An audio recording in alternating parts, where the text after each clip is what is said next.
Chapter 349. In the next second, Gleeward pushed Thales away and looked elsewhere. His breathing quickened. Kurtz coughed softly. "I see Kevin."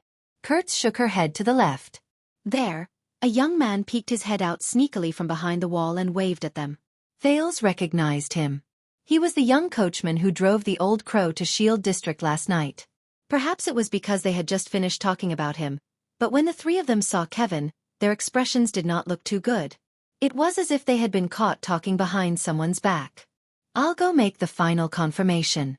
Wait for my signal." Kurtz spat out the grass in her mouth, patted the dust off her hands, and stood up. Her originally rascally temperament instantly became neat and tidy. Gleeward nodded and watched her leave. Only the veteran and the prince were left. The atmosphere was a little heavy. Thales watched the seamstress leave and suddenly said, "To be honest, I've been in Northland for 6 years. It's rare to see a Northlander girl like her." Gleeward paused for a moment and snorted softly. Kurtz's father used to be a military doctor. She grew up in a military camp. Her childhood was filled with blood and screams. Thales' gaze shifted. The veteran tapped his fingers on the wheelchair, as if he was reminiscing about the past. Until her father passed away unexpectedly. The teenage Kurtz had to face those ruffians. You can't imagine what a girl would experience in that hell. You can't even imagine what she would become. Thales' heart tensed. He looked at the corner where Kurtz disappeared with slight surprise and recalled the tough impression the seamstress gave him. Gleeward said absent-mindedly, "At least before I fished her out. It's a pity that the famous Dragon Cloud City isn't much better. Shield District and Hammer District are even more so." At that moment, the tough veteran seemed especially tired, as if he had just gone through a great battle. Thales inhaled slowly. "No wonder." Gleeward snorted softly and shook his head. "You were born noble. It's hard for you to imagine everything going smoothly for you. But do you think she was born with a mouth full of vulgarities, a temper that's hard to tame, and no sense of gentleness at all?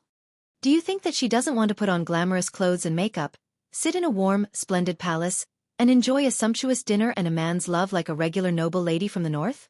Gleeward tightened his grip on the wheelchair. The remaining 3 fingers on his left hand trembled slightly. When life is tough on you, you have to be tougher than it is.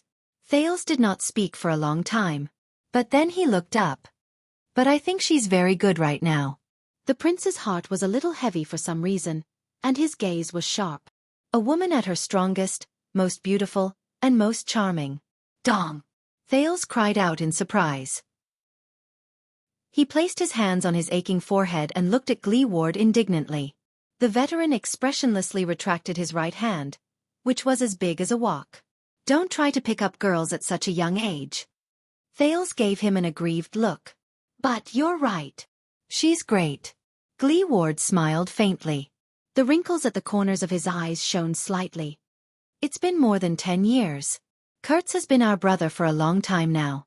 Thales rubbed his head hard and said in annoyance, "Just brothers? She'll be very disappointed." Gleeward cast him a glance, whether it was intentional or not, but he did not speak. A few seconds later, the veteran suddenly spoke. "What kind of person is your father?" Thales tensed up. "My father?" Gleeward turned his face to the other side and shook his head. He shrugged as if he did not care. "Yes." The prince blinked. "That's a memory from too long ago." Thales frowned and answered rather hesitantly. He's a king. Dong. The second time, Thales held his head with tears in his eyes and watched indignantly as Gleeward retracted his right hand. "Why?" Gleeward was rather exasperated. "CK. Who the hell doesn't know that your father is a king? Say something else, something useful, all right?" Thales gritted his teeth. "Don't touch me again." "Something else?" The prince was about to speak, but a thought came to his mind. "Why do you want to know this?" Gleeward coughed and turned his head around in a seemingly normal manner. "Oh, about that. You know, the 2 kings of At were despicable and shameless bastards." The veteran shrugged a second time, completely unbothered. He rubbed his back against the wheelchair. "I was just wondering if the king of Constellation is the same." Thales revealed a doubtful gaze.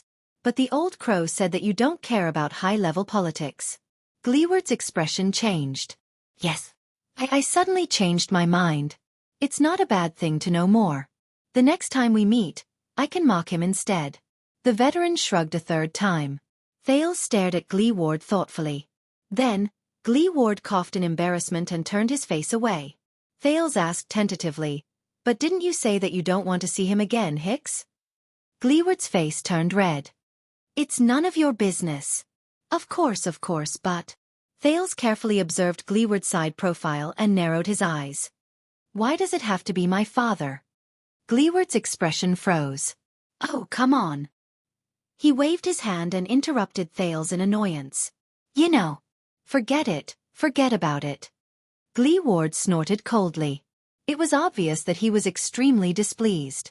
"Who the F***ck cares about your king daddy?" The veteran crossed his arms and turned around. While shrugging for the fourth time, he angrily muttered to himself, "He's just another precocious young rich, handsome, charming and domineering gigolo." Thales stared at him quietly and smiled. "What about Thurin?" Gleeward trembled slightly. "Ha! You heard what I said." Thales sighed. "What about my mother? What kind of person is she?" This question caused him to wait for an exceptionally long time. After a long while, Gleeward curled his lips and shook his head in disdain. "Your mother? Ha! That annoying little girl with a crooked brain." The veteran in the wheelchair revealed a complicated and indecipherable expression as he spoke nonchalantly. "She's best at causing a lot of trouble and provoking everyone. Fooling everyone into cleaning up after her." Thales nodded. "Including you? But spare me." Gleeward shook his head and sneered. "I hate her the most." Thales smiled faintly. "You and Hicks were once slaves in the desert, right?" This question seemed to have poked Gleeward's sore spot. "Hey!" He bounced a few inches on the wheelchair. He was very annoyed. "I don't care what the old crow told you." Gleeward pointed at Thales with a hostile expression. "I agreed to help you with a small favor, but that doesn't mean we're very close. Stop with that, I'm your good friend. That emotional trick." Thales blinked helplessly to show that he understood. The two of them leaned back in their seats again and waited for Kurtz's signal. Then, Gleeward spoke again. "Hey, the old crow didn't tell me much, but judging from the direction you're going..." Gleeward seemed to be unable to recover from his rage, naturally. He said stiffly, "You're going to the desert, aren't you?" Thales' heart tensed. He spread his arms and only smiled with his eyes narrowed. But Gleeward seemed to have seen through his thoughts. He snorted softly. "Listen, if you want to enter the desert, you'd better have a skilled guide or else." Gleeward shook his head disapprovingly. Thales thought of something. "Is the desert really that scary? Orcs or barren bone people?" "Both." Gleeward twitched the corners of his lips, and his gaze was sharp. "Orcs, they can crush your skull as effortlessly as we smash eggs. As for barren bone people, it's hard to say. Those guys are very strange." "Strange. But your greatest threat is far from them." Gleeward's expression was solemn. "It's the desert itself, the sun, the yellow sand, and the demons who constantly whisper in your ears. Lie down, sleep, dream, and never stand up again." The veteran's expression began to drift into the distance again. Thales looked at his side profile and remembered something. "You've been to the desert before, haven't you?" Gleeward nodded absent-mindedly. "When I was a soldier I went there to fight." Thales frowned slightly. "And?" Gleeward raised his head. "And?" The veteran on the wheelchair looked at Thales sternly. "There's nothing else." At that moment, a commotion suddenly came from the street in the distance. It seemed to be two men arguing. "Get ready!" Gleeward held both ends of the wheelchair vigilantly. "The signal is here. It's our people." Thales stood up nervously, lowered his body, and held on to the low fence. "Will this work?" Thales looked worriedly at the two men who started fighting at the slightest disagreement. He watched as their fight became more and more intense. More and more people joined in, turning the brawl into a group fight, and the group fight into a riot. The patrols at the outpost began to frown as they walked towards them. They seemed to be suspicious. Thales was anxious. The Star Killer might be suspicious. "I've seen the actions of the former White Blade Guards in Dragon Cloud City. I've seen how they could locate a Camion's whereabouts within half an hour in a chaotic situation. The Star Killer and the White Blade Guards know Dragon Cloud City like the back of their hands. This is their home. The commotion in the distance grew louder. Many people rushed over from the streets after hearing the news and joined in the fight. Then, a patrol soldier who tried to stop the fight was also punched to the ground. Glee Ward sneered mockingly. The Star Killer? Heh, that lackey leader and his lackeys? The veteran in the wheelchair turned around with a stern expression. You're wrong. Glee Ward silently patted his chest. The people who are most qualified to call this city home. It's never them. The next second, Glee Ward turned his wheelchair around. Amidst the growing commotion, he decisively drove out of the cover and rushed past the countless people towards the cliff of the sky. Let's go. Thales exhaled deeply, then jogged to catch up with the veteran. The process of avoiding the outpost was easier than he imagined. The fighting between the poor people in Shield District was so loud that the pitiful dozen people in the patrol team were surrounded so tightly that not even a drop of water could trickle through. They could barely protect themselves, much less notice them sneaking into the cliff of the sky. In Gleeward's own words, Dragon Cloud City is really getting worse with each generation. In the chaos, before the patrol team could send a large group to suppress them, they slipped under the rocky and uneven cliff wall. God knew how the veteran could move so fast while sitting in a wheelchair. After making a few turns and before Thales was about to faint, he followed the rear wheel of Gleeward's car and finally saw Kurtz in front of a small dark hole. Are you ready? Kurtz looked nervous, but her movements were not sluggish. She took out a low-quality everlasting lamp that was obviously modified from an old product from her backpack and tossed it to Thales. Thales hugged the everlasting lamp while panting. He watched Kurtz take out ropes and tools. With a solemn expression he said, "Any time." The sounds of fighting behind them started to slow down. Kurtz smiled softly, as if she was disdainful. Remember, only touch the places I've stepped on. Thales took a deep breath and nodded with mixed feelings. Pray that I don't die in there. Kurtz smiled and patted the veteran's back. The seamstress put the everlasting lamp in her mouth and straightened her body. She took the lead and slid into the small, dark hole with her feet facing downwards. She was nowhere to be seen. This is the Black Track? Thales did not have the time to be surprised that there was actually a whole other world in that small cave. Glee Ward sighed and patted his shoulder. My people will prepare a horse over there. You can go wherever you want to go. The veteran looked displeased, but in the end, he did not say anything. But follow Kurtz closely inside. Thales took a deep breath and imitated the seamstress. He put his feet into the cave. He did not step all the way to the bottom, but he could feel the slight chill inside, as well as the faint breeze. You're not coming? The fight behind them was still going on, but the whistle of the patrol team could already be heard in the distance. Obviously, there was not much time left. Glee Ward patted half of his thigh and said mockingly, Do I look like I can leap over roofs and vault over walls? Thales felt suffocated. Go! With a dark expression, Glee Ward turned to the side.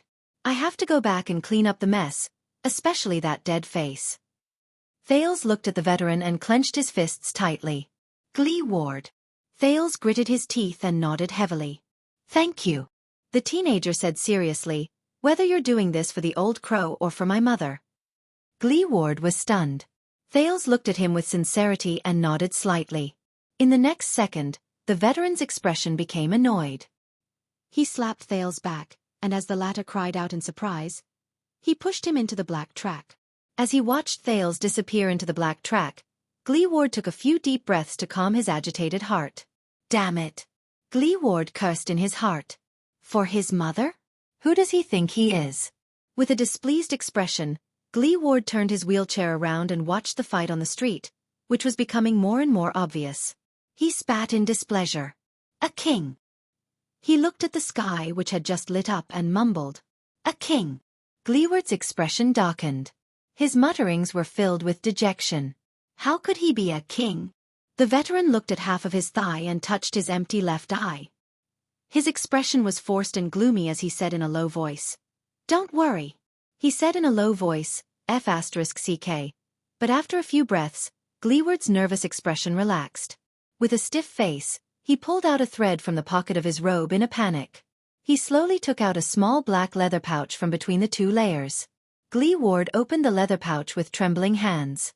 He stared at the item inside in a daze, then at the entrance to the black track. He did not speak for a long time. The veteran stopped moving, snorted softly, and shook his head in a self-deprecating manner. F***CK. The sounds of fighting behind him began to die down, but Glee Ward did not seem to notice it. He held the item in his hand. His face was livid and red, and he tried his best to put on a fierce expression. F***CK. As if that could prove something.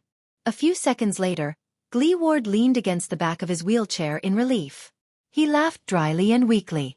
The veteran shut his eyes tightly. There was a faint hint of melancholy in his tone. F***CK. Finally, the item in Gleeward's hand slowly floated down and landed on his wheelchair. The morning light illuminated it. It was a neatly tied strand of a woman's hair. It was soft, smooth and bright. It was fiery red. He felt the friction between his back and the rock strand. After he slid to the bottom with a tense heart, Thales opened his eyes and saw darkness. Then he heard footsteps. Hey, you're afraid of the dark? Thales narrowed his eyes to adapt to the sudden light. He was still in a state of shock as he stared at Kurtz, who was holding the everlasting lamp and watching him with a contemplative look. It was dark around him. And cold. Their everlasting lamps could only light up a small area around them. Follow me. In the darkness, the seamstress only had half of her face exposed by the light. She helped him light up the everlasting lamp and sighed. Even if some paths are difficult to walk, you must still follow them. Thales got up in a disheveled manner. Kurtz turned around and used her hands and feet to climb up the dark rock wall. She seemed to be going up the slope. I have to climb this stupid place again. At least I got 300 gold coins last time, Kurtz said sarcastically to herself. What about our client this time? He gave us a chance to be hanged, huh? Prince. Humph.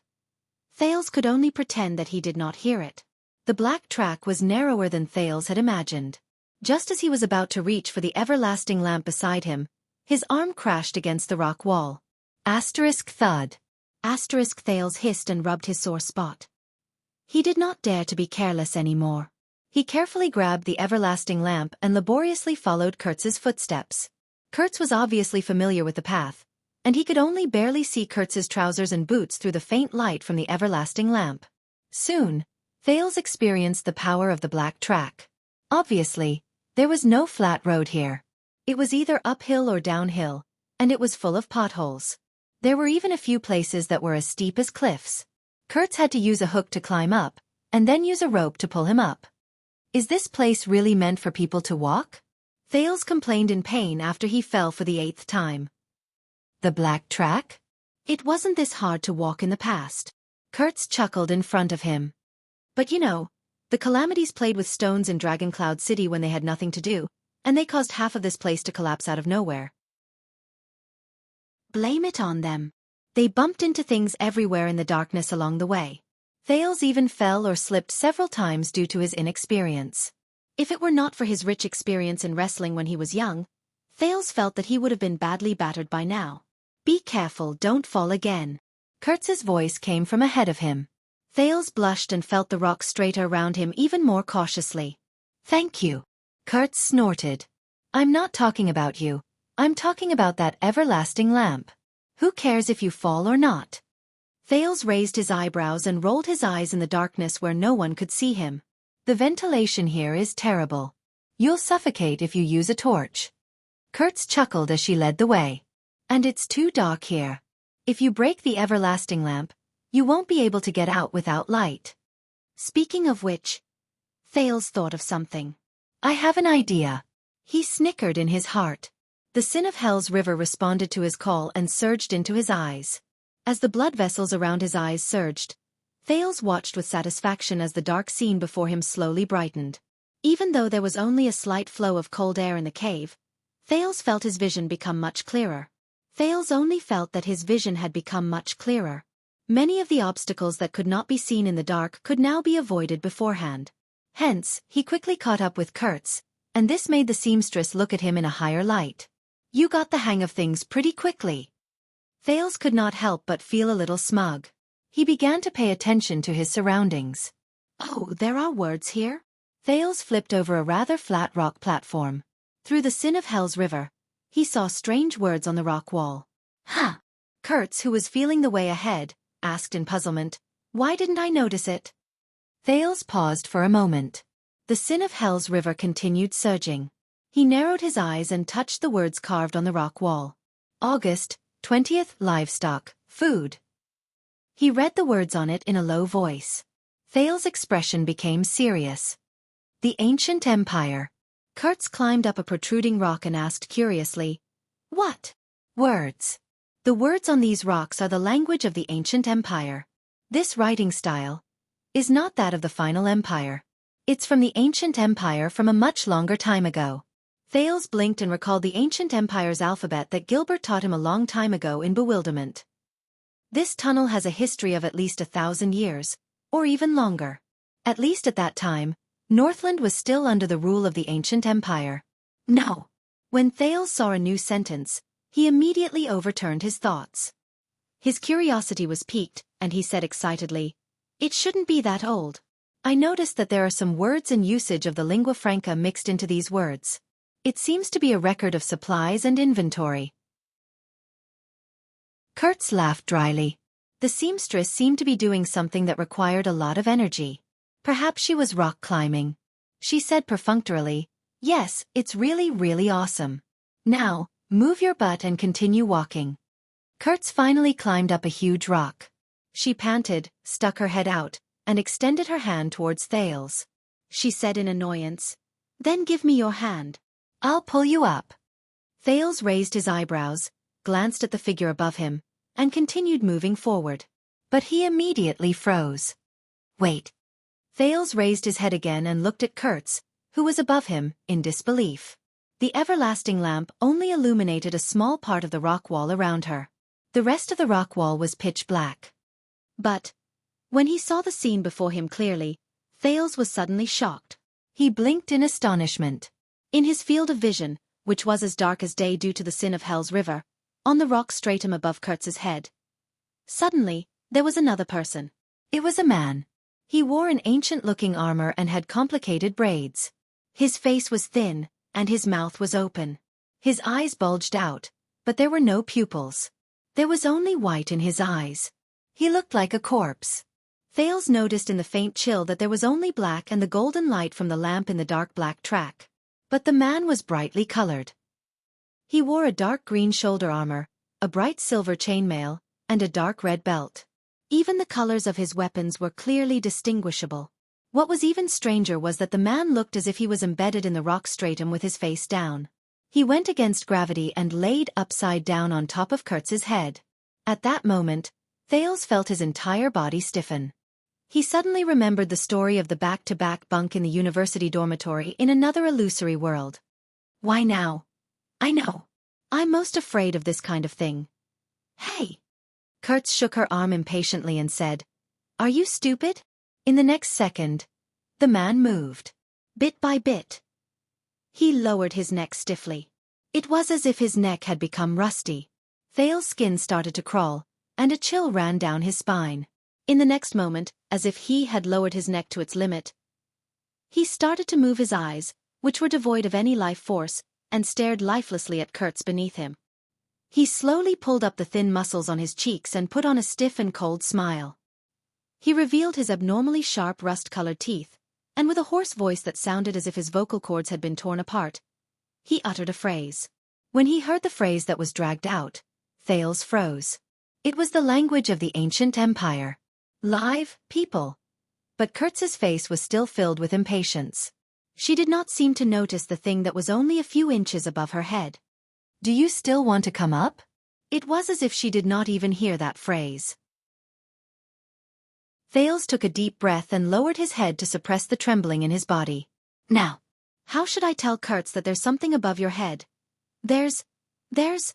Thales took a few deep breaths and desperately chased away his fear. He made up his mind. What's wrong with that? No. It's just a ghost. Filled with indignation, Thales gritted his teeth, opened his eyes, and raised his head abruptly.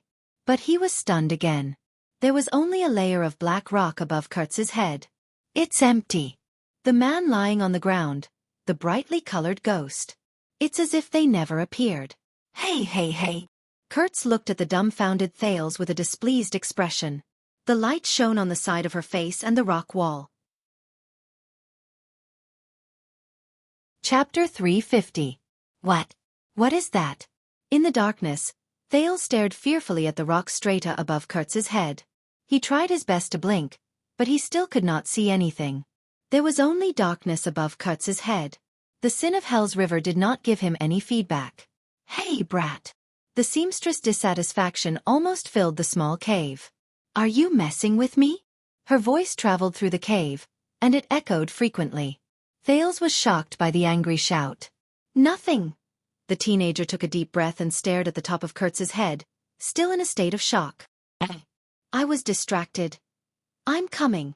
This time, Thales straightened his arm with all his might and held the everlasting lamp in front of him. He looked around with lingering fear and moved forward bit by bit. With great difficulty, he clasped Kurtz's palm and climbed up. Naturally, he attracted a lot of criticism from the seamstress. But Thales no longer cared about that. As Kurtz continued to explore the way forward, Thales held the lamp and walked past the spot where the face used to be. The latter could not help but raise his head repeatedly to check if there was really a strange face above his head. But there was still nothing. There was only a stone quietly embedded in the rock strata. Did I see wrongly? I did, right? Thales took a deep breath and suppressed his trembling hands and feet. He tried his best to throw away all thoughts that something was wrong with the atmosphere. He followed Kurtz's light in front of him and hugged the everlasting lamp tightly in his arms. He braced himself and continued forward in the pitch-black environment. They moved forward for another half an hour. During that time, Thales carefully moved forward. Every step he took was filled with anxiety. Even his heartbeat was almost not his own. Before he knew it, the prince was already drenched in cold sweat. Very good. We're already halfway there. Now above our heads. The seamstress' voice traveled into his ears, and she sounded rather satisfied. We're not far away. Thales felt relieved. Kurtz pressed her left hand against the rock wall in front of the cave and turned right. But at that moment, Kurtz pressed her left hand against the empty wall. A human face suddenly appeared. Thales felt his chest go numb. He could not catch his breath, and his entire body trembled. Thud. His everlasting lamp fell beside his feet.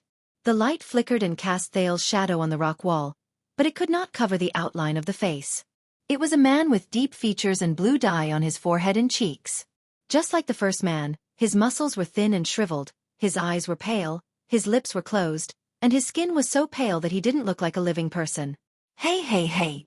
Kurtz gritted her teeth and turned around. I told you not to drop the everlasting lamp.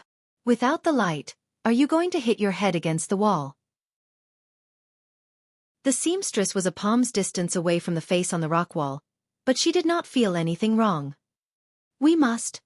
The man in the rock wall glared at Thales with pupilless eyes. His cervical vertebrae rotated slowly like a rusty clock. His black lips opened and closed, and his teeth, which were like withered wood, let out an unpleasant sound. It was as if the sound was right next to his ears. Elves. Kill them all. Kill the orcs as well.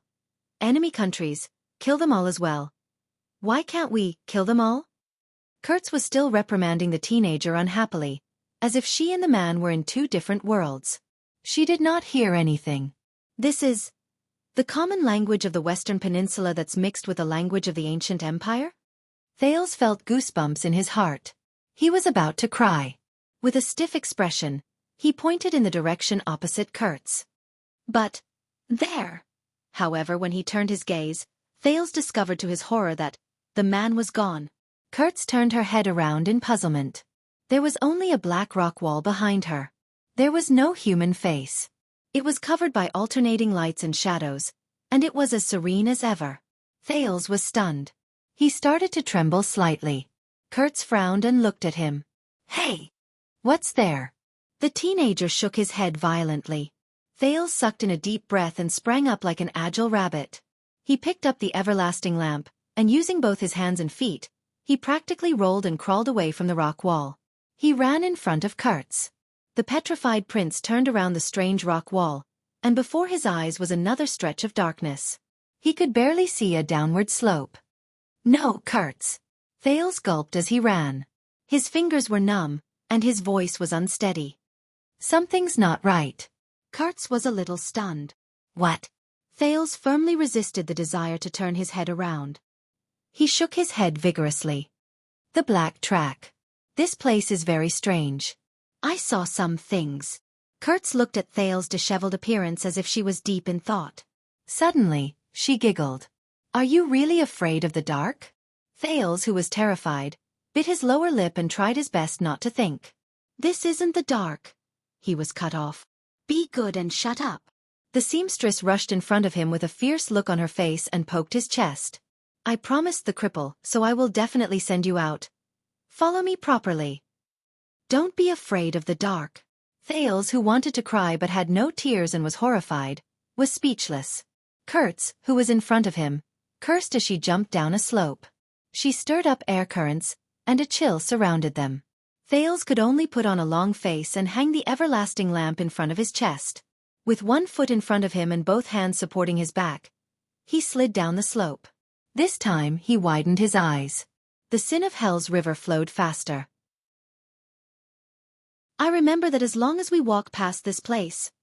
Thales listened absent-mindedly, but just as he was about to slide to the bottom of the slope, facing him, on the top of the rock wall, 3 figures suddenly appeared. Old men, women, and men. Thales, who was falling, shuddered. A low and strange whisper traveled into his ears again. You are. I am. Who are we? This was the old man's call. The common language with a Northland accent was filled with confusion. You are us. We are you. This was the man's whisper. It was filled with the language of the ancient empire. His words were elegant, but very strange. They were stuck to the rock wall. Their eyes were pale, and they looked like corpses. They stared at him, and their gazes were extremely clear in the darkness. One of the women even stretched out her withered hands towards him. Why are you over there? This was the common language, but the grammar was complicated, and it was filled with an accent that Thales had never heard before. There was a heart-wrenching chill in his words, as well as hysterical pain. My lover. Why did you not return from the battlefield? The brownish-gray nails swept past Thales' face, bringing with it a bone-chilling chill. Asterisk bang.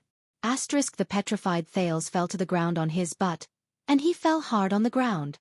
What the hell is this? F asterisk CK. Thales could not help but curse.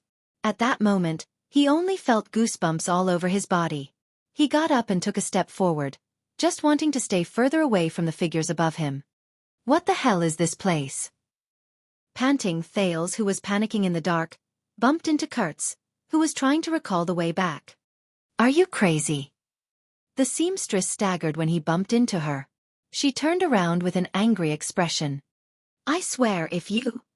But she could not finish her sentence. Both of them felt the ground under their feet shake slightly. Kurtz and Thales held their breaths at the same time. At the same time, a frightening sound came from the rock strata in the dark. Asterisk crack. Asterisk both of their faces turned pale. Asterisk crack. Asterisk this? Thales listened carefully to the frightening sound. This sounds like... It sounds like rocks cracking? A few seconds later, the cracking sound grew louder. Asterisk rustle. Asterisk under the weak illumination provided by the 2 everlasting lamps, Kurtz and Thales stared at each other. With a pale face, Kurtz touched the top of her head. A few pieces of rubble the size of fingernails had fallen on their heads. T. That was the only word she had time to utter. The ground shook violently again. The panicked Thales grabbed the rock beside him so that he did not fall. Feeling the ground shake, Kurtz finally stabilized herself with great difficulty. Her expression changed drastically. Damn it! Something must have collapsed again. She had just finished speaking. Asterisk bang. Asterisk the cracking sound and shaking sound turned into a piercing crash. It was as if a huge rock had fallen behind them. The seamstress' expression was unpleasant. She could not care about reprimanding Thales. She hung the everlasting lamp around her neck and nimbly climbed up the path. Run! Asterisk thud. Asterisk a huge rock smashed onto a low slope not far from them and rolled down. Thales' heart trembled. He knew that this was not the time to be afraid of ghosts. The prince could not care about preserving his strength. He summoned the familiar yet unfamiliar power and desperately activated the Sin of Hell's river in his body. Boom. The Sin of Hell's river happily rushed to the top of his head and filled his entire body.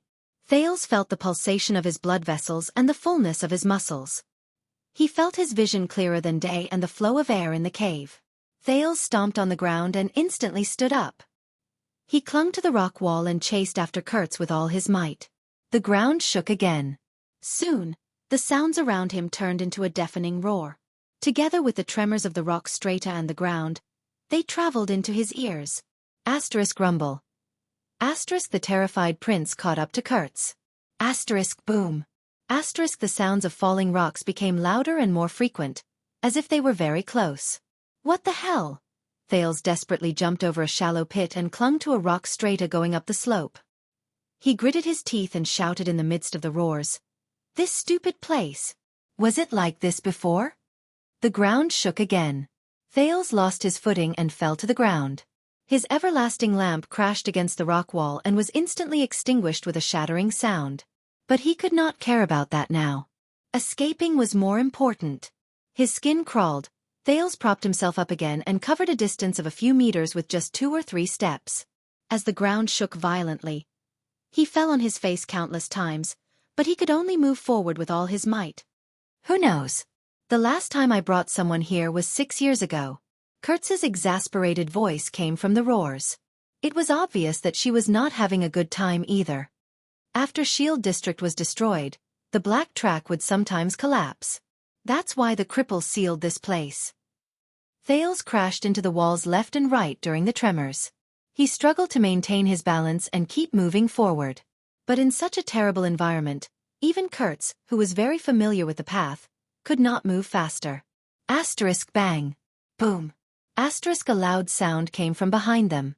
The slope that they passed by earlier was smashed by a rock that had fallen from an unknown place. Crushed stones flew everywhere. When Thales turned his head around and saw this scene, his soul almost left his body. Thales took 2 steps forward and avoided a falling rock to his left. Bang. But this was far from the worst. As the falling rock smashed open a crack, another person appeared in shock. It was a withered figure with white hair. Come, join us and fight against the tyrant. The empire will fall and Northland will rise. Its eyes were white, and its muscles were rotting. But its lips were as dry as its companions, and it had sparse white hair and wrinkled scalp. It extended a hand that was only left with white bones to Thales. Thales shuddered. The Sin of Hell's river automatically gathered in his left leg without him needing to summon it. He kicked it with all his might and rolled to the right while cursing. What the hell is this? While he was running for his life, Thales saw from afar another charred, withered face appear in a pit to his lower right. It widened its white eyes and released a terrifying smile at him. Its lips opened and closed. To protect my family, I will kill all my enemies. But with my family around, my enemies will find my weakness and defeat me. I will not be able to kill all my enemies. For my family, I will not be defeated. My family will not be my weakness. So to defeat my enemies, to protect my family, I must first kill my family. The moment this person finished speaking, he suddenly held his head with his withered hands and let out an endless howl of pain. What the CK? Thales covered his ears and roared in anger in his heart as he rolled and crawled towards Kurtz. What the hell is this? In front of him, Kurtz came to a sudden stop, and Thales almost crashed into her. Bang. My God, the roads I remember are all messed up. Kurtz, who was panicking, howled in anger. The everlasting lamp swayed violently in front of her chest. Why are we so unlucky? I feel like wherever we go is collapsing. A rock smashed into their path in a frightening manner. Shocked, Thales and the seamstress immediately turned to the other side. Wherever we go. Thales suppressed the fear in his heart and shouted in dissatisfaction as he ran. Are you sure your surname isn't Drake? T. Kurtz said angrily, my surname is. But at that moment, Thales, who was running for his life amidst the tremors, collapses and falling rocks, stopped breathing. He was frightened by the scene before him. In the field of vision of the Sin of Hell's river, countless faces, figures, and figures he saw just now appeared one after another as they ran for their lives. These people had the same characteristics. They were as withered as corpses. They had eyes but no pupils, and their movements were stiff. These monsters, either revealed their heads from the cracks in the rocks, stretched out their limbs from the craters, or suddenly rose from the ground. They were everywhere, and their shadows could be seen everywhere. Thales could only feel an endless chill invading his body from the soles of his feet. This time, they faintly exuded an ominous black fog. Regardless of whether they were near or far, they all turned to Thales and glared at him. They opened their ugly mouths and spoke simultaneously. "The Emperor is calling. The knights have gathered. Return in triumph, return in triumph, return in triumph. Where the tip of the sword points, the chaos will end. After this war, the Empire will have no enemies, and we will be able to return home. We are surrounded. We don't need to leave any rations. Those who are injured, leave your horses with the healthy. Those who don't have weapons, search the bodies of the others. Cavaliers, equip yourselves. We will make one last charge. This way, King Anzac and the others will have to deal with fewer mixed orcs. Why do we have to fight? Why? The West Billows didn't attack us, so why do we have to attack them? Sel, Karali, Rakatasada, Kalalakale, Sel, Selical. There were all sorts of languages, including the elegant or common language of the ancient empire, the ancient or modern lingua franca, and many other languages that Thales seemed familiar with but could not understand. There were even a few existences who did not look like normal humans. They were screaming in pain in a language that he could not understand at all. The cave was instantly filled with noise. But Kurtz was the same as always. She did not seem to have noticed anything and only ran forward desperately. More and more words seeped into Thales' ears. Some were whispered, some were growled, and some were roared. They were accompanied by layers of abnormal emotions. The terrified Thales wailed and increased his speed in a flurry. He only wanted to run as fast as he could and escape this godforsaken place. The voices continued. It doesn't matter if they have weapons or not. The reason is simple. This is the place the Emperor designated. It is our territory. If they don't admit that they are from the Empire, then they are our enemies. The uprising failed. The entire army was wiped out. The inspectors of the Empire will be here soon. Run! Sound the bugle. It's the ice bastards. Orcs. We must stop them here. Believe me, the humans will definitely win. Deserters, deserters, deserters deserve to die. Deserters don't deserve to be human. If they don't have the courage to behead themselves, they deserve to be beheaded by others. The city is breached. The city is breached. Follow me, we will charge forward and leave no one alive. Long live the Empire. Kurtz. Thales covered his ears and wailed, enduring the headache that came at him inch by inch. Kurtz. He forced himself not to look at the skinny, ferocious and terrifying female person, who was only an arm's length away from him. He shot past the obstacles without a care in the world. He relied on the vision of the sin of Hell's river to prevent himself from falling in the darkness. We have to leave this place as soon as possible. The Black Track.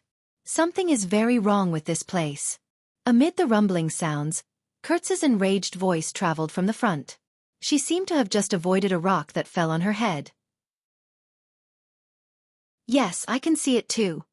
Also, thank you for your nonsense. Asterisk crack. Asterisk the moment Kurtz turned around, another huge rock above her head cracked. It fell vertically. Be careful. Kurtz subconsciously raised her head, and her face instantly turned pale. That rock enveloped all of them beneath it. Thales felt his skin crawl. He did not care about the soreness in his legs and exerted his strength to catch up. But when he saw the situation before him clearly, he felt a chill in his heart as he charged forward. No. The area of the rock that fell from above my head is too large. Even if he pounced on Kurtz, even if they charged at full speed, I can't avoid it. What should I do? The huge rock was only a few meters away from Kurtz's head. What should I do? At that moment, Thales desperately tried to recall all the skills he could use. Jayla, Ralph, Waya, Black Sword, the Corleone sisters, Ida.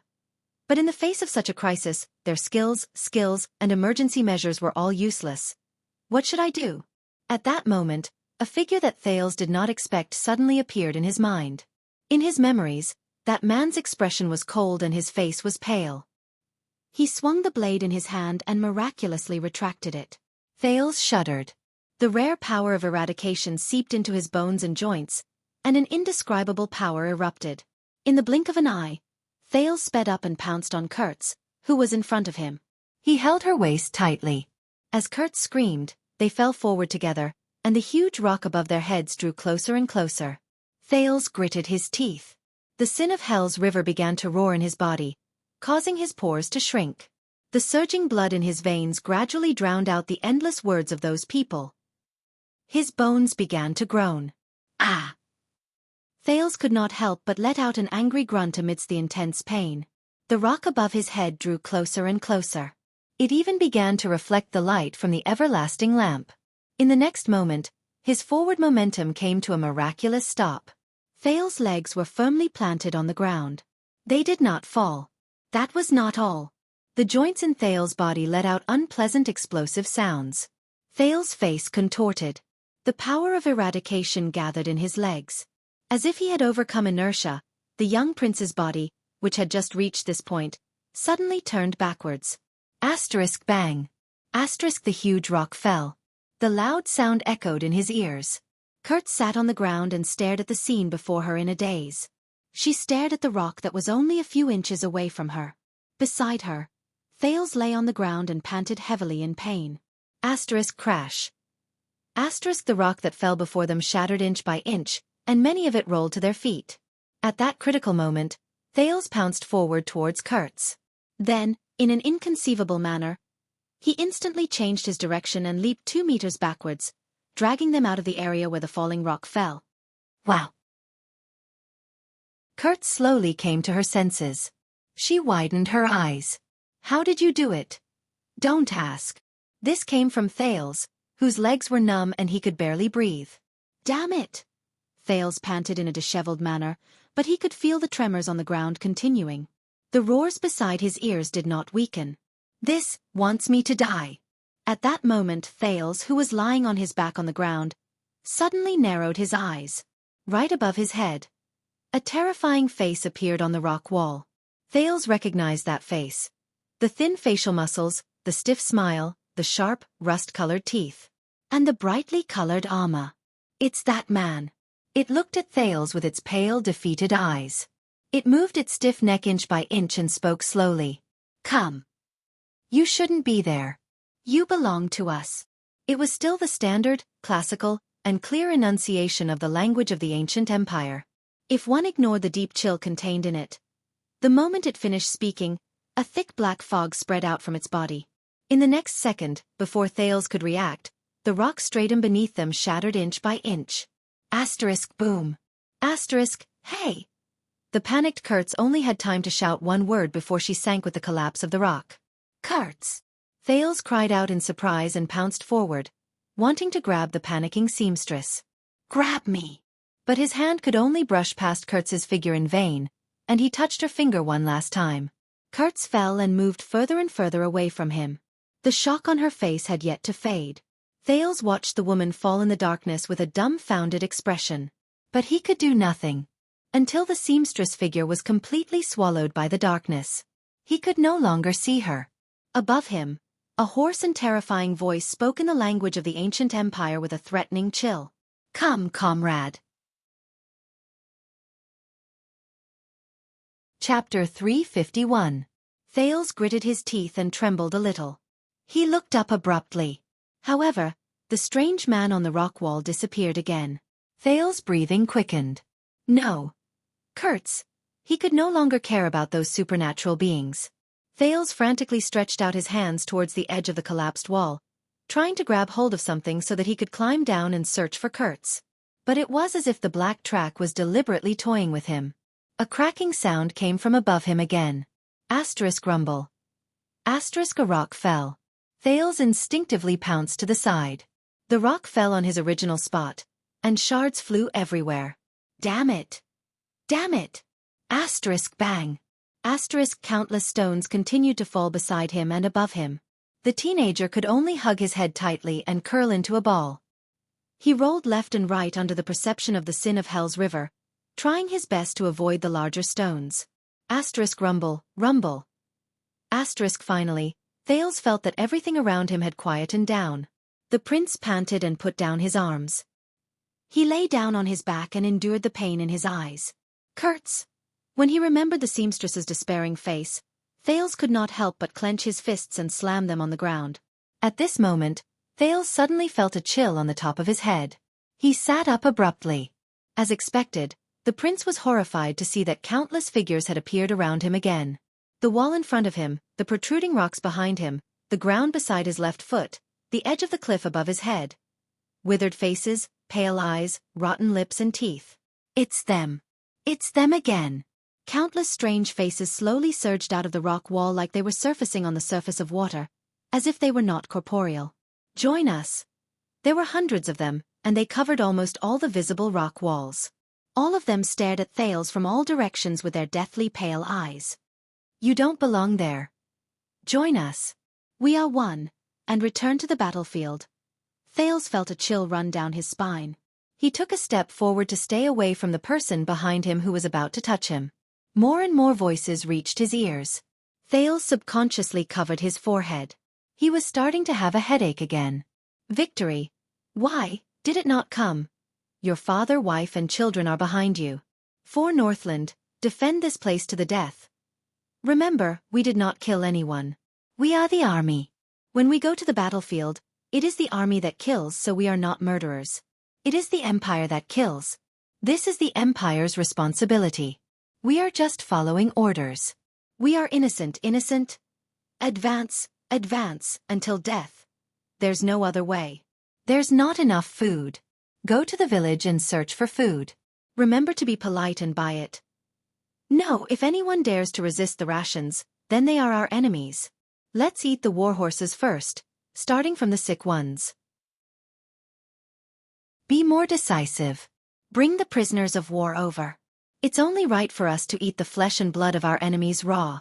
There are no more prisoners of war? Let's go to the village. It'll be fine. We're only picking the worst scumbags. We're doing a good deed. Follow Yusi, let's do this. As long as we kill Duke Arund, the Northland will be ours. The survival of the Dark Knight army will be decided today.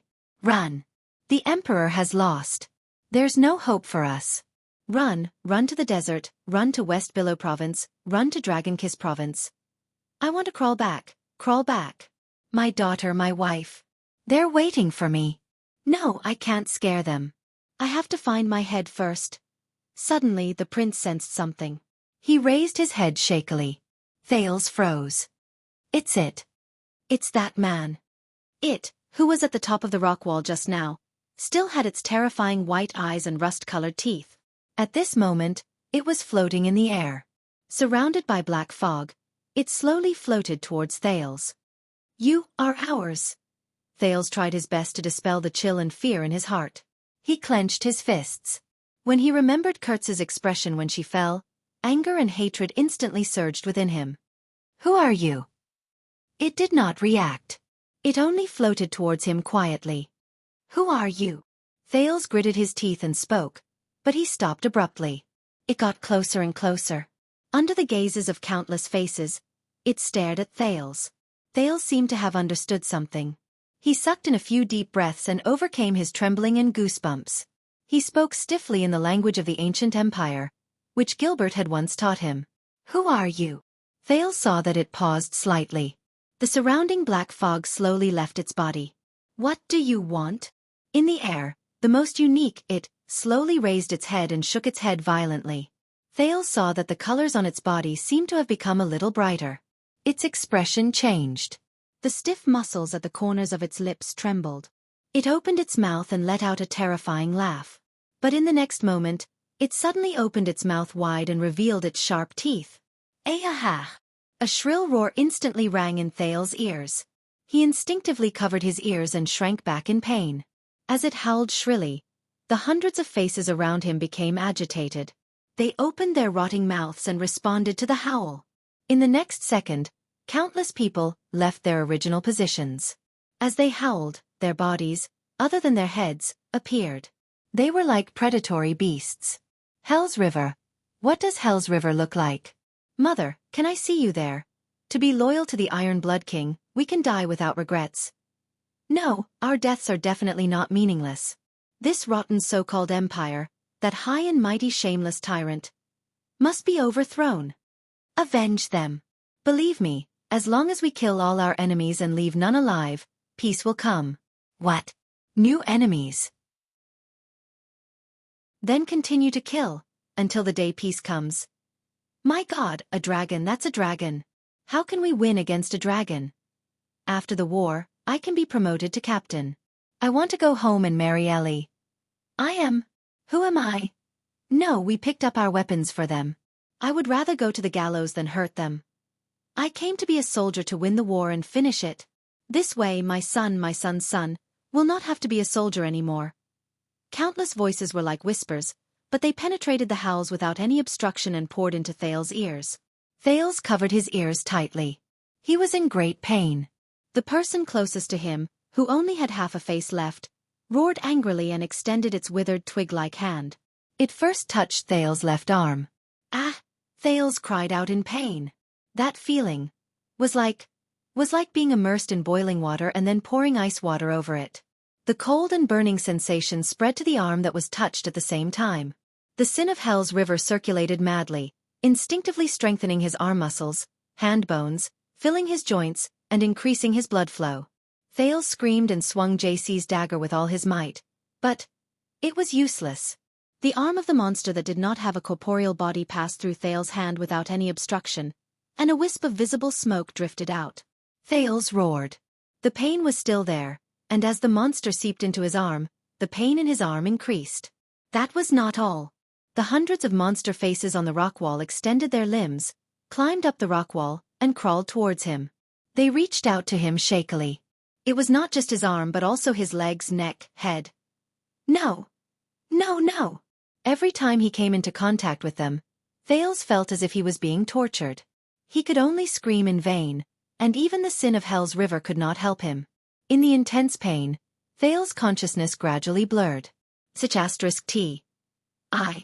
It seems like it's the end. Just when he raised the dagger with all his might, wanting to cut open his palm and make a final attempt. *Beep. Thales suddenly felt pain in his ears. Tinnitus. An extremely piercing tinnitus suddenly assaulted him. It almost drowned out the pain all over his body. Under the stimulation of the tinnitus, Thales kept convulsing. He felt as if his body was no longer his own. Along with the tinnitus came a piercing silver light. It shone in the darkness of the cavern, illuminating the narrow corner of the room. As if they had met their natural enemy, the moment the hundreds and thousands of people saw the silver light, they covered their white eyes in pain. It hurts. It's him. It's him. They let go of Thales, who was struggling desperately, and retreated. The silver light was getting closer. The tinnitus was also getting stronger. The miserable howls of them rang out again. But this time, Thales sensed fear and disgust from their emotions. No, it hurts. That Northlander. It's him and his power. Sooner or later he will be ours. Run! Run! Before the silver light, they rushed to let go of Thales, retreated, and disappeared into the dark rock wall again. The silver light was so piercing that Thales could not open his eyes. His tinnitus did not decrease, but Thales was slowly getting used to it. But as the monsters left, Thales let out a sigh of relief. The pain in his body had subsided. Soon, Thales' ears no longer rang with the deep words spoken by the people. It was as if the window to the downtown area had been closed. Finally, there were no longer any monsters at the bottom of the dark pit. Only the dark rock stratum was left. And Thales.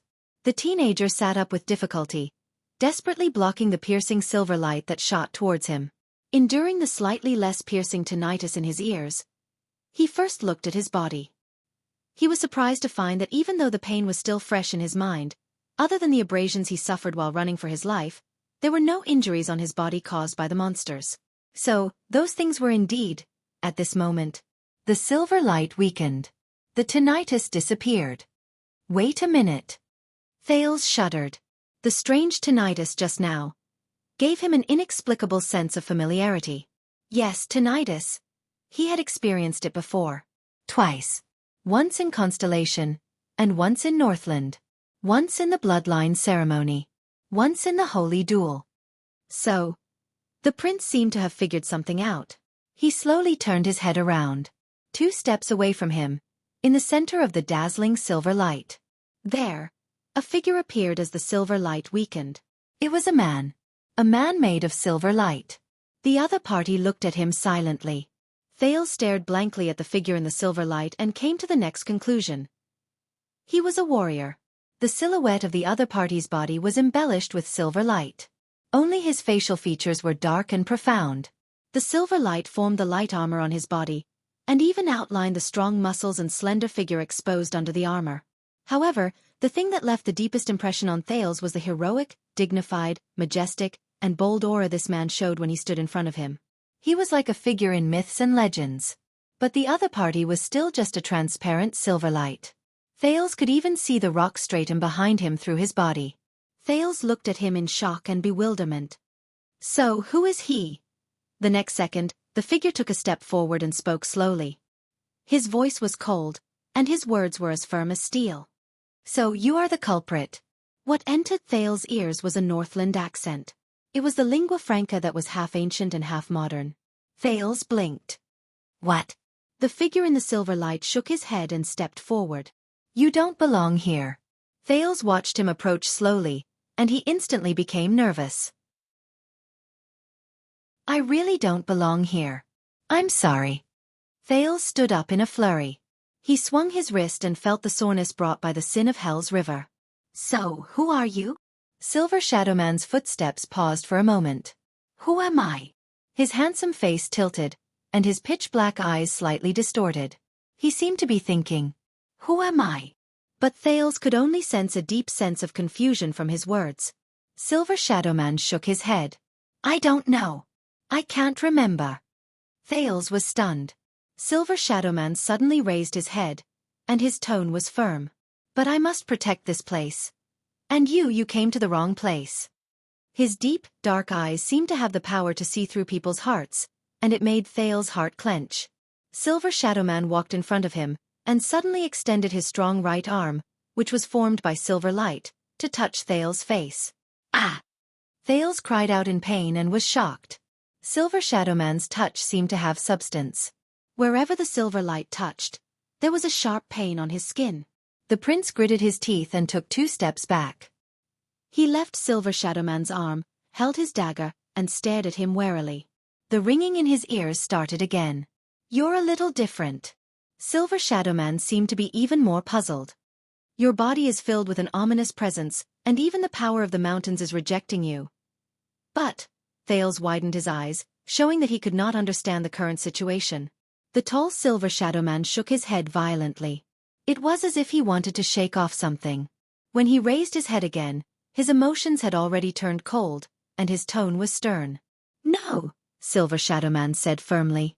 His facial features slowly gathered together under the silver light, as if he was convincing himself, you are just their new trick, a byproduct of their chaotic consciousness.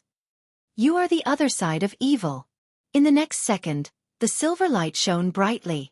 Silver Shadowman instantly turned into a man of silver light. In an instant, he appeared in front of Thales and seized him by the neck. Wait, what's going on? But his thoughts were soon interrupted. Thales only felt that there was a tremendous pressure that came along with that arm, causing him to be unable to move. The ringing in his ears and the piercing pain were instantly transmitted to Thales' nerves. The intensity was even greater than before, and he could not help but scream. Oh, no! Unlike the monsters that did not have a physical body, Silver Shadowman's arm seemed to be non-existent. When he pressed down on Thales' neck firmly, the latter actually felt an illusory sense of suffocation. Silver Shadowman's hesitant voice pierced through the ringing in Thales' ears. I have a responsibility, I must protect. I destroy the threat. Silver Shadowman raised his left arm. The silver light on his arm grew brighter, and it pierced straight into Thales' chest. The silver light sank straight into Thales' chest. At that moment, Thales shuddered, and he felt a chill rise from his heart. It brought about a piercing pain all over his body. Even the sin of Hell's river seemed to be firmly suppressed, And there was no reaction. The ringing in his ears, the piercing pain, and the chill were like three tortures tormenting him at the same time. Ah! Thales shut his eyes tightly. His face was contorted, and he howled in pain that was 100 times worse than before. At that moment... Huh? Very abruptly, Silver Shadow Man stopped what he was doing. He pulled out his left arm from Thales' chest. Silver Shadow Man's pitch-black eyes slowly drew closer. This is... Thales, who was firmly suppressed, stopped screaming. He was drenched in cold sweat, and he could not stop panting. He looked like he was about to collapse. The light on Silver Shadow Man's body weakened. He turned back into Silver Shadow Man and grabbed the limp Thales. What? What is he trying to do? Is he repeatedly torturing me? Is he a sadist? Thales sensed the piercing pain and the ringing in his ears disappear, but he felt as if he had just gone through a great battle. His entire body was exhausted, and his consciousness was fading. Silver Shadow Man laid him down gently, and his left hand stopped in front of Thales' left chest. He touched his chest, causing Thales to feel waves of discomfort from the piercing pain. The next second, Silver Shadow Man raised his head, and his tone was stern. Who are you? Thales could not even maintain the most basic ability to think. He lay on the ground powerlessly, and he felt that all the cells in his body were roaring, dissatisfied with the abuse brought by their master. Damn it! You, lunatic! I'm just a lost traveler, a pitiful lamb. I went in the wrong direction and met a pervert. He panted and sneered again and again, mixing his dissatisfaction and grievance into his words. At this moment, the silver light on Silver Shadow Man's body flourished again. The piercing pain and ringing in his ears assaulted him again, causing Thales, who had just recovered from the pain, to tremble again. I King hate naughty children the most. So, son of AB Tisich, I will ask you one more time, Silver Shadow Man said coldly. Silver Shadow Man pressed his palm against Thales' chest and pressed it down forcefully. The silver light seeped in again. Who the CK are you? Arg, ringing in his ears, piercing pain, heavy pressure, suffocation, chilliness. Under the torment of several senses, Thales resolutely gave up on resisting stubbornly. He roared in horror and despair. Thales! Thales! Thales! Thales Jadestar! I am Thales Jadestar! With all the grievances and displeasure he had experienced throughout the day, he roared at the sky. I am the unlucky prince of some unlucky kingdom. Thales' voice traveled very far, and the echo was deafening. The prince was drenched in cold sweat as he panted. He was surprised to find that the silver sadist hand had already left his chest. The silver light on the man's body that made him uncomfortable also disappeared. Silver Shadow Man stood up slowly. Jadestar. He stared at the dying prince and seemed to be mulling over the name. Jadestar. Silver Shadow Man raised his head. A familiar surname. He turned around and walked away from Thales, leaving Thales with his back. Thales struggled painfully to his feet while his consciousness blurred. It was only then that he noticed that the silver light on the man's armor was decorated in a crude style, and the combination was simple. This style is just like... Silver Shadow Man slowly raised his head. For the first time, there was a strange emotion in his frosty tone. Even if the memories of the past have long since faded away like rotten wood, but it can still ring the bell in my consciousness and stir up the ripples in my thoughts. Jadestar. Thales, who had every part of his body that did not hurt, stood up with respect and suspicion. He did not want to have anything to do with the sadist at all.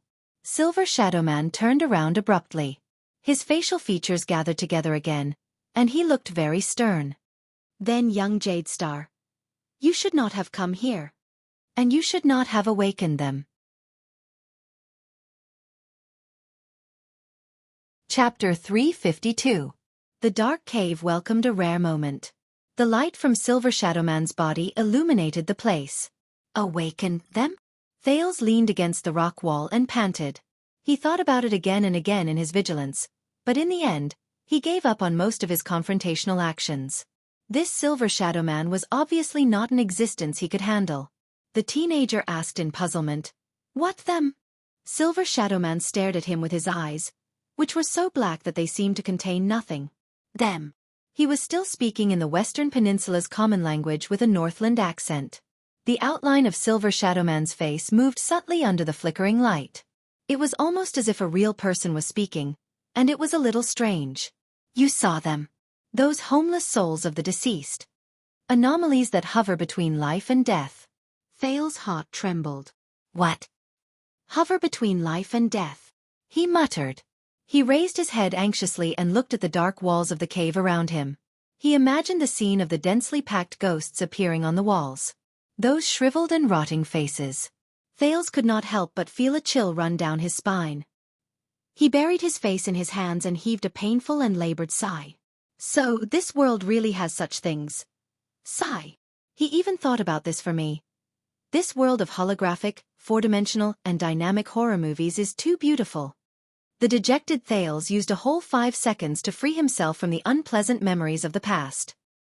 He lifted his head listlessly. But how? He leaned against the rock wall and pressed against the scratches on his body. He asked Silver Shadowman weakly, "Why are there so many souls of the deceased under Dragon Cloud City? Are they bored and come here to scare people?" Silver Shadowman's body shone faintly. He seemed to be hesitating. "A ruined castle is above our heads," he answered in the end. The words that came from the silver light were like murmurs in a dream, and they echoed faintly. "It has stood here for thousands of years. The flames of the great dragon, the footprints of the elves, the warriors of Northland, the iron hooves of the Empire, and even the heavy hammers of the orcs have plowed through this place." When he heard the unfamiliar name, Thales was instantly stunned.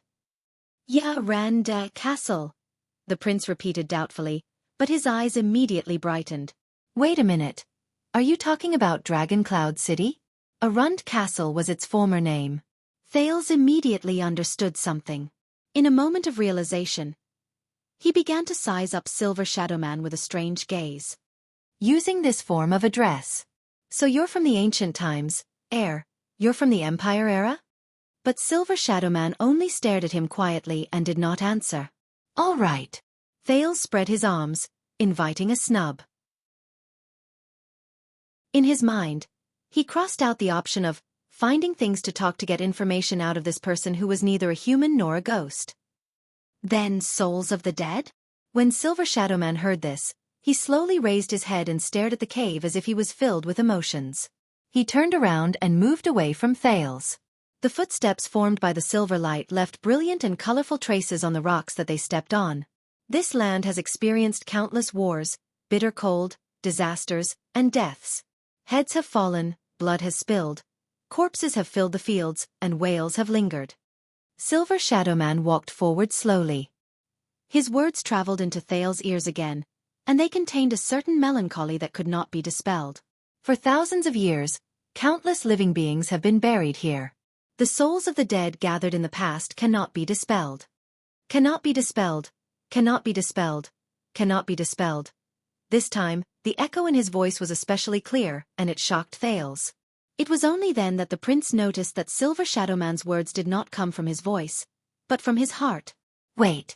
The words that came from the bottom of my heart. This situation. Doesn't it feel a little familiar?" But before Thales could figure out what was going on, Silver Shadowman's tone changed.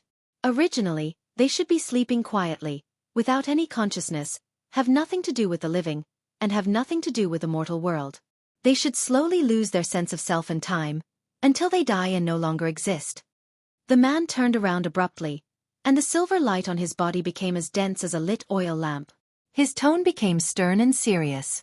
"Until you woke them up." Thales was stunned. "Me? But I didn't do anything." He stretched out his hands in an innocent and puzzled manner. "How did you wake them up?" Silver Shadowman was facing him. Under the contrast of light and darkness, his facial features suddenly became a little sharp. "No," he said firmly. "You did." Thales was stunned. Silver Shadowman slowly raised his right hand and faced him. His palm shone with a faint silver light. Thales instantly felt uncomfortable. There seemed to be something in the silver light that made his skin prickle with pain, just like when this dangerous existence had threatened and interrogated him. "I can see it. They can see that you have a special power."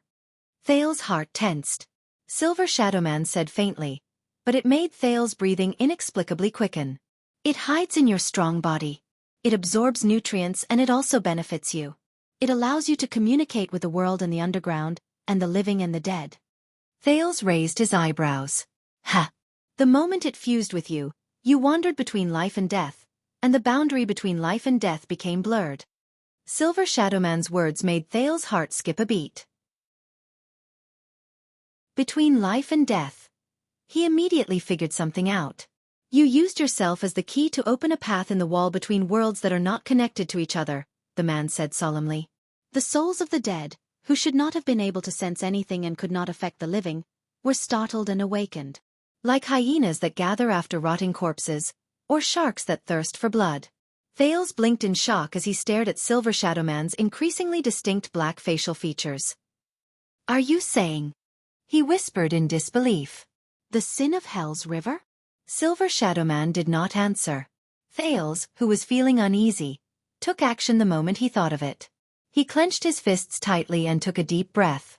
He summoned the sin of Hell's River in his body and activated its most commonly used effect, which was to strengthen his sight and hearing. In a few seconds, the sin of Hell's River followed his consciousness and poured into the blood vessels around his eyes and ears, making his world brighter and clearer. But at the same time, Thales immediately felt that there was something strange around him. In the distance, on the rock wall where the silver light could not shine, countless black shadows emerged. The new and strange faces of ghosts looked in his direction. Ah, it hurts my chest. No, why do you want to kill me? I didn't join the uprising. Sada. Noxada. They can't stay here. The vanguard of the orcs is coming. Even if I have to kidnap them, I have to kidnap all the people in this village. Ha ha ha, you won't believe me. I locked that ice bastard on a rack, used a pair of red-hot tongs to wring out its intestines, and poured kerosene on it. I will never forget what they did to my Lisa. I want every orc who falls into my hands to die in agony. At that moment, a cold chill, deep whispers, painful howls, and all the nightmares returned to Thales' senses. The prince was greatly shocked. However, the sin of Hell's River, which had sensed the threat, not only did it not stop, it even sped up uncontrollably and continued to strengthen his senses. That feeling was similar to when he watched a horror movie in his previous life. At the climax of the scare, the movie would suddenly change from a 2D perspective to a 3D perspective. I'm just doing it for the reward and food. Why should I risk my life for them? Anyway, they've never treated pawns like us as human beings. I'm so hungry, General. We've eaten all the prisoners and criminals. I'm so hungry. Can we eat the sick and the elderly? They're going to die anyway. If they fill our stomachs, we can also help them protect their families. I don't understand. We're warriors. We have our own honor. Is there any honor in slaughtering civilians? Listen, soldier. Your honor is not up to you to decide. Who are civilians and who are enemies are not up to you to decide. It's up to the army, the empire, and my orders. Do you understand? Now, soldier, kill this Northland brat. Because he's an enemy, this is honor. His voice grew louder, and his surroundings grew colder. Thales covered his head in pain, closed his eyes and started convulsing. T. How can this be? The souls of the deceased around him became increasingly agitated. Many of them even climbed towards him. At that moment, get lost! Silver Shadowman's furious roar echoed in Thales' ears. Silver light shone brightly in the cave again, and it was so piercing that Thales curled up. Go back to your lair. As Silver Shadowman roared, the screams of the souls of the deceased rose again, but they gradually became weaker. They painfully avoided the silver light and retreated back into the darkness. Those terrifying whispers and emotions also retreated from Thales' senses like a tidal wave. Then, the area around him became quiet again. After a long while, Thales, who was sitting paralyzed by the rock wall, put down his hands weakly and sensed the disappearance of the sin of Hell's River. Damn it! He panted and cursed in his heart. Damn it, damn it, damn it! As of now, these souls of the deceased cannot directly harm your body, Silver Shadowman's voice rose again. But they can affect the environment and destroy your mind, contaminate your soul, and turn you into a walking corpse. Of course, if they were a little stronger, and you were a little weaker. Thales opened his eyes and exhaled in frustration. The silver light on the man's body slowly weakened. He put down his palm, which was shining with silver light, and stared at the teenager quietly. Very good, the effect of the sin of Hell's River. Thales said dejectedly, I can actually see ghosts with my yin and yang eyes, or release infrasound waves to summon souls. That's really great," he said mockingly. Silver Shadow Man returned to Thale's side and lowered his head to look at him. "I recognize this power. I once had a friend who was just like you." Silver Shadow Man's words made Thales perk up. "The sin of Hell's River?" The man in the silver light shook his head. Under the torture of this power, he was rejected by Hell's River, and the mortal world did not accept him. That was the greatest misfortune in his life. Just like this place, just like this group of pitiful souls of the deceased who are stuck between life and death because of an evil curse. Thales, whose mood was occupied by gloom and irritation at the same time, let out a mocking chuckle. "I guess I'm not much better." But he thought of something. "An evil curse." The exhausted Thales looked up and asked, "You mentioned this more than once." "This is not the first time you mentioned it." "What do you mean?" This time Silver Shadow Man, who lowered his head to look at the teenager, paused for a long time. The silver light on his body flickered. Finally, Silver Shadow Man spoke again. "These tortured souls aren't trapped here out of their own will." His words were full of sorrow and pity. On the contrary, they are bound here because of a vicious curse, unable to continue their journey of death. Because of this curse, they are cut off from the cycle of life. They are trapped in the swamp of eternity, and they suffer endless suffering. Thales was stunned. He stood up laboriously and looked around him. He could only see a dim cave and a dark rock stratum. There was nothing there. The prince suppressed the fear in his heart and asked curiously, "What kind of curse?" Silver Shadow Man was silent for a few seconds. When Thales could not help but urge him to speak, Silver Shadow Man looked straight at him. His facial features flickered under the silver light. His words were solemn, and he enunciated each word clearly. "The curse of the Iron Blood King." Thales' eyebrows twitched. "Iron Blood King? I remember this legend." The prince scratched his head. "The Iron Blood King. All the Northlanders know him. He seems to have built something." Thales bit his lower lip and thought hard. He felt that he was about to recall it. Silver Shadow Man snorted softly and interrupted his recollection. "The Iron Blood King, the first human king to lead the people to fight against the ancient orcs, and the builder of the humans' last line of defense." "Yes." Thales, who felt that he was being underestimated, blushed and shrugged. "I mean, yes, I know. The Iron Blood King died in battle, the last line of defense was lost, the ancient orcs invaded the south on a large scale, and the ancient chauvinistic countries were destroyed. These marked the end of the uncivilized era of humans and the beginning of the era of kings." "I remember now." Thales sighed. I really miss history lessons." But he then frowned strangely. "But what does the Iron Blood King have to do with the curse?"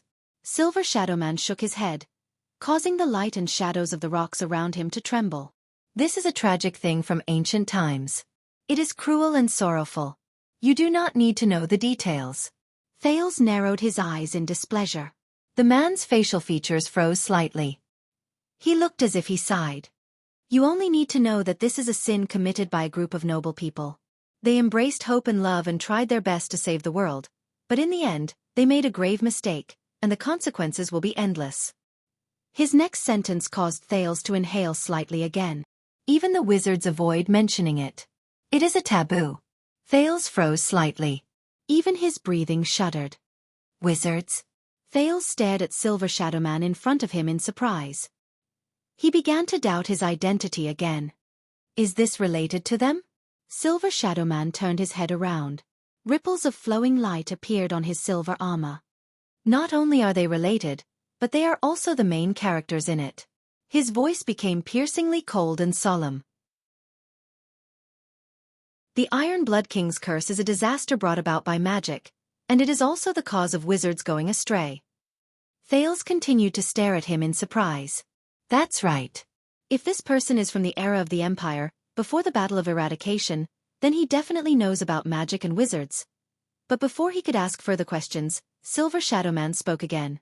Silver Shadow Man turned to the dark cave and said in a low voice, "Because of this curse and this mistake, many of the dead, no matter what their names were when they were alive, and where they belonged, their souls were locked in this black track before they went to Hell's River.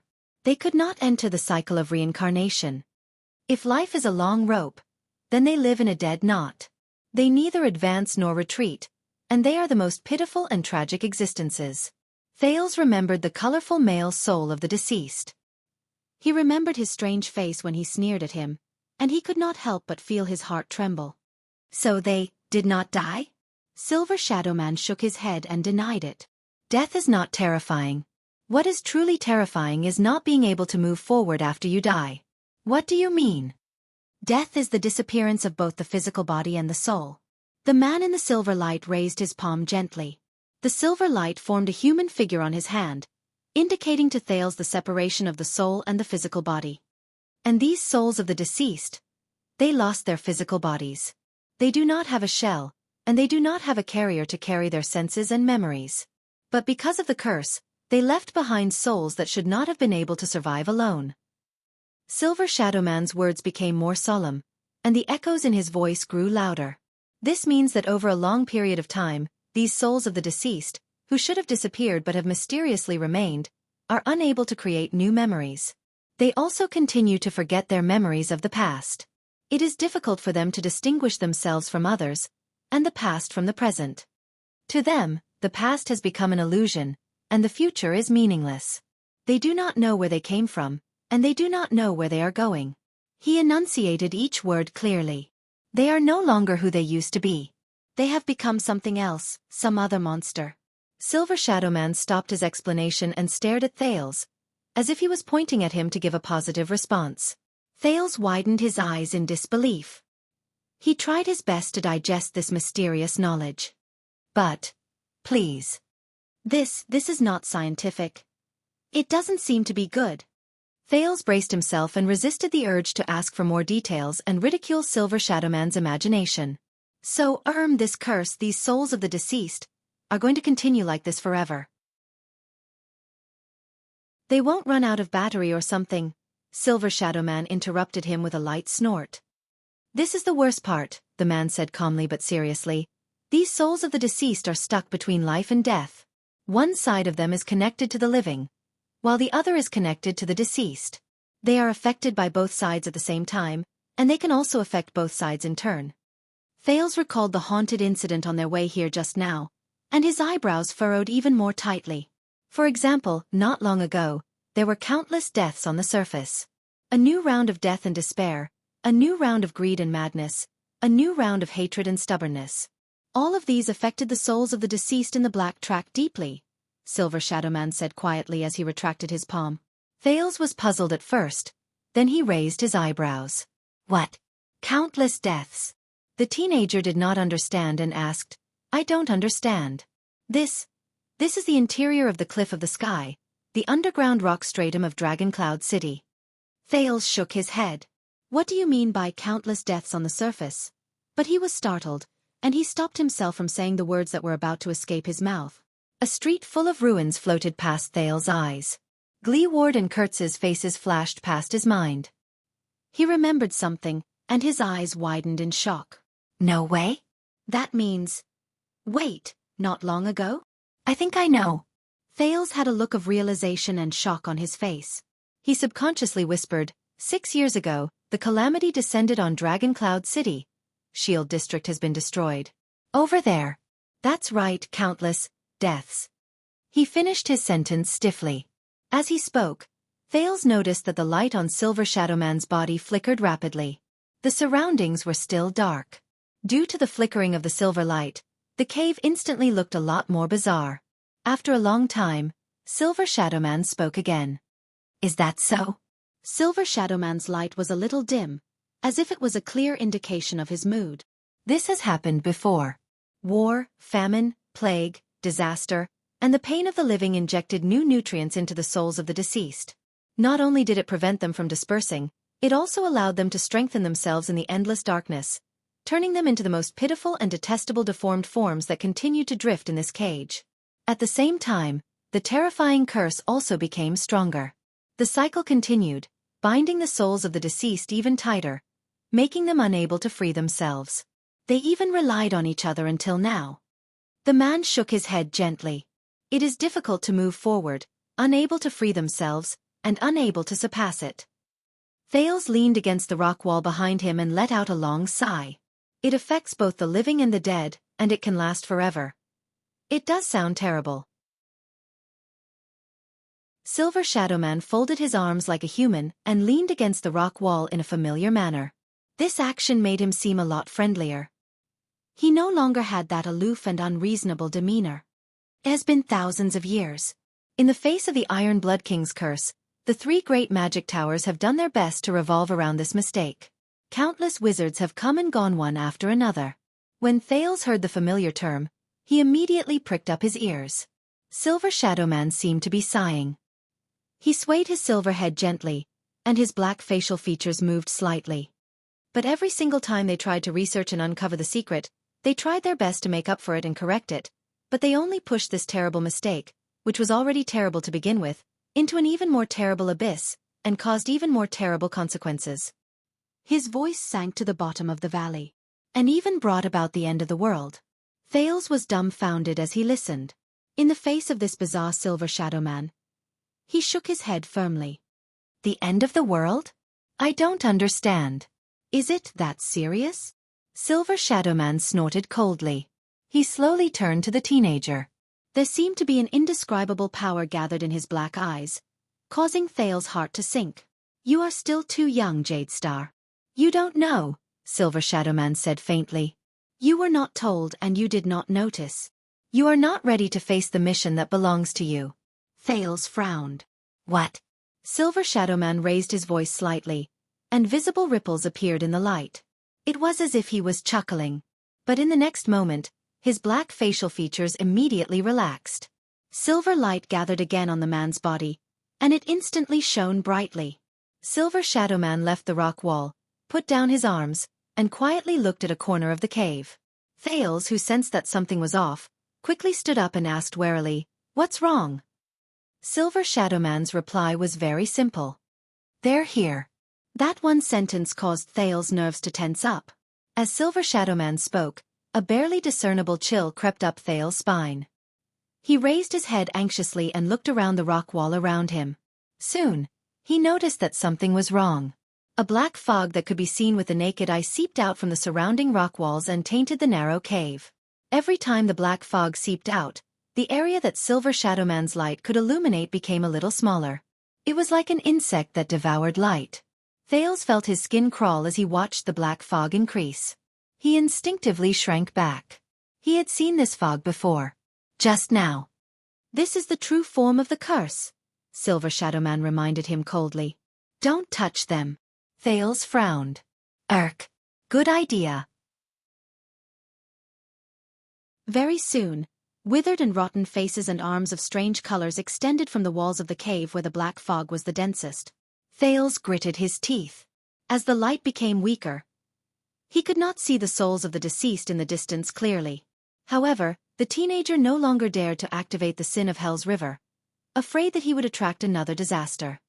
But didn't you chase them away just now? He wisely moved closer to Silver Shadow Man, even though the latter had almost killed him just now. Silver Shadow Man clenched his fists, and the light became brighter. For thousands of years, the terrifying curse caused countless terrifying souls of the deceased to gather in this place. Silver Shadow Man's tone might have been stern, but there was not much fluctuation in it. It was as if he was used to it. Most of them withered away with the passage of time, but there were still a few who escaped the calamity of time and retained quite a bit of rationality. They are very unique, powerful, terrifying, and difficult to deal with. Some of them can even exchange blows with me. Silver Shadow Man turned his head swiftly and looked at the darkest corner of the cave. Like this. Thales followed Silver Shadow Man's gaze, and looked at the corner. His face instantly turned pale. A face appeared on the rock wall. It's it. It's it again. It opened its withered lips again, and its teeth, which were the color of rust, appeared from the rock wall. It was still dressed in ancient armor, had complicated braids, and had protruding white eyes. It was still in the dark, but its body was still brightly colored. It's the first soul of the deceased to appear. The most unique soul of the deceased. It's also Kutz's murderer, Thales thought in his heart. Compared to the other souls of the deceased who only dared to climb the rock wall and did not dare to get too close to the silver light, this unique soul of the deceased released endless cursed black fog. It completely left the rock wall and floated in the air. It floated towards the center of the silver light. Thales tensed up. The soul of the deceased lifted its head. Its white eyes shone with a faint green light as it looked at them. Thales bit his lower lip and grabbed the dagger by his waist, even though he did not know whether it would be useful. However, this time, this unique soul of the deceased looked at Silver Shadowman. The language of the ancient empire, which had turned from unfamiliar to familiar, rang in Thales' ears again with a melancholy and profound charm. You. It's you again. Northlander. Northlander. Thales curiously looked at Silver Shadowman beside him, and he once again raised his speculations about his identity. The muscles on the withered face of the soul of the deceased trembled slightly. It shook its head. This human-like action made it seem like it was remembering something. Why don't you give up? Why don't you join us? Why do you resist? Silver Shadowman shook his head. The silver light on his body focused, and the area it shone on became much smaller, but it became even more piercing and dazzling. It chased away a few wisps of black fog that were about to approach them. General Linka. The man in the silver light had a relaxed attitude, but he used the language of the ancient empire with great familiarity. You were once a great warrior, a powerful opponent, and a brutal executioner. But at that time, you were at least a human.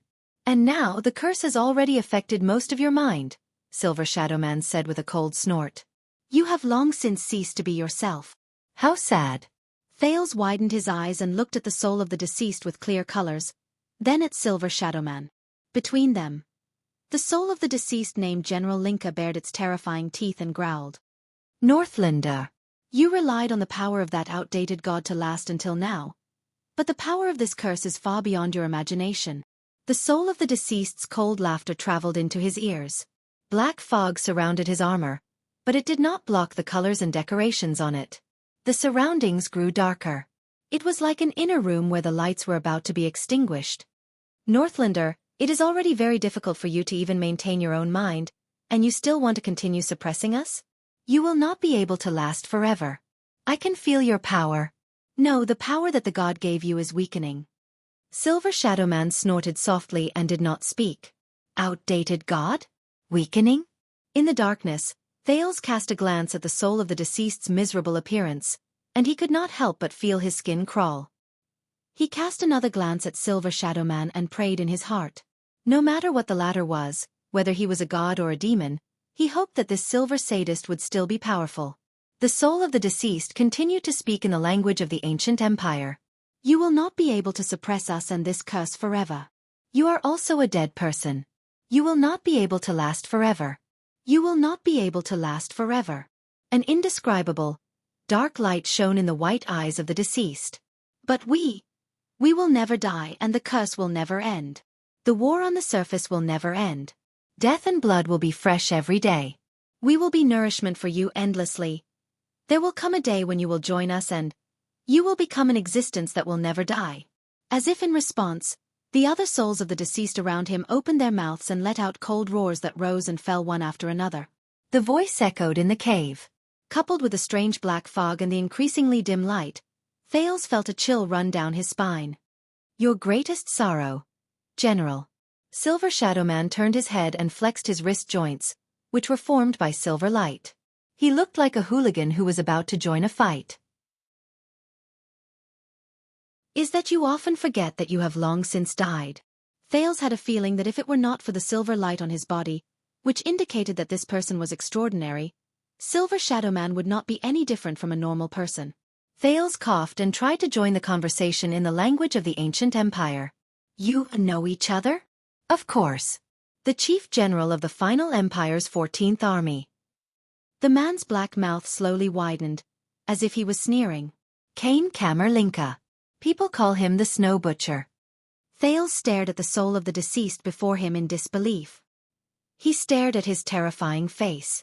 The final empire? So, this General K something should have been dead for how many years? I remember his name, his title, his deeds. Silver Shadowman stared at the soul of the deceased in the air from a distance. His tone was solemn. Even better than me remembering my own past. Ha ha ha ha ha. The soul of the dead, Kane Kamer, opened his frighteningly dry lips and laughed coldly in the cursed black fog. Likewise. One day, we will return to this world and rebuild the glorious past of the Empire. And you, Northlander who overestimates yourself, you will eventually fail. Silver Shadow Man stared at him coldly. He did not move, and neither did he say a word. You will ultimately fail. At the same time, with endless hatred and resentment, the countless souls on the rock wall opened their mouths and let out deafening cold howls. Ah! Thales tensed up and instinctively covered his ears. Silver Shadow Man stood his ground without fear. He even took a step forward and blocked Thales' way. The black fog surrounding Cain Cammer suddenly increased in size, blocking out the countless silver lights and covering the entire cave. You will ultimately fail. In the next second, with endless black fog around him, the withered and rotten face of the Empire's general, Cain Cammer, who had passed away many years ago, instantly appeared in front of them. Thales was shocked. His vision suddenly darkened. The roaring general of the deceased pounced on Silver Shadow Man in an aggressive manner. The teenager's vision immediately darkened until he could no longer see his surroundings clearly. In the dark cave, the shrill cries of the souls of the deceased rang in his ears. Thales could not help but feel terrified. Among them, the Empire's general repeatedly growled in a low voice. It was chilling. You will ultimately fail. In the next moment, the black fog completely enveloped Silver Shadow Man. Not a single inch was spared. Not a single inch was spared. The last ray of light finally disappeared from Thales' vision. Only darkness was left. And the general's whispers. X. You will ultimately.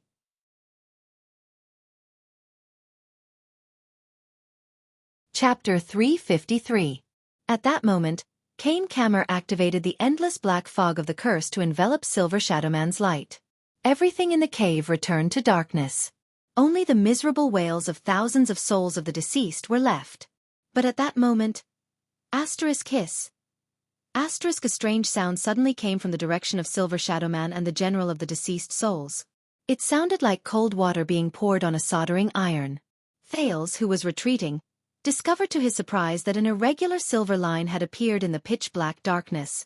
It was like a bolt of lightning that cut through the night sky, and it brought with it some faint light. Thales subconsciously narrowed his eyes. No, it's not a silver line. Instead, it's a sliver of silver light that leaked out from the direction of Silver Shadow Man and the general of the deceased souls. It illuminated the corner. A faint voice that was light but could not be ignored rose faintly. You are warriors after all. Before the voice faded away, the second, third, and fourth silver lines appeared one after another in the darkness. They overlapped with each other to form the shape of a tree branch, and they illuminated the black fog that flowed even faster around them. A thought appeared in Thales' heart, and hope was reignited in him.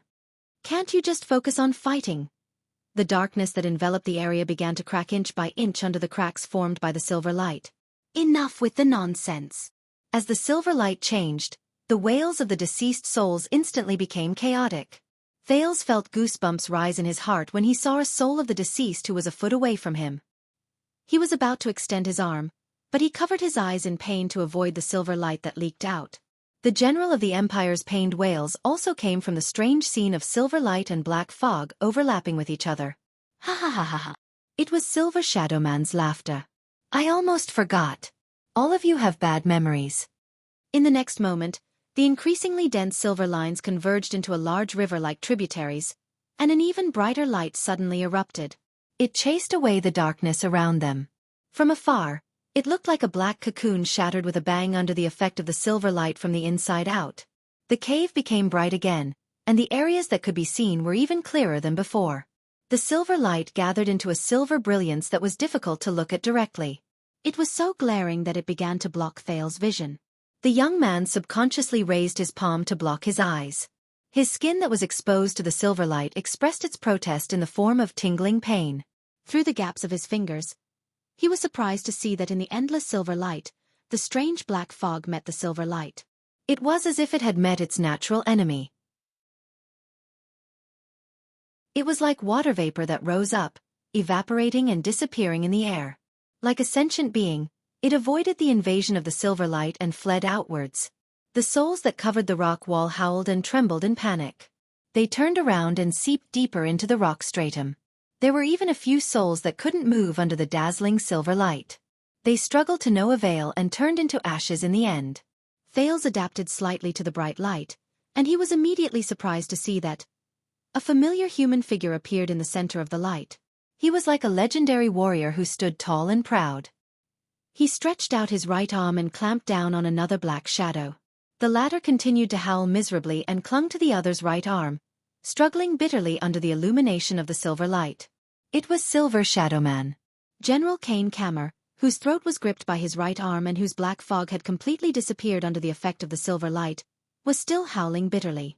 The general of the deceased souls, Kane Kammerlinka, who was once fierce and insufferably arrogant, was now like a lowly pawn. He grabbed the other's right arm, and his illusory limbs twisted continuously in the air, making the terrifying soul of the deceased look a little pathetic. Thales coughed and looked at the captured general of the deceased souls in surprise. Did you just say that it is powerful, terrifying, and difficult to deal with? It can even exchange blows with you? Silver Shadowman's facial features moved slightly, as if he sneered. He turned around and watched as the souls on the surrounding rock walls disappeared without a trace, leaving no trace behind. Kane Kammer clung to the other's right arm and continued to struggle madly but futilely. Silver Shadowman clenched his left fist and slowly raised it to his chest. His fist gathered countless dazzling silver rays, forcing Thales to raise his hand to shield his eyes. Yes, it is very powerful. In the next moment, Silver Shadowman threw a punch with an astonishing momentum. Asterisk boom. Asterisk the heavy punch of silver light hit the general of the deceased soul's withered face. As the silver light shone brightly, Thales noticed in surprise that the entire cave began to tremble in a barely noticeable manner due to the punch. It let out a low whimper. In the next second, the general of the deceased souls screamed in pain. Its illusory body seemed to have gained physical form, and it was pushed back by the punch.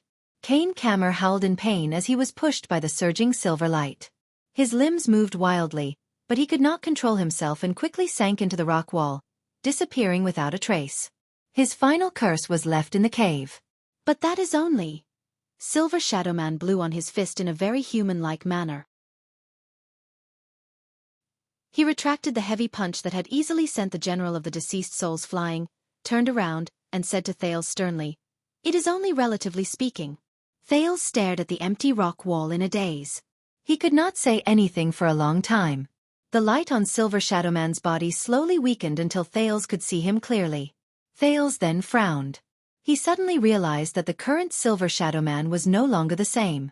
At some unknown point in time, a set of heavy armor also made of silver light had appeared on his body, which was constructed by silver light.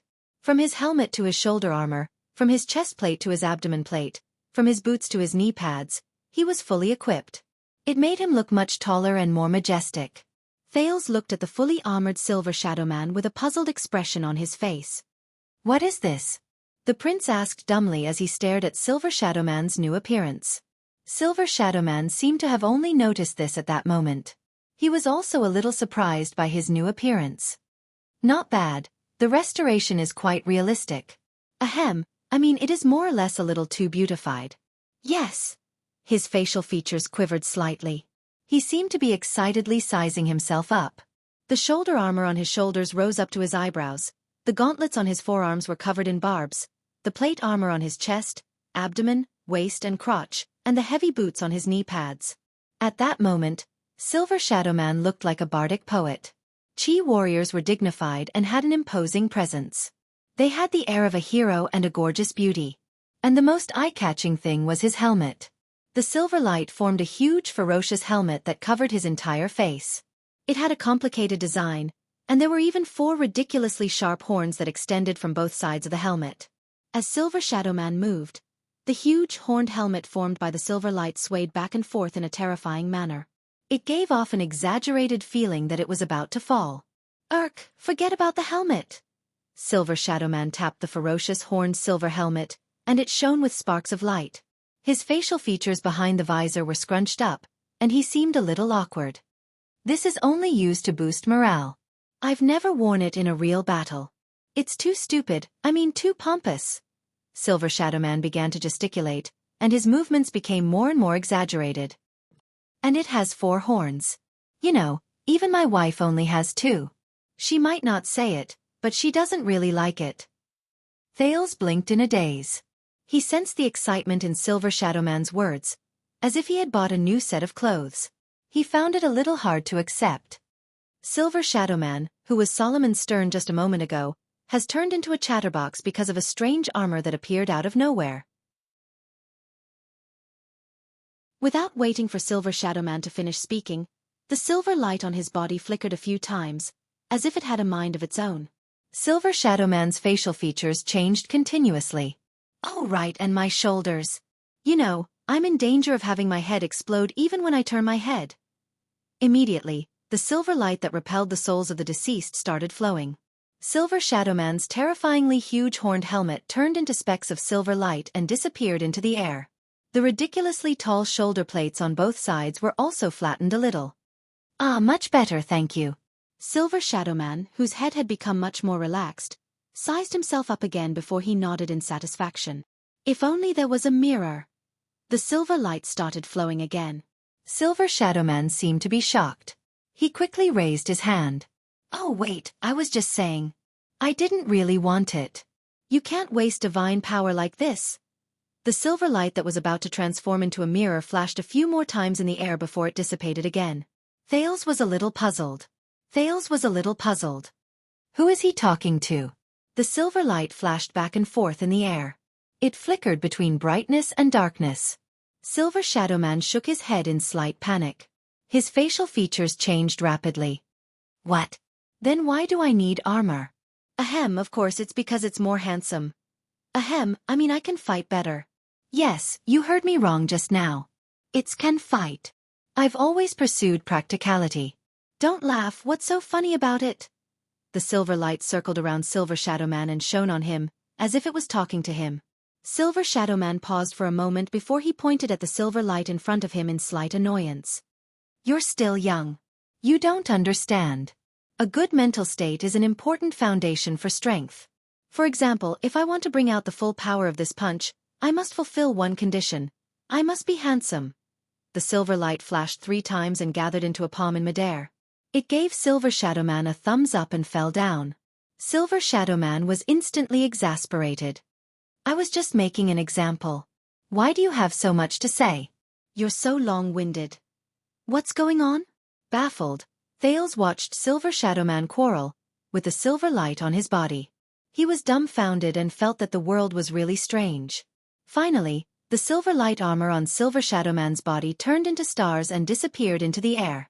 Thales averted his gaze from the human-like silver light and looked at Silver Shadowman. He said quietly, "At." When he heard this name, Silver Shadowman paused for a moment. The relaxed expression he had just now disappeared. That soul of the deceased called you At. Thales stared at Silver Shadowman in front of him and asked tentatively, Is this your name? Silver Shadowman was silent for a few seconds. This is not important, he said faintly. Thales took a deep breath. There aren't many people with this name in history. The teenager suppressed his excitement and tried his best to voice his guess calmly. And there is only one person with this name who has a close relationship with Northland and Dragon Cloud City. There is only one person who knows what Jade Star is. Silver Shadowman did not move. Thales bit his lower lip and glared at the silver existence in front of him. Without realizing it, he used honorifics. You are, sir, you are. Silver Shadowman raised his head abruptly and interrupted him. Who am I? But Silver Shadowman shook his head. Just as I said before, this is not important. Even I often forget who I used to be. Because that's all in the past. Thales' words were stuck in his mouth. He could not help but say in surprise, But, haven't you noticed? Silver Shadowman walked to stand in front of him. His dark facial features were profound. In essence, I am no different from them and those souls of the deceased. I am just another dead person, one of the thousands of souls in this world. Silver Shadowman's voice was deep and lifeless in his heart. Even the silver light on his body had become much dimmer. Thales stared at him, puzzled and puzzled. Another dead person. But Thales immediately shook his head forcefully. His gaze was firm. No. I think you are different. Silver Shadowman froze for a moment. You and that general. I can see the difference between the two of you. They are forced, confused, delirious, filled with pain, resentment, and hostility. But you are clear-headed, rational, autonomous, and even... Thales gulped. Even if you might have been dead for many years, but... He paused for a moment and remembered those indescribably terrifying souls of the deceased. He remembered the murmurs and cries of pain that once gave him a splitting headache, but after that, he became thoughtful. Thales raised his head and said with certainty, "You volunteered to guard this dark and boundless black track and suppress these increasingly brutal souls of the deceased, am I right? Are you the one who has been suppressing this inexplicable curse and doing your best to prevent the terrible consequences they might cause?" Silver Shadowman still did not speak, but his dark facial features became more and more tense. "For so many years, you relied on yourself to stay in this dark underground," Thales enunciated each word clearly with disbelief, reverence and excitement, "to protect Dragoncloud City. Regardless of the past or the future." Thales bit his lower lip and spat out that title. "At," Silver Shadowman suddenly raised his head. "You are wrong." His tone became cold and rebuked again. Thales was stunned. "The only difference between me and them is that I was quite lucky after I died. I received a blessing and gift from a certain great existence," Silver Shadowman said with a cold snort. "It allowed me to maintain my former self even after I lost my physical body. I retained a few important memories and escaped the misfortune of losing my mind. I was able to retain new memories as long as I could, such as meeting you." Silver Shadowman walked forward slowly and pressed his palm, which was formed by silver light, on Thales' left shoulder. "But I am still forgetting, still losing. In a few days, you will disappear from my memories, and I will no longer remember your arrival." Thales stared into the dark, round holes where the eyes should have been. When he remembered the man's extraordinary identity and his current situation, he was instantly stunned. Silver Shadowman shook his head slightly. "In the end, I am no longer in this world. In the end, I am different from you. In the end, I will also disappear. That is all. There is nothing more." At this moment, the silver light on Silver Shadowman's body brightened again. He let go of Thales and looked to the other side with a solemn expression. While he was immersed in the complicated emotions of knowing the man's identity, Thales snapped out of his daze. His surroundings turned dark again. What's going on? He noticed that the ominous black fog had once again appeared in the cave. Countless ghostly faces reappeared on the rock walls. The souls of the deceased had arrived again. Thales widened his eyes.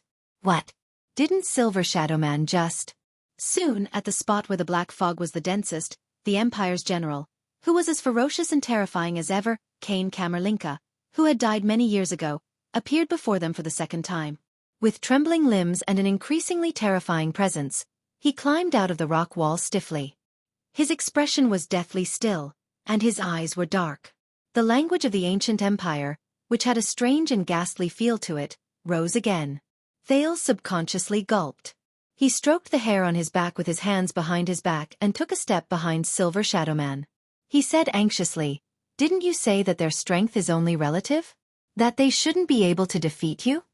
Silver Shadowman's facial features scrunched up. He patted his head, and the silver light above his head trembled.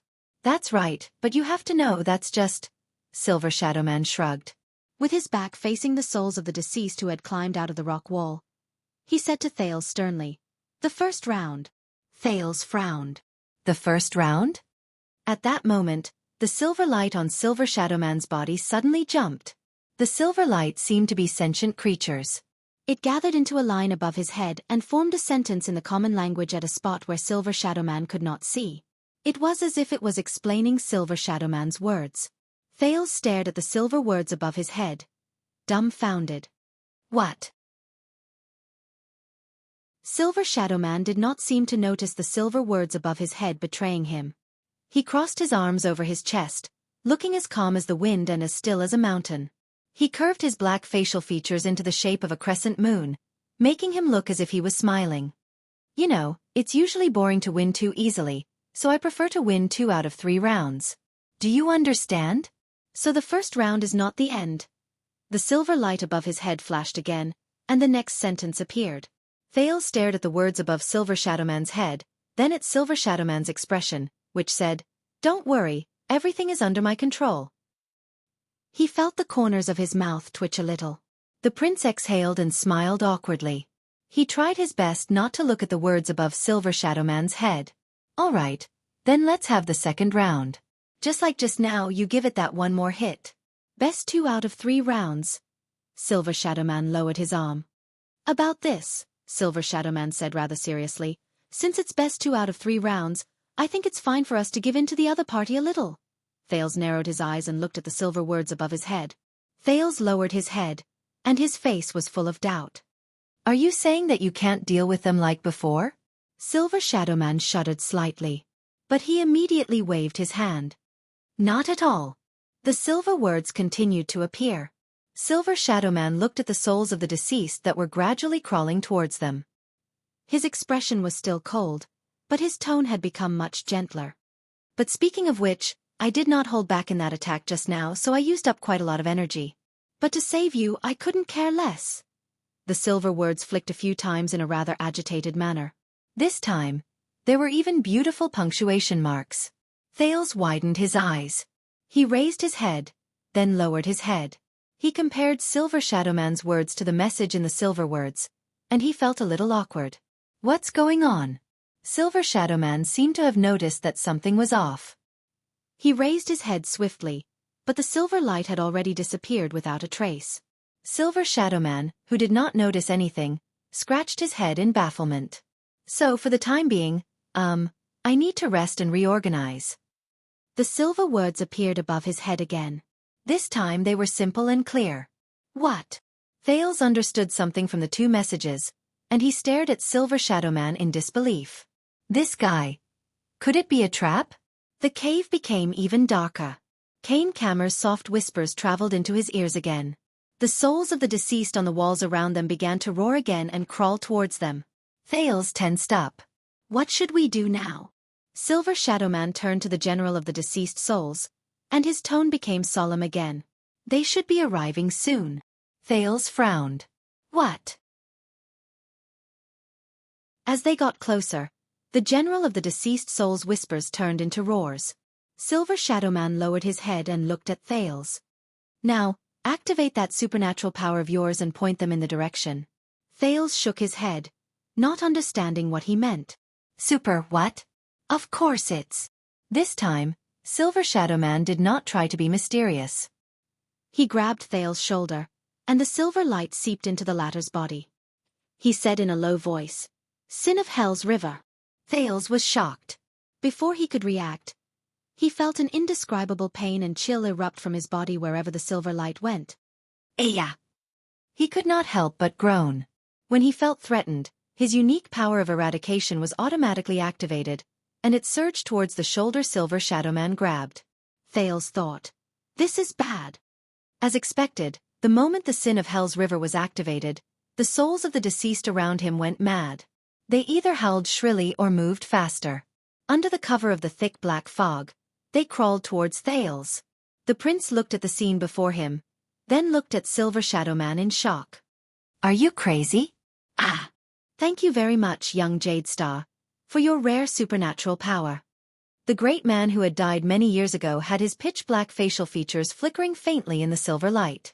There was actually a hint of coldness and savagery in his voice. "A good bait. I can't let it go to waste." At the same time, the silver light in Silver Shadowman's body appeared again and gathered into new words above his head. At that moment, when Thales heard Silver Shadowman's cold attitude and saw the words formed by the silver light, his heart instantly turned cold, even though he had let down his guard because of Silver Shadowman's identity. *T. No way. At that moment, he suddenly remembered what the general of the deceased souls had said to Silver Shadowman. Thales stared at Silver Shadowman's savage facial features in disbelief. He watched as the corners of his mouth curled up in a nonchalant manner. Then, "He's already..." Before he could finish thinking, the decaying foreign creatures, led by the general of the deceased souls, had already moved their limbs in a frenzy. They howled shrilly and ignored the damage caused by the silver light. They pounced on Thales, who was immersed in the Sin of Hell's River. They were like a pack of bloodthirsty wolves who had their eyes fixed on their prey.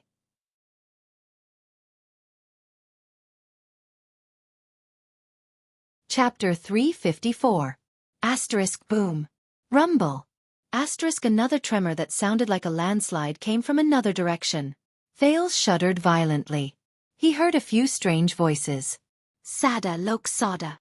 Sel Rakai. In the next moment, a few similarly withered and terrifying deceased souls that were also shrouded in black fog suddenly appeared from the top of the rock wall. However, their bodies and appearances were very different. These deceased souls were also surrounded by black fog, but most of them were huge and had bulging muscles. The style of their clothes did not resemble those of the Empire, nor did they resemble those of Northland. Their eyes were also pale white, but their noses were even taller, their teeth sharper, and their rotten and withered skin was also darker. However, something surprising happened. The souls of the deceased. The strange souls of the deceased that had just arrived were howling in a language that Thales could not understand towards the deceased soul Xianxia and its companions. Kruri. Sell. This situation appeared in every corner of the cave. Almost every new deceased soul that arrived on the battlefield, from top to bottom, was usually a deceased soul with a unique form. They all let out the same terrifying roars at the deceased souls on Xianxia's side. The black fog continued to spread in the air, and the number of newly arrived deceased souls also gradually increased. Thales stared at the scene before him in astonishment. Enough! Silver Shadowman let go of Thales' shoulder and said faintly, "Stop." The silver light on his body turned into something that looked like a barrier and covered both of them. "It's here." Finally, a low roar that sounded like a thunderclap rose from almost every corner, and it resonated with the surrounding rock strata. Kruri. Scanna Nadalius, the low roar continued. A huge decaying arm that was as thick as a human's thigh slowly emerged from the top of the rock wall and climbed up the rock strata. As the low growl gradually grew louder, the owner of the arm slowly pulled its entire body out of the rock wall. Its enormous body even occupied most of the entire rock wall, until it raised its equally enormous head. Under its deathly pale eyes, it opened its enormous black mouth. Thales widened his eyes. An anomaly that was different from the pitiful deceased he had seen so far appeared before Thales' eyes. This is also a deceased soul, Thales told himself anxiously. It was a giant dead soul that was so strong that it was almost the size of 3 people. It floated in the black fog of the curse. Its appearance was strange and out of proportion. Its white eyes were very small, its nostrils turned outwards, and a terrifying scar ran across half of its face. It even cut through half of its lips, making its teeth protrude and making it look even more terrifying when it roared. Its whole body was surrounded by several rings of beast teeth ornaments. With the support of its rotten and withered limbs, it roared madly at the cave. Nadalius! Its roar seemed to have shaken all the souls in this cave. The souls of the deceased who were originally surrounding Thales and Silver Shadowman in the cave turned around, as if they had given up on Thales and Silver Shadowman. They flashed their claws, which were covered in black fog, at the new souls of the deceased that kept increasing in number. They responded with shrill howls as well. Ah! Kill them all! Even though the newly arrived foreign deceased souls were at a disadvantage in terms of numbers, under the leadership of the giant leader, they responded to the other party's provocation with even more excitement and fury. A few of the deceased souls with unique physiques even used their grayish-white and rotten upper arms to beat their chests. Their howls even drowned out the other parties. Nadalius. The most unique deceased soul, General Kane Kamerlinka, turned his head around with a ferocious expression. He stared at the newly arrived gigantic deceased soul without showing any signs of weakness. His pale eyes were filled with strong emotions. Bastard. There was an inexplicable hatred hidden deep within his ancient empire's language. Bastard. In the next second, the giant deceased soul that was the size of 3 people and had a terrifying face also had a twisted expression on its face. It let out a deafening roar. Sell. The moment it finished speaking, it swung its strong limbs and pounced towards Xianxia from above. The black fog all over Xianxia's body trembled. It faced the new enemy without taking a single step back. Come on, ice bastard. The 2 leaders were not the only ones. More and more new deceased souls pounced down from the rock walls above. They invaded the narrow space and pounced towards Xianxia's old deceased souls in midair. A new battle had begun. Thales watched as a gigantic new deceased soul descended from above. It screamed fiercely and pounced on a deceased soul in the form of an old man. In a fit of madness, it bit down on the deceased soul's neck. The old deceased soul screamed in pain and uttered words whose meaning could not be understood. Oh! A ball of black fog instantly spread out from its wound. However, this victim immediately started fighting with the other party. He pierced his bare hands into the deceased soul's chest. It used all means, including its teeth and limbs, to diminish the other party's existence. The new deceased souls seemed to have been infected with madness. They did not hold back at all. The deceased souls on Kane Kammer's side also pounced forward without hesitation and retaliated fiercely. The entire cave was instantly in chaos. Thales watched the scene of the deceased souls killing each other with a pale face. He suddenly realized that the word cell from the new deceased souls sounded very familiar. A second later, he recalled the relevant content. In the military history classes of the Northland nobles, there was a compulsory subject to learn, the Orc language, especially military orders. And cell. That was. Thales stared in disbelief at the new deceased souls whose bodies were terrifying even though they were beyond recognition. That was one of the glacial orcs' military orders to attack. It meant, kill, massacre, murder. Or in a more direct and cruel manner, leave no survivors. So, the sin of Hell's river in Thales' body slowly faded away. He continued to stare at the frenzied battle between the two groups of deceased souls in the cave. Didn't you want to use me as bait to lure them away and run away yourself? Thales, who felt that he had escaped a disaster, asked the person beside him in surprise. Silver Shadowman turned his head to the side, as if he did not care to answer. The playful ball of silver light shot out from Silver Shadowman's head mischievously. It bounced around to form a few words. Mischief. Bad taste. Thales' small face instantly darkened. The existence of the new deceased souls made the cave appear even darker. But for a moment, no deceased soul paid any attention to this small corner. All right, but what is that? Thales quickly forgot about his displeasure and pointed at the newly arrived large deceased soul who was fighting against the general in a daze. It is also a deceased soul under a curse, Silver Shadowman answered him readily. But it is another one. Its soul is tenacious, and its will is terrifying. After it is imprisoned and polluted by the curse, it is even more difficult to deal with than our General Linka. Thales turned his head around anxiously. But why are they? Silver Shadowman nodded. You know, there is something very interesting. The other party's voice sounded a little relaxed at that moment. Under this terrifying curse, even though these deceased souls are muddle-headed, they are still unable to separate themselves from the world they were born in. Some of their most deep-rooted emotions and obsessions are not only impossible to forget, they become stronger and more deformed. They have already broken away from their memories and situations, leaving only their feelings and instincts.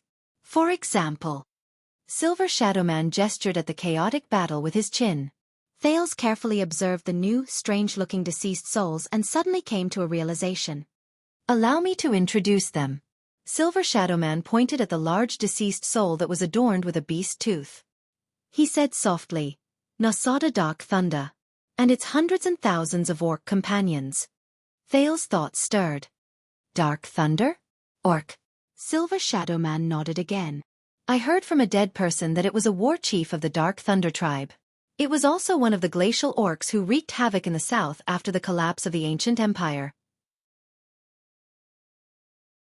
It was also the culprit behind the hundreds of bloody robberies in the Northland province.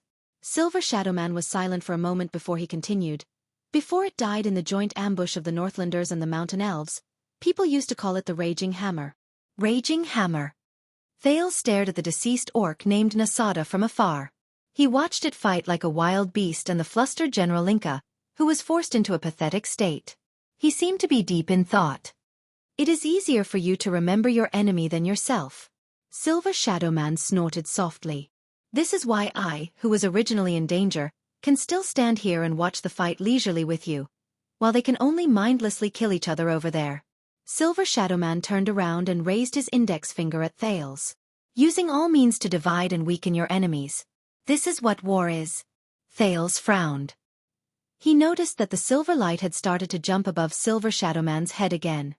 As if, from the first day I opened my eyes here, I have been searching for a way to keep them in check and suppress these deceased souls.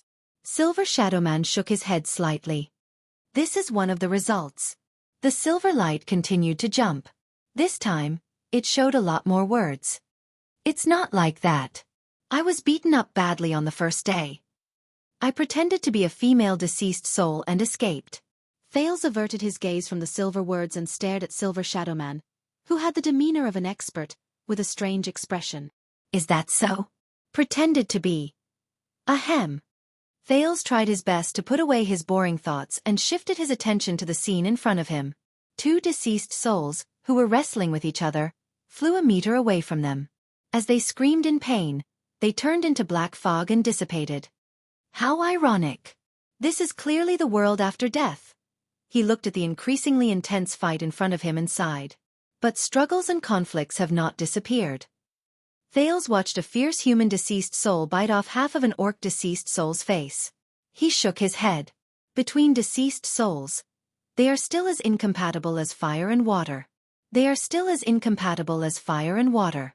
They repeat the hatred and pain from when they were alive. They just turn the mortal war into a war of deceased souls. This time, Silver Shadow Man did not speak. He focused on the field, as if it was the most exciting show. We should leave before the mountain elves come to join the battle, he said faintly a few seconds later. Thales was startled. Elves? There are elven deceased souls here?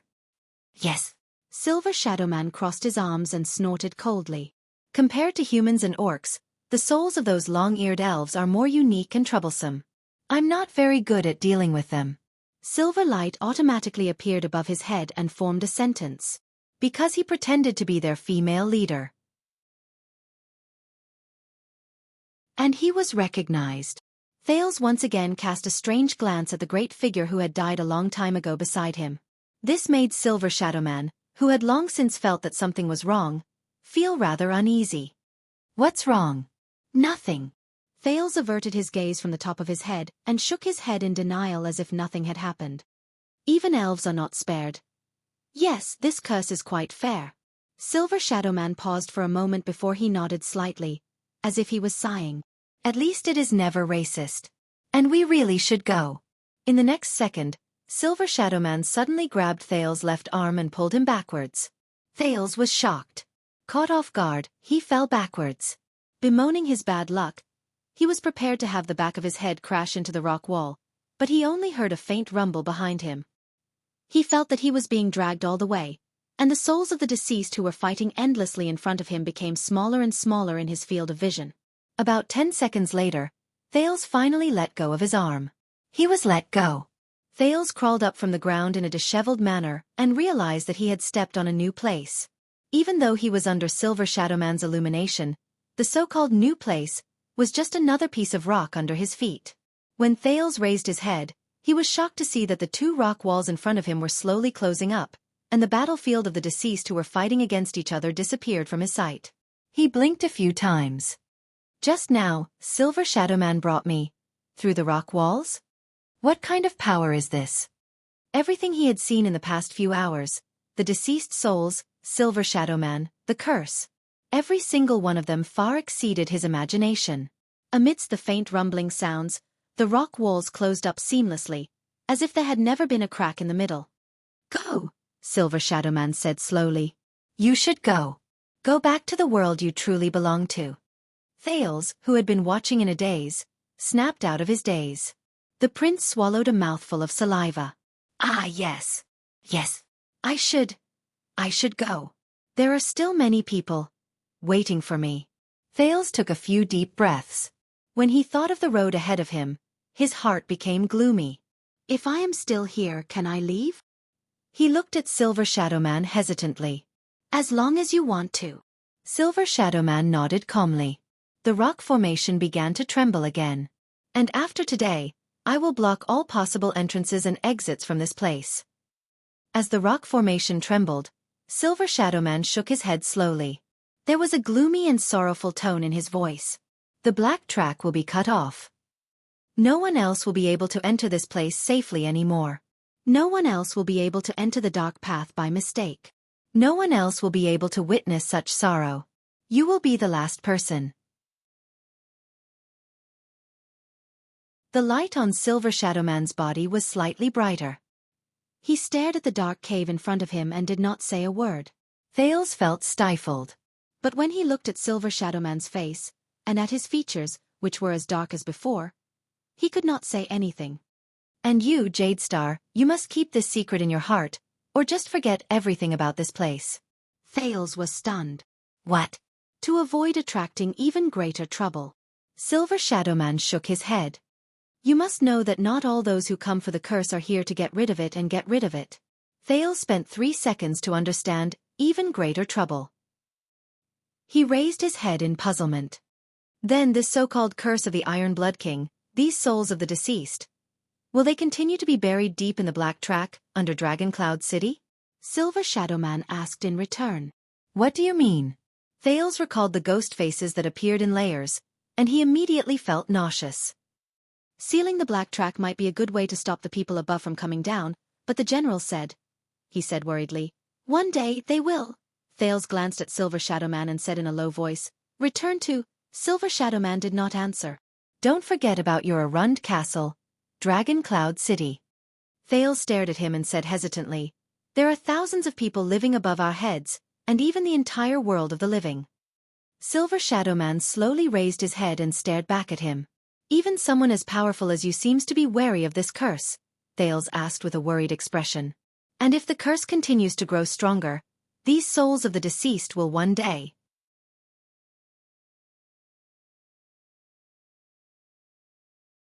Chapter 355. Thales frowned and said, is there such a possibility? What are the consequences? Silver Shadow Man was silent for a long time.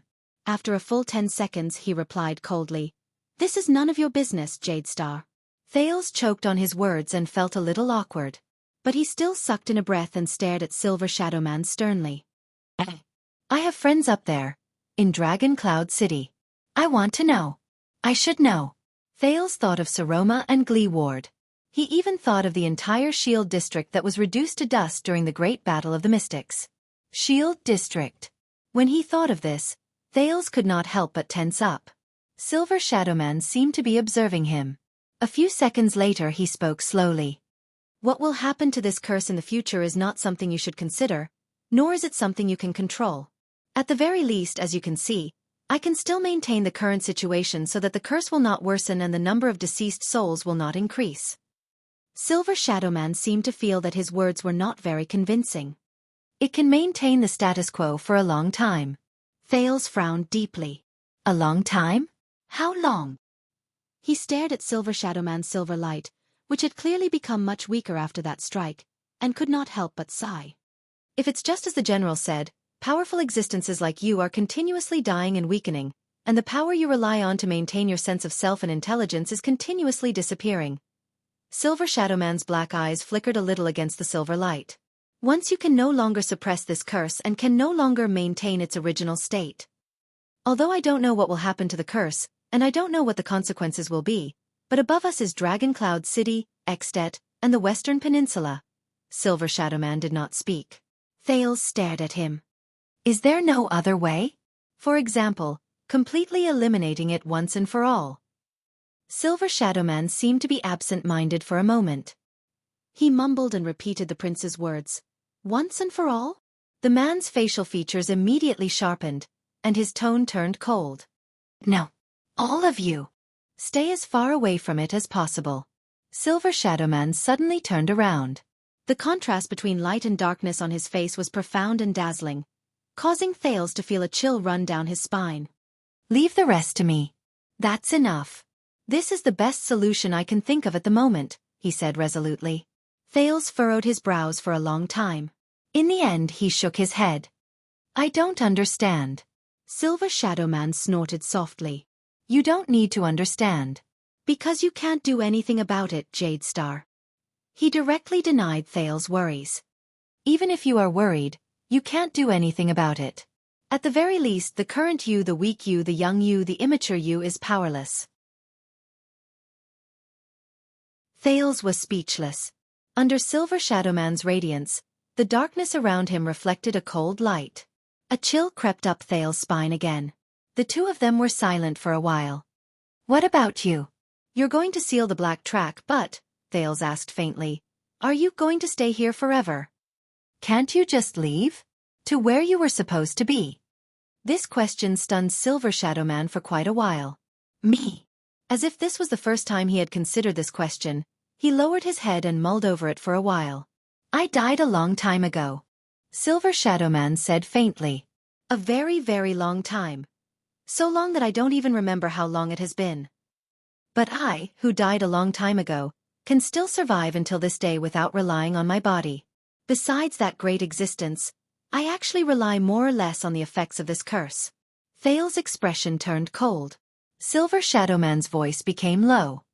It's very ironic, isn't it? I can only stay here and guard this curse forever until I'm destroyed along with it, Silver Shadow Man said quietly. Or let it conquer me, enslave me, and assimilate me.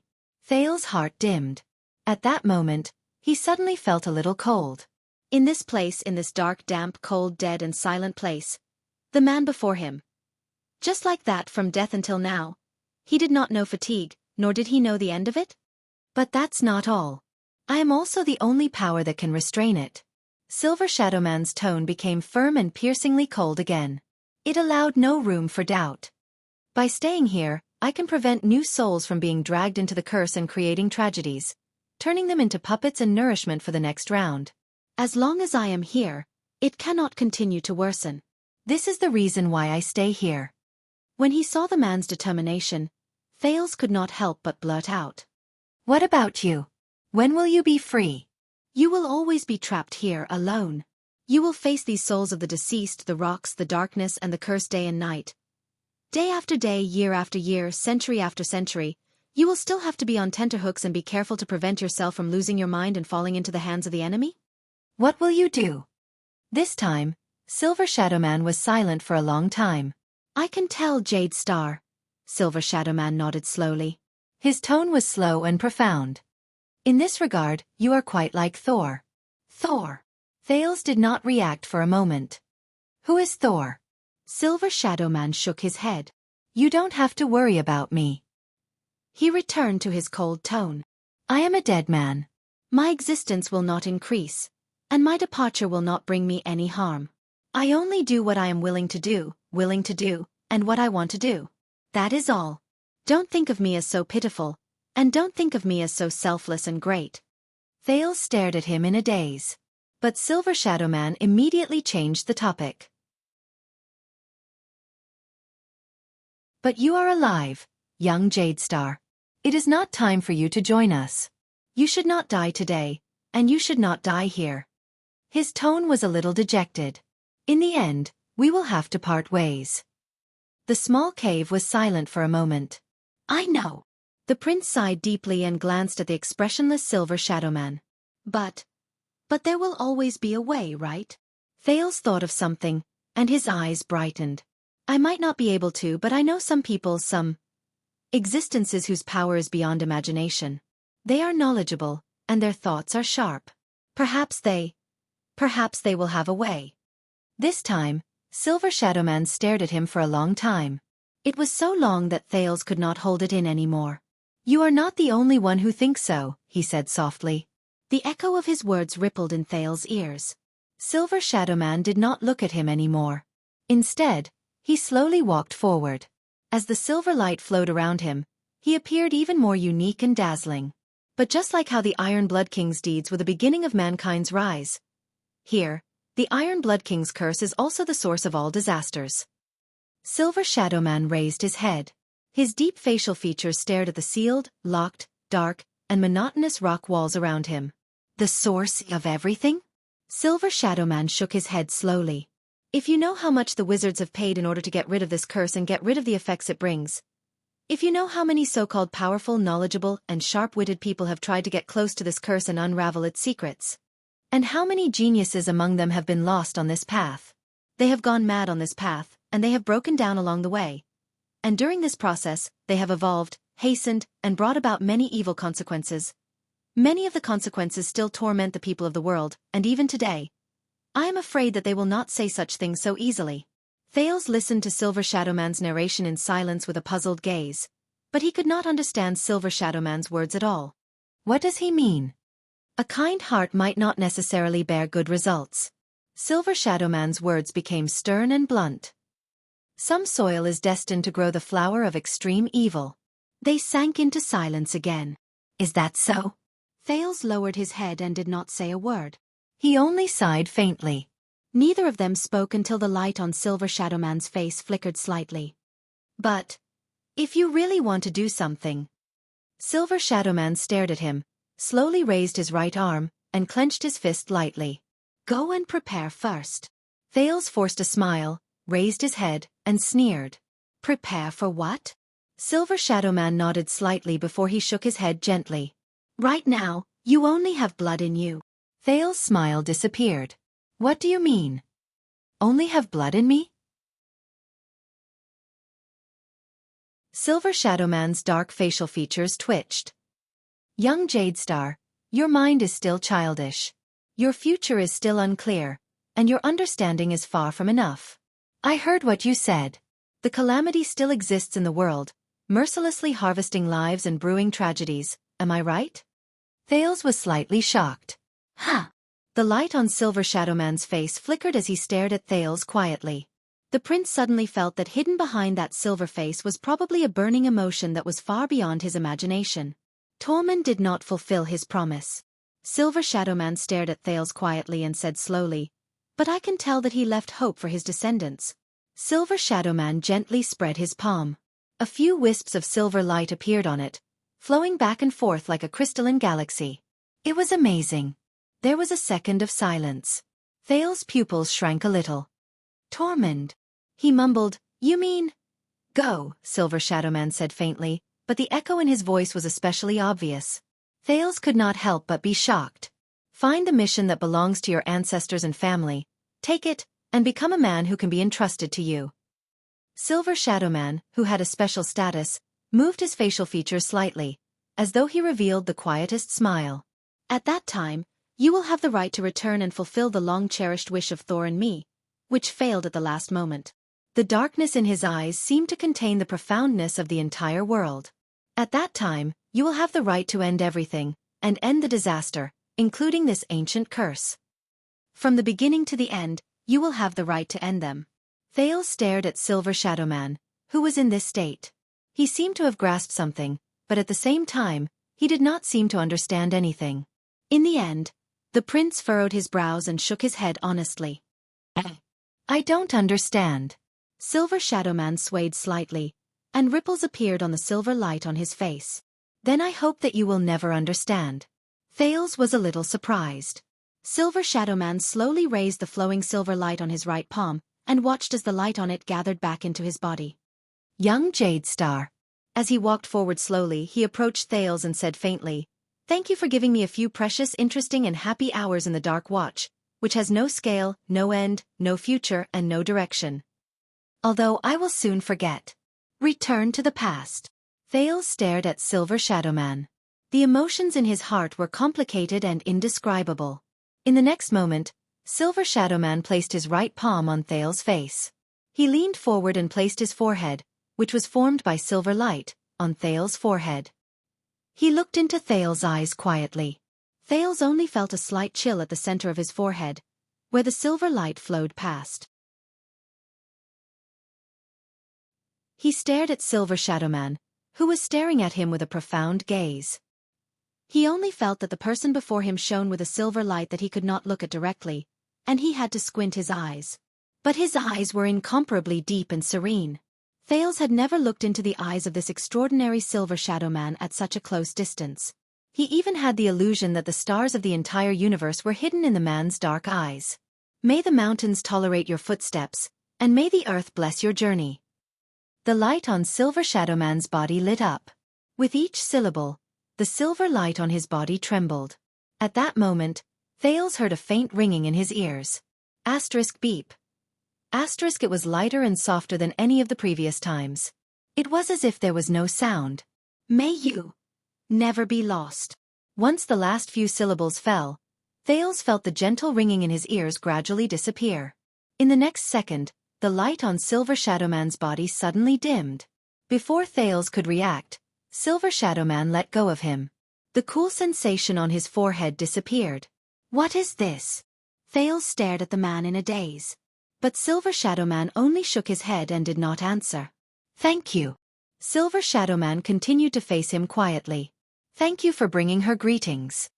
In the next moment, before Thales could snap out of his daze, Silver Shadow Man turned around and walked towards the seamless pitch-black rock wall. The silver footsteps behind him shone brilliantly, as always. The souls of the deceased will not disturb you anymore. Turn around and move forward. You will find a way out. Forget today and return to your life. Silver Shadow Man's words echoed in Thales' ears. A thought appeared in Thales' heart. He had a feeling that this was his farewell. An inexplicable impulse drove the prince to take 2 steps forward and shout at Silver Shadow Man's back. He shouted at Silver Shadow Man's back. Will we meet again? Silver Shadow Man's footsteps paused slightly. The light on his body trembled slightly. Of course, he said softly. At this moment, the silver light suddenly flowed to the top of Silver Shadow Man's head and turned into a line of words. He is lying. Thales was stunned. Silver Shadow Man stood where he was, as if he still did not notice the abnormality above his head. One day, we will definitely be able to meet again in hell like all the souls who rest in peace. Not here, in a curse of last resort. Young Jade Star. Silver Shadow Man took a step forward again and walked back the way he came. His body, which was formed by light, slowly fused into the rock wall. The silver light flickered for a while and turned into words again. He is still lying. Thales watched Silver Shadow Man's body sink into the rock stratum with a dumbfounded expression. He watched as the silver light gradually dimmed. The silver light also dimmed, and it continued to form a line of words. You will not meet again. Thales furrowed his eyebrows. Finally, Silver Shadow Man's body completely disappeared from the rock wall. The silver light faded away and could no longer be seen. The almost dim silver light scattered its final words in the air before it disappeared without a trace. Farewell forever. In the next second, Thales' vision turned black. The entire cave sank into complete darkness after Silver Shadow Man left. Thales was left alone, and he returned to the lonely and silent darkness. He faced the cold air, the stiff rock stratum, and the endless silence. Thales could not see anything in the darkness. But he still stared in the direction where Silver Shadow Man left with a stupefied expression, until an indescribable feeling surged into his heart. Not long ago, Silver Shadow Man threw a heavy punch, manifested armor, and mocked him in a relaxed manner. It was as if that scene was still fresh in his mind. I'm already a dead person. The first day I opened my eyes here. I can only stay here, until I am destroyed together with it. I can only stay here, until I am destroyed together with it. It has been a long time, so long that I can't remember how long it has been. Thank you for being a dark guardian that has no scale, no end, no future, and no direction. You've given me a few precious, interesting, and happy hours. You have given me a few precious, interesting, and happy hours. We will part ways in the end. Of course. One day, we will definitely be able to rest in peace like all the souls. Goodbye. In the next second, Thales clenched his fists. He gritted his teeth, took a step forward, and ran forward. At that moment, he felt an urge surge into his heart and seep into his veins. Asterisk bang. Asterisk his arm slammed against the solid rock wall. But Thales did not notice it at all. He desperately raised his hoarse and uncomfortable voice, gritted his teeth, and shouted in the direction of the rock wall. I will remember it. Remember it. The prince's voice echoed in the cave. Even if you have completely forgotten about it, even if you have already vanished into thin air, I will also remember this day. I will remember this day in the black track. Asterisk bang. Bang. Thales clenched his trembling fists and knocked on the rock wall forcefully. He hoped that this could be transmitted to the other end of the rock stratum, to the other end of the lonely night. Hey, did you hear that? In the bottomless darkness, the indignant prince sucked in a long breath and held back the sourness in his nose. I will always remember you. I will remember your name. He practically stuck himself to the rock wall and shouted that name with all his might. Raikaru.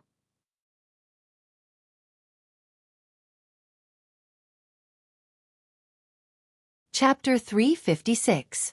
Thales stayed in the darkness for a while. He calmed himself down, turned around, and walked away cautiously in the darkness. What does that guy mean? Thales cautiously touched the cold rock wall beside him and thought with a heavy heart, "I'll find a way out just by turning around?" But Thales raised his head and looked at the darkness in front of him. He could barely see anything, and he felt a headache coming on. When he thought of the possibility of finding an unfamiliar head on the dark rock strata, or suddenly seeing a stiff face, the terrified prince finally gave up on the idea of activating the Sin of Hell's river to explore the way. He used his hands and feet to explore the rock wall beside him and the ground under his feet, not daring to relax. However, the difficulty of the black track was beyond Thales' expectations. He had only taken a few steps when he immediately felt something strange under his feet. Asterisk crash. Asterisk it was the sound of rocks rolling down. Shocked, Thales could not react at all. He only felt that there was nothing under his feet. He lost his balance in the midst of his scream. His upper body leaned forward, and he fell down. What? Knowing that he was in trouble, he subconsciously hugged his head and chest to prevent himself from suffering more damage from the impact. However, Thales' luck was obviously worse than that. His elbows barely touched the ground, but he could not stop his body from falling. He continued to slide and even rolled forward due to the inertia. Asterisk T. Thales thought in panic and pain. This is still a damn slope. Asterisk crash. Asterisk as his body continuously collided with the rock strata, Thales protected his head and face. He curled up his body like he did when he was beaten in the abandoned house a long time ago, trying his best to avoid getting hurt during the rolling. In the dark, his back hurt from the impact, and his knees and elbows were also bruised quite a bit. His clothes were torn in many places on the rough ground. The burning sensation spread throughout his body, and Thales could not help but curse this damned place again. Finally, after rolling for the 6th or the 16th round, the dizzy Thales finally stopped with a loud bang and a sharp pain in his left elbow. He touched a flat ground that was not so stiff. Damn it! In the darkness, Thales lay on the ground moaning in pain. How should I get out? However, in the darkness where he could not see anything, a low, hoarse and chilling moan came faintly. Ah! Thales, who was rubbing the wound on his elbow, immediately felt his scalp tighten. Who is it? The voice was intermittent without any rhythm, and it faintly sounded out in the cavern, light and mysterious. Who dares to disturb my sweet dreams? A gasp that sounded like a struggle before death followed. A chill crept up Thales' back. Seriously? Thales exhaled in pain and shivered slightly in the cold air of the black track. It was hard to believe that he had encountered those things again. Which idiot is it? The voice continued, and there was a chilling rhythm to it. How dare you? He did not dare to move, much less make a sound. He only wished that he was a senseless and ignorant rock right now, afraid that he would be discovered by something unknown in the dark. How dare you come to my resting place? Wait a minute. Questions arose in Thales' mind as he listened to the terrifying soft moan. This voice. He raised his head abruptly and spoke in a trembling voice in the darkness. Kurtz? Surprised and puzzled, Thales asked tentatively in the dark. Is that you, Kurtz? The panting in the darkness paused for a moment. A few seconds later, the creepy, mysterious voice turned into an even colder laughter. Hee hee. The cold laughter reverberated in the air and spread out in a low voice. So it's you, kid. It sounded like... Thales felt a chill in his heart. Why does it sound so strange? He swallowed hard and at the same time with confusion and fear, he asked anxiously. You are still alive? The silence in the darkness lasted a long time. During those few seconds, Thales could even hear his increasingly rapid heartbeat. No. The cold voice came again. Kurtz's voice was a little gloomy and even weak. There was an inexplicable ghastly feeling in her voice. I'm already dead. Thales immediately froze. He closed his eyes and sighed softly. Sigh. Kurtz, she. At that moment, Thales said dejectedly, I'm sorry, Kurtz. That was my fault. I couldn't. However, as if she was aware of his emotions, Kurtz's voice traveled into his ears once again. This time, it was different. But, if you climb down from my body right now, Kurtz's weak voice became clearer, and Thales gradually grasped the dissatisfaction and anger in her words. If you don't continue to suppress me, I can still be resurrected. Thales felt a chill run down his spine. Then, realizing something, he let out a startled cry and quickly climbed back in a flurry. He left Kurtz's pitiful back. I was wondering, why is this piece of land so warm and so soft? While Kurtz moaned in pain and hissed in dissatisfaction, Thales, who was embarrassed and terrified, apologized profusely and escaped the crime of manslaughter. In his haste, he helped up the pitiful Kurtz, who had escaped death and was panting on the ground. You're actually all right. I saw you.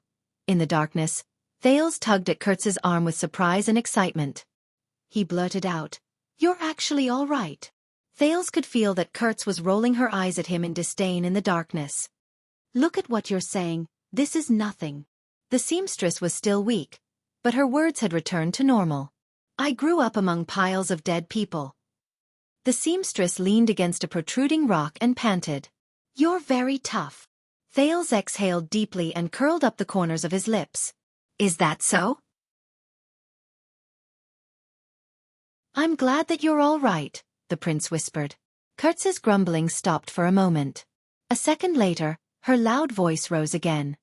"It's just that the rock strata collapsed out of the blue." Kurtz seemed to be pounding her back hard in the darkness. "I'm indeed a little unlucky. It feels like wherever I go, the ground collapses. I must have forgotten to bring my lucky leggings when I went out." Thales raised his head.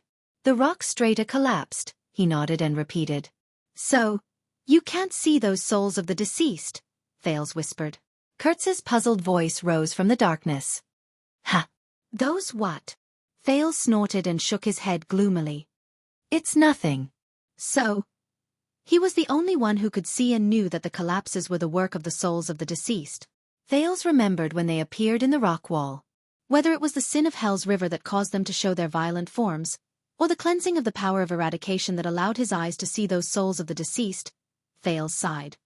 "This method of using the sin of Hell's River to strengthen my eyesight or hearing might seem very convenient, but this is practically the same as seeing ghosts with my eyes open." At this moment, rumble. As a low rumble sounded, the ground shook again. Thales and Kurtz held their breaths at the same time. "It can't be?" The seamstress' voice rose in disbelief. "It's going to happen again? Is it really going to collapse wherever I go?" A loud crash rang in their ears. Bang. Thales subconsciously raised his arms to protect his head and retreated as he sensed the crushed stones charging at him. The ground shook more and more violently. A strange ominous feeling rose in Thales' heart. "No, this tremor." Thales had a strange feeling, as if he knew what was about to happen here. The prince suddenly remembered Silver Shadowman's words from before, and his face turned pale. "No, this time." He tried his best to suppress his panic and palpitations, but he could not remain optimistic. "This time, it's for real." Thales jumped up from the ground and grabbed Kurtz's arm. There was panic in his words that he could not suppress. "Go." He supported himself against the rock wall in the dark, and panic grew in his heart. The entire black track is about to collapse." Thales urged loudly. "Leave." Kurtz let out an ah and said in puzzlement, "But why are you?" Thud. Another piece of rock fell not far from them. Both of them were shaken so badly that they swayed. Ck. Exasperated, Kurtz no longer hesitated. She struggled up from the ground like a rabbit and ignored her injured leg. She leaned against Thales' shoulder and limped forward. Boom. The slope they tumbled down was buried by crushed stones. However, after they advanced a few meters in the dark, Kurtz sighed heavily and pushed Thales away. "No." The ground continued to tremble, but Kurtz's dejected voice traveled into their ears. "This isn't the route I know. The lights are broken, it's too dark, I can't find the way at all." In the face of Thales' puzzlement and anxiety, Kurtz said dejectedly, "Besides, my leg. We can't walk fast." Thales furrowed his brows. No, go." Kurtz laughed mournfully in the midst of the rumbling. "If you're lucky, you might be able to sneak out." Thales finally managed to stabilize his balance amidst the tremors. In his anxiety, he subconsciously grabbed Kurtz's arm. "No, we definitely have a way we can't let." But he was held down by Kurtz. "If you go out, tell the cripple that I've completed his task." Kurtz panted and laughed softly. "Also, tell him to forget about that girl." "No." Thales refused resolutely and roared, "Get up!" Thales wrapped Kurtz's arm around his neck and held her waist, trying desperately to lift her up. It's not the end yet. Get up, you bastard. A clear sound rose, and the rock stratum behind them shattered inch by inch. Asterisk crash. Asterisk a cave not far away from them seemed to have completely collapsed. The teenager lost his footing and fell on the rock wall with Kurtz. Let's go. Kurtz panted and pushed his shoulder, urging him to leave. If you don't want to be buried alive now. No. Thales gritted his teeth in the darkness. I just can't find the way, right? As long as I can see clearly. He supported himself against the rock wall. Indignant, he was about to activate the sin of Hell's River and enter the Hell's senses that he had always hated. But before he could summon the sin of Hell's River, the moment he supported himself against the rock wall, Thales felt the tremors in his hand, but his heart became calm at that moment. Strange. There's something different. Thales was stunned. His senses? Hey, if you don't leave now, we're all going to die here. In the darkness, Kurtz cursed in exasperation as she pushed Thales with all her might, but her urging was futile. But then, she seemed to have thought of something and laughed. Forget it, Kurtz said with a chuckle. There was fatigue in her voice. Dying together with a prince, and before we died, we even pulled and hugged each other, and never left each other. Thales was immersed in his own senses and did not have time to care about anything else. At that moment, Thales touched the cave wall and felt the roughness and layers unique to the rock stratum. There was a strange throbbing in his heart. When I was still a girl, Kurtz sighed and leaned against the rock wall absent-mindedly. I dreamed of this day. I dreamed that one day, a good, powerful, handsome, elegant, and focused man would discover me, a beautiful little white flower blooming in a swamp, and would ride a horse to carry his princess home. Thales did not pay attention to Kurtz's words. He touched the rock wall and felt that his surroundings were different from his senses. He was even more surprised. It feels like, I'm touching the pulse of some living creature. Pulse, pulse, pulse, pulse. It's like the earth breathing. It's like the mountains dozing off. It's like the rocks snoring. Thales trembled as he touched the rock stratum and sensed the information coming from it. He was incredibly surprised and amazed. What exactly is this? No. It's not important. What's important is. Most importantly, Thales raised his head absent-mindedly and looked in one direction gently. There. Even though he could not see anything. But he knew. There. It's there. Until that night, when those drunk soldiers snuck into my tent. Son of a b****. Kurtz snorted and shook her head slowly. What prince? What wedding? The stories I heard when I was young are all fake. The prince will indeed marry the princess, but don't worry, there's only one princess, and it's definitely not you. In the end, you'll realize that the most reliable man is the bastard beside you who curses all day long, has a body full of problems, and refuses to repent. Even so, his eyes aren't on you. He's always thinking about a b****tch in his dreams. At this moment, no. Thales struggled up from the ground. As Kurtz cried out in surprise, he wrapped his arm around the seamstress's voluptuous waist and forcibly lifted her up. The prince, who had understood something, gasped for air. His body could not help but tremble because of his excitement. We won't die here. The ground began to tremble again. The falling rocks behind them became more frequent. In the darkness, Thales tried his best to lead Kurtz forward. He shouted angrily, "Follow me!"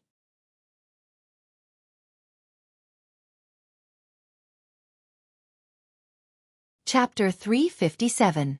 Trust me. About a dozen steps forward. There's an opening to the left. Thales' tone was agitated, and he spoke a little impatiently. Go that way. Kurtz did not quite understand what was going on. She was still resisting his help. But you. Sensing that the person beside him was not cooperating with him, Thales became more and more impatient. The seamstress sighed. Forget it, it will be faster if you go alone. Damn it. This guy. Why do you have so much to say?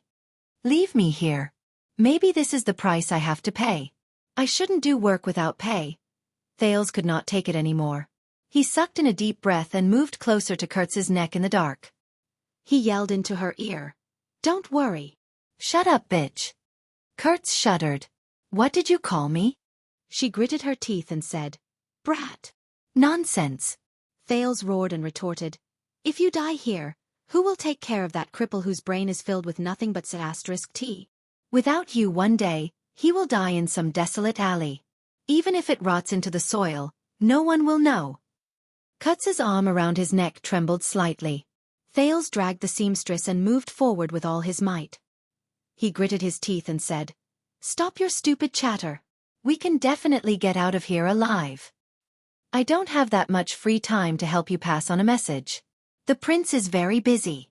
No matter what you want to say to anyone, say it yourself." Kurtz's voice trailed off. Only the sound of her breathing could be heard. "Damn it." Kurtz gritted her teeth and suppressed her voice. She sniffed. "What do you know? You're just a little brat who has never touched a woman before." But she no longer resisted. Instead, she limped forward, following Thales' rhythm. The collapse behind him was getting closer and closer. Thales suddenly left the rock wall that he had been supporting himself on and forcefully brought the woman to the rock on the other side.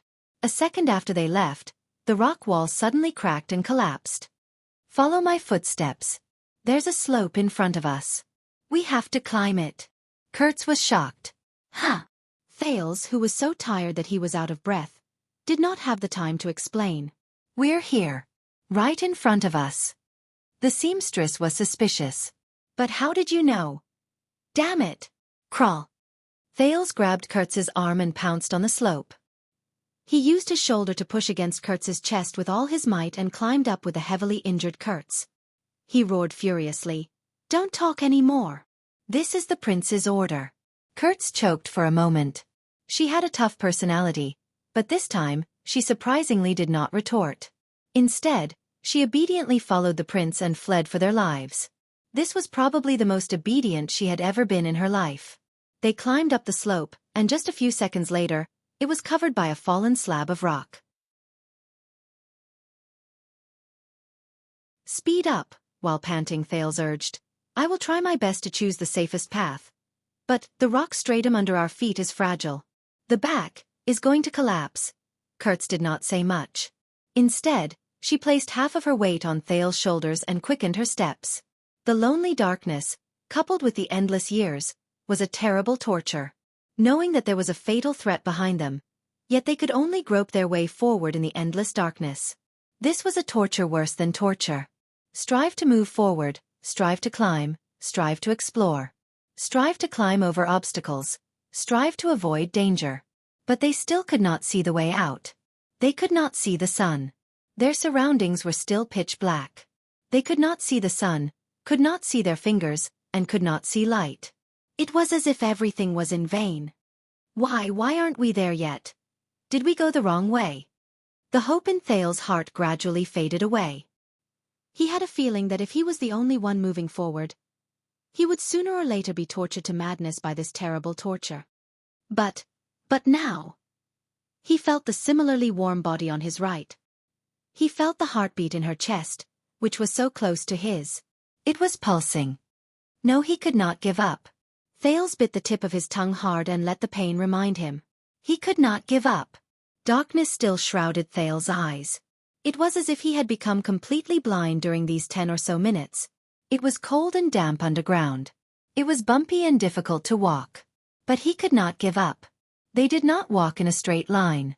Instead, they hurriedly moved back and forth in the dark underground labyrinth. Regardless of whether it was above their heads or below their feet, the collapse behind them never stopped. There were a few times when the shattered stones brushed past their heels. "No, don't turn there. There's a cliff in front that leads deeper underground. We'll turn right," Thales said through gritted teeth. He took a deep breath, touched the rock wall, and shook his head to confirm his senses. "How do you know?" Kurtz, who had been holding back all the way, could not help but speak up. She questioned, "The sound of the falling stones on the right is too loud. We will be buried alive." "Because there's a cliff in front of us. I don't know if it was cracked open after an earthquake thousands or hundreds of years ago." Thales shook his head. "And there's a naturally formed cave on the right. It's very sturdy inside." No. Kurtz's doubts grew stronger. "I'm asking about the cliff, the earthquake. How do you know about these?" Thales' breathing froze for a moment. They turned right and entered a cave. Tremors came continuously from the top of the cave, and dust fell from above their heads. But the place did not collapse. "I don't know." Thales climbed up with all his might and mumbled, I just know. He just knew the path. That was all. The prince knew very well that Kurtz was suspicious of how he suddenly became a guide who was familiar with the path. But he did not have time to explain. Just now, at the moment he touched the rock wall, time did not slow down. His vision did not increase, and his senses did not strengthen. But Thales felt that he seemed to have seen more things. The cracking of the rock layers, the pressure of the mountains, the rhythmic movement of the earth's crust, and the place he should go. Everything was in his heart. Thales panted rapidly. He was shocked by his strange feeling, and wondered if this was a new function of his hell senses after they were further developed. But according to Black Sword, he had not died yet. How did his power of eradication level up? Go forward, keep going forward. That's the only path to the outside world, the only exit. Thales was drenched in sweat, but he could no longer tell whether it was Kurtz's sweat or his own. His shoulders were sore and painful, his legs were trembling, and his back, which was against Kurtz's, was almost numb. And he did not continue speaking. Based on this situation, whether that place is an exit or not, it will completely collapse in a few minutes and disappear. The black track will be completely isolated from the world's sight. However, just as they climbed up a gentle slope, Kurtz suddenly spoke. This feeling. Yes, the air is getting clearer. We're getting closer to the surface and the exit.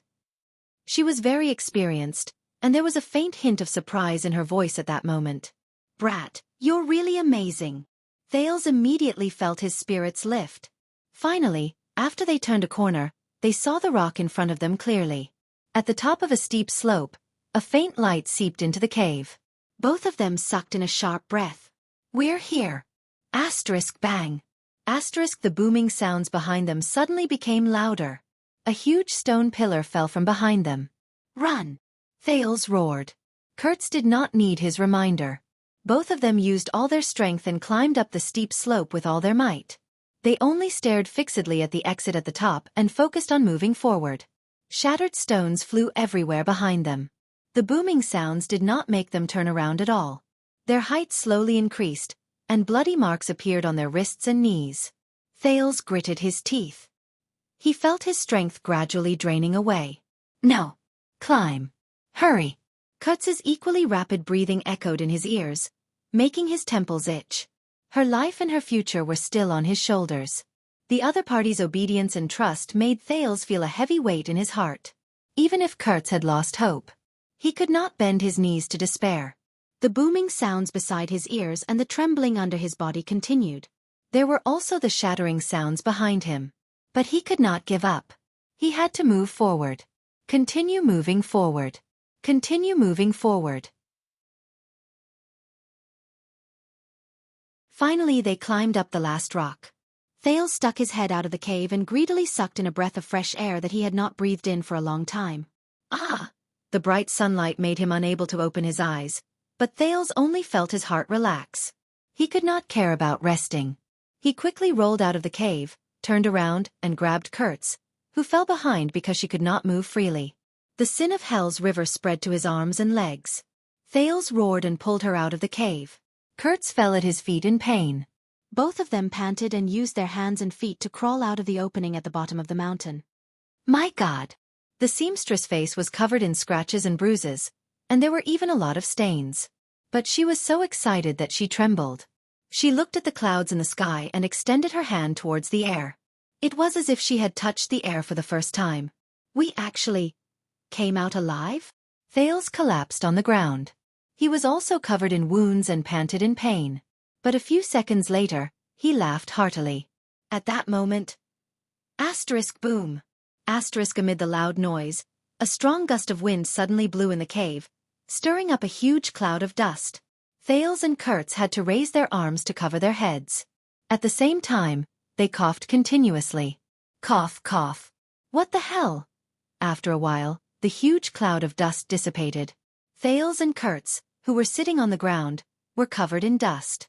They looked at the scene in front of them and looked at each other. The cave they crawled out of was blocked by a huge rock that had fallen from inside. The path was sealed. If they had come out a little later, Kurt stared at Thales, who looked like a refugee. She suddenly burst out laughing and lay down on her back. Thales laughed as well. He, too, slowly lay down on the ground. They lay in the opening at the foot of the mountain and laughed together.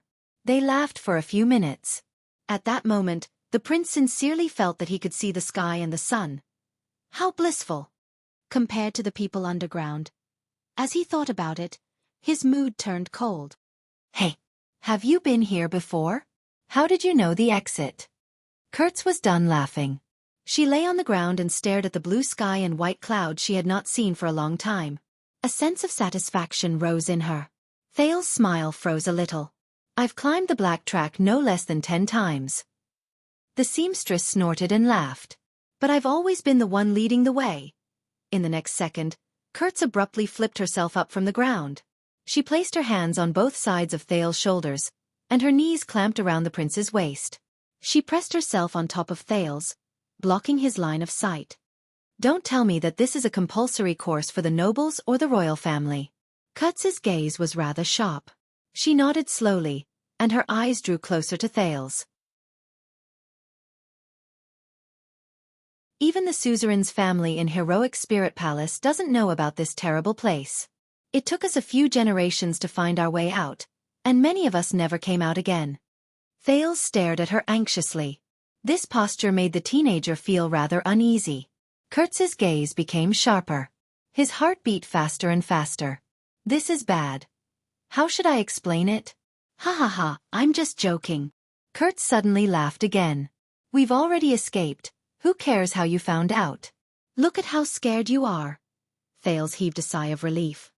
But, Kurtz's eyes turned, and she scrutinized him with a contemplative look. You're quite calm. It doesn't seem like your first time. Ha! Thales was stunned. Kurtz switched from propping herself up with her palms to propping herself up with her elbows. She drew closer to Thales. Her chest was about to bump against Thales' chest. Thales stared at her nervously. Kurtz observed his expression and smirked.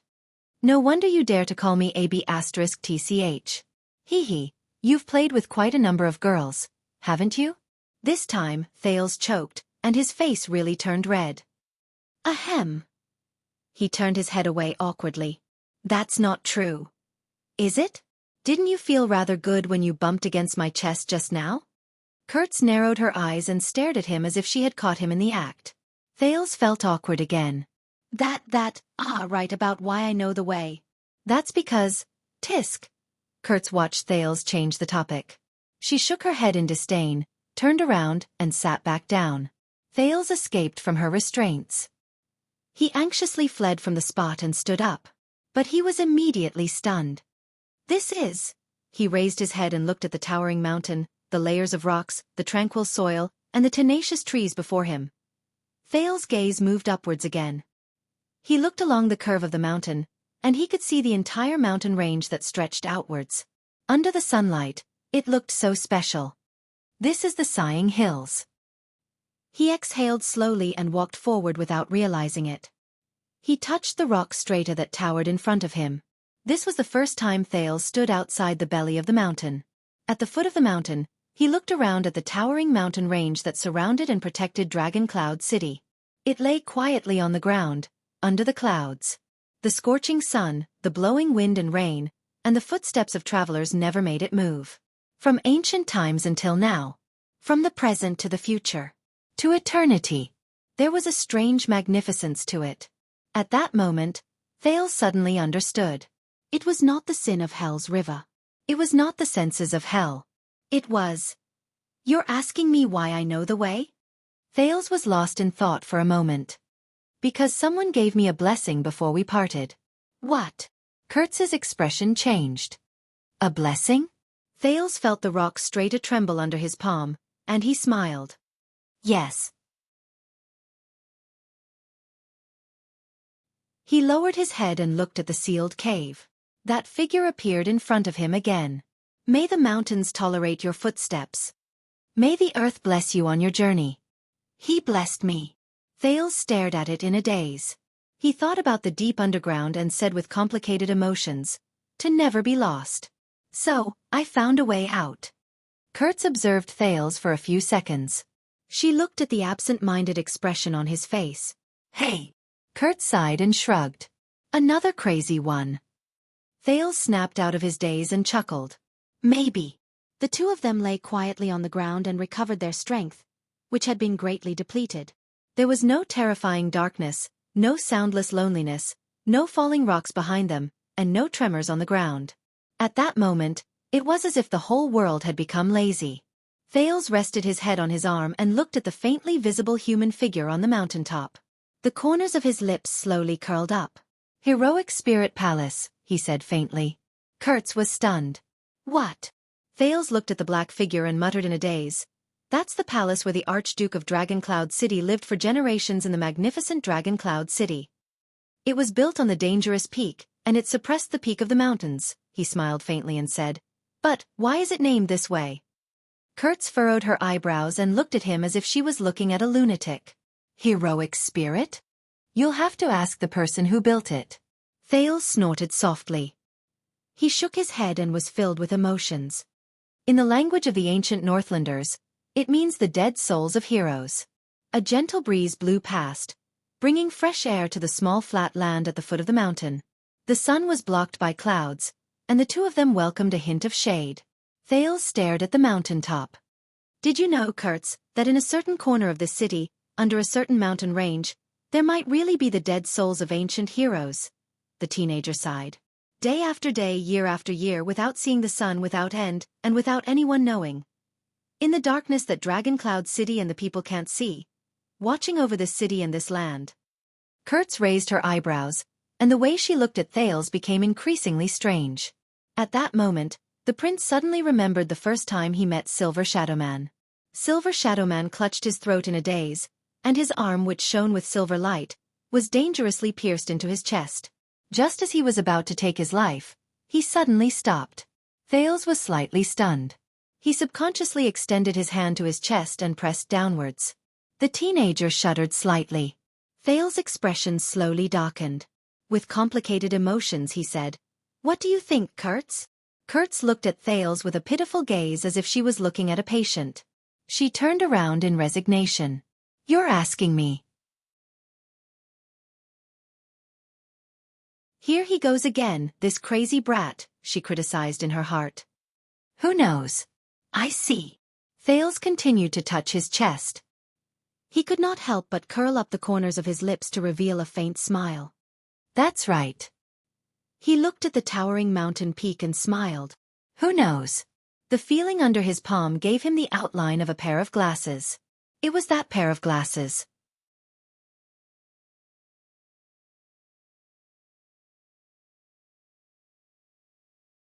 Chapter 358. Under the clear sky, Thales and Kurtz stood outside a small house in the wild and watched two saddled draft horses grazing leisurely in front of them. "Are you sure you don't need me to send you back?" Kurtz asked as she scratched her head while leaning on a tree branch. Even though Dragoncloud City's search is limited to the city, all the major checkpoints must have been notified. Thales inhaled lightly and looked at the small house in front of him with a light heart. It was a hiding spot outside the city belonging to Glee Ward and his brothers. These bumpkins from Shield District had long since arranged for their subsequent escape through their own people, who were transporting their necessities and excrement. Thales' face darkened again when he thought of this. Two draft horses would graze on the grass while they watched them docilely. Perhaps the adventures in the Black Track were too exciting, but for a moment after they escaped, Thales almost forgot the main purpose of their trip. But when he recalled it, all sorts of feelings welled up in his heart. Thales breathed in the air that smelled like grass in the wild and looked at the stubborn weeds under his feet. He could not help but sigh at the coniferous forest unique to Northland in the distance. It had been 6 years. He had walked out of Dragoncloud City.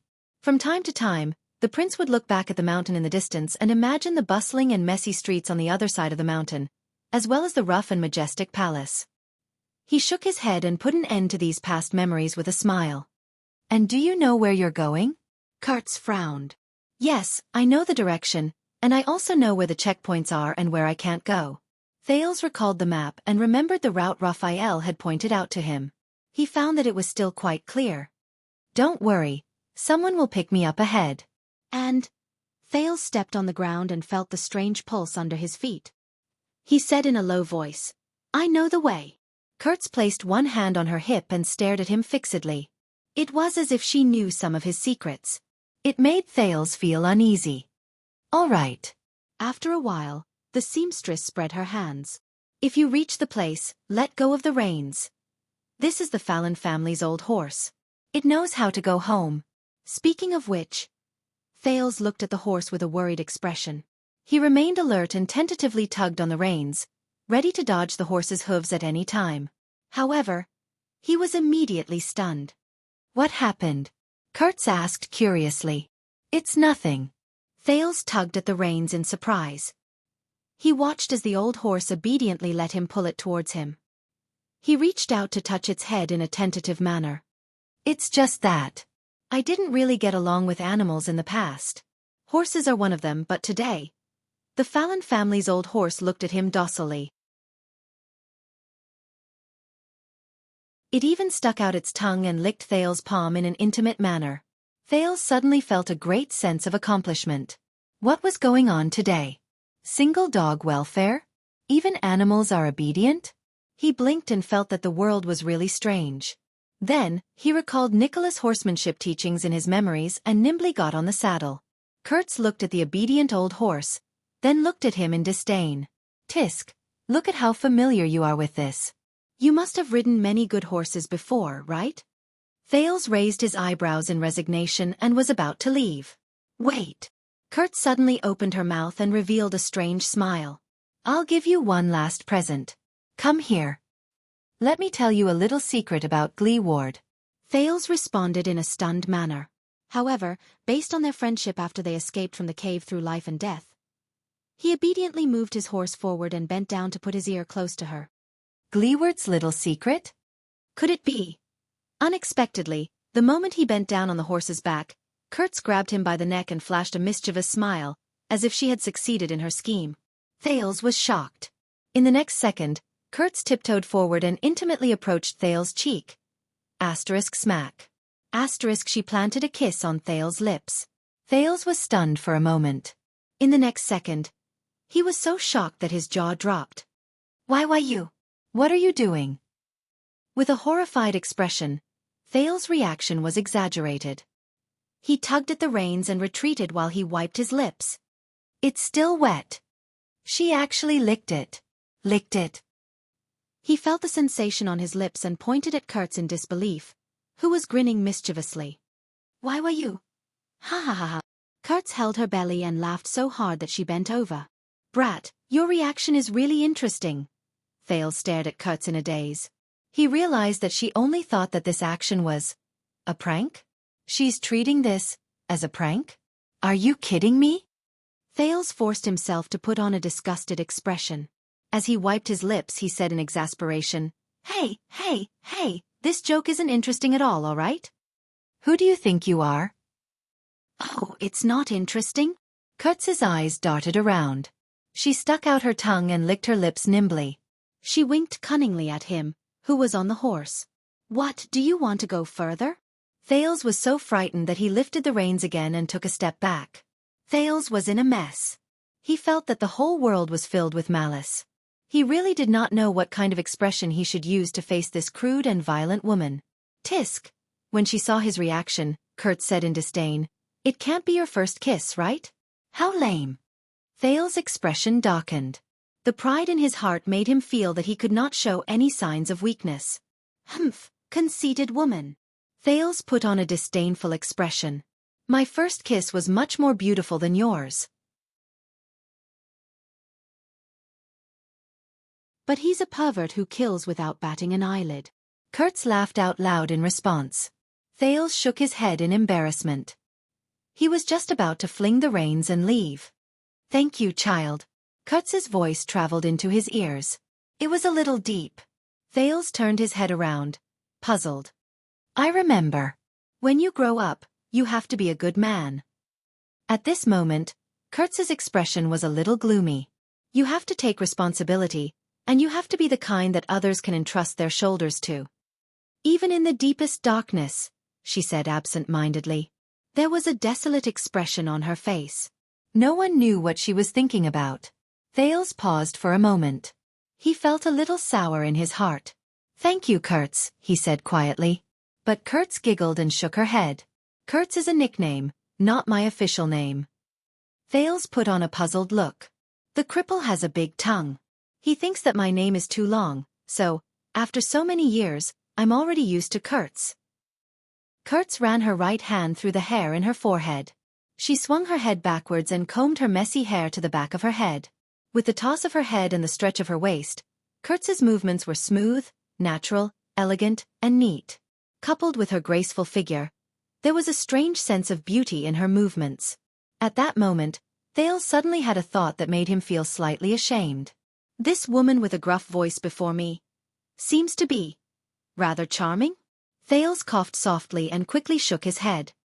He chased away the boring thought and the strange feeling that had just returned to his lips. "Christina." Kurtz smiled charmingly. "Christina Ramon, that's my real name." Thales shrugged. "All right, Miss Ramon." But he was immediately stunned. "Ramon." Thales mulled over the family name, and his expression changed slightly. His gaze when he looked at Kurtz was different. "I heard from Glee Ward that your father was a military doctor?" Kurtz furrowed her eyebrows. "Yes, a lunatic. He was abnormal before he disappeared. And my biggest gain from being by his side was learning how to suture people, whether they were dead or alive." She shook her head in disdain. It was obvious that she did not think much of her father. "Is that so?" At that moment, Thales was in a strange mood. He could not put his feelings into words. "How did you come to Dragon Cloud City and Shield District?" Kurtz froze for a moment. "More than 20 years ago, my father shoved me into the hands of an old comrade and disappeared." Kurtz shrugged. "I ran into a few bastards and a bunch of bullshit tea in the military camp. Then I met the cripple, and he brought me out." A few seconds later, Thales said with great difficulty, "Your missing father, what's his name?" "Maybe I can help you find him." Kurtz fell silent. "Cobb or Kobo?" "I can't remember." She waved her hand in a seemingly indifferent manner. "It's okay. I've always thought that he was dead anyway." Kurtz snorted softly. "I never counted on him either." But she immediately noticed that Thales shuddered slightly. The prince looked hesitant, and his expression was unusually solemn. He lowered his gaze. It was as if he did not dare to face her. "What's wrong?" Kurtz asked, puzzled. She then deliberately put on a bashful smile, raised the corners of her lips, and teased him again. "Oh, you can't bear to part with me, right? You want to marry me and bring me back to the castle?" But Thales had no intention of teasing her. He did not pay attention to Kurtz's words at all. He only nodded anxiously. "Kurtz, I will pay attention." The prince's voice was a little gloomy. He turned his horse around. "If I can find him, find your father," he said dejectedly. "And thank you, Miss Ramon." Kurtz looked at him strangely, but in the end, she did not say anything. She only snorted softly and waved at him with a slightly solemn expression. "Take care, brat prince." Thales did not dare to turn his head anymore. In the next second, he raised the reins and galloped in the direction of his memory. Dragon Cloud City, along with the memories of that place. Stay behind. The sun set in the west. Thales rode cautiously in the wilderness outside Dragon Cloud City. He was neither fast nor slow. He still remembered the rendezvous point marked on the map by Raphael. Dragon Cloud City was still locked down, and the guards and search teams were still inside the city.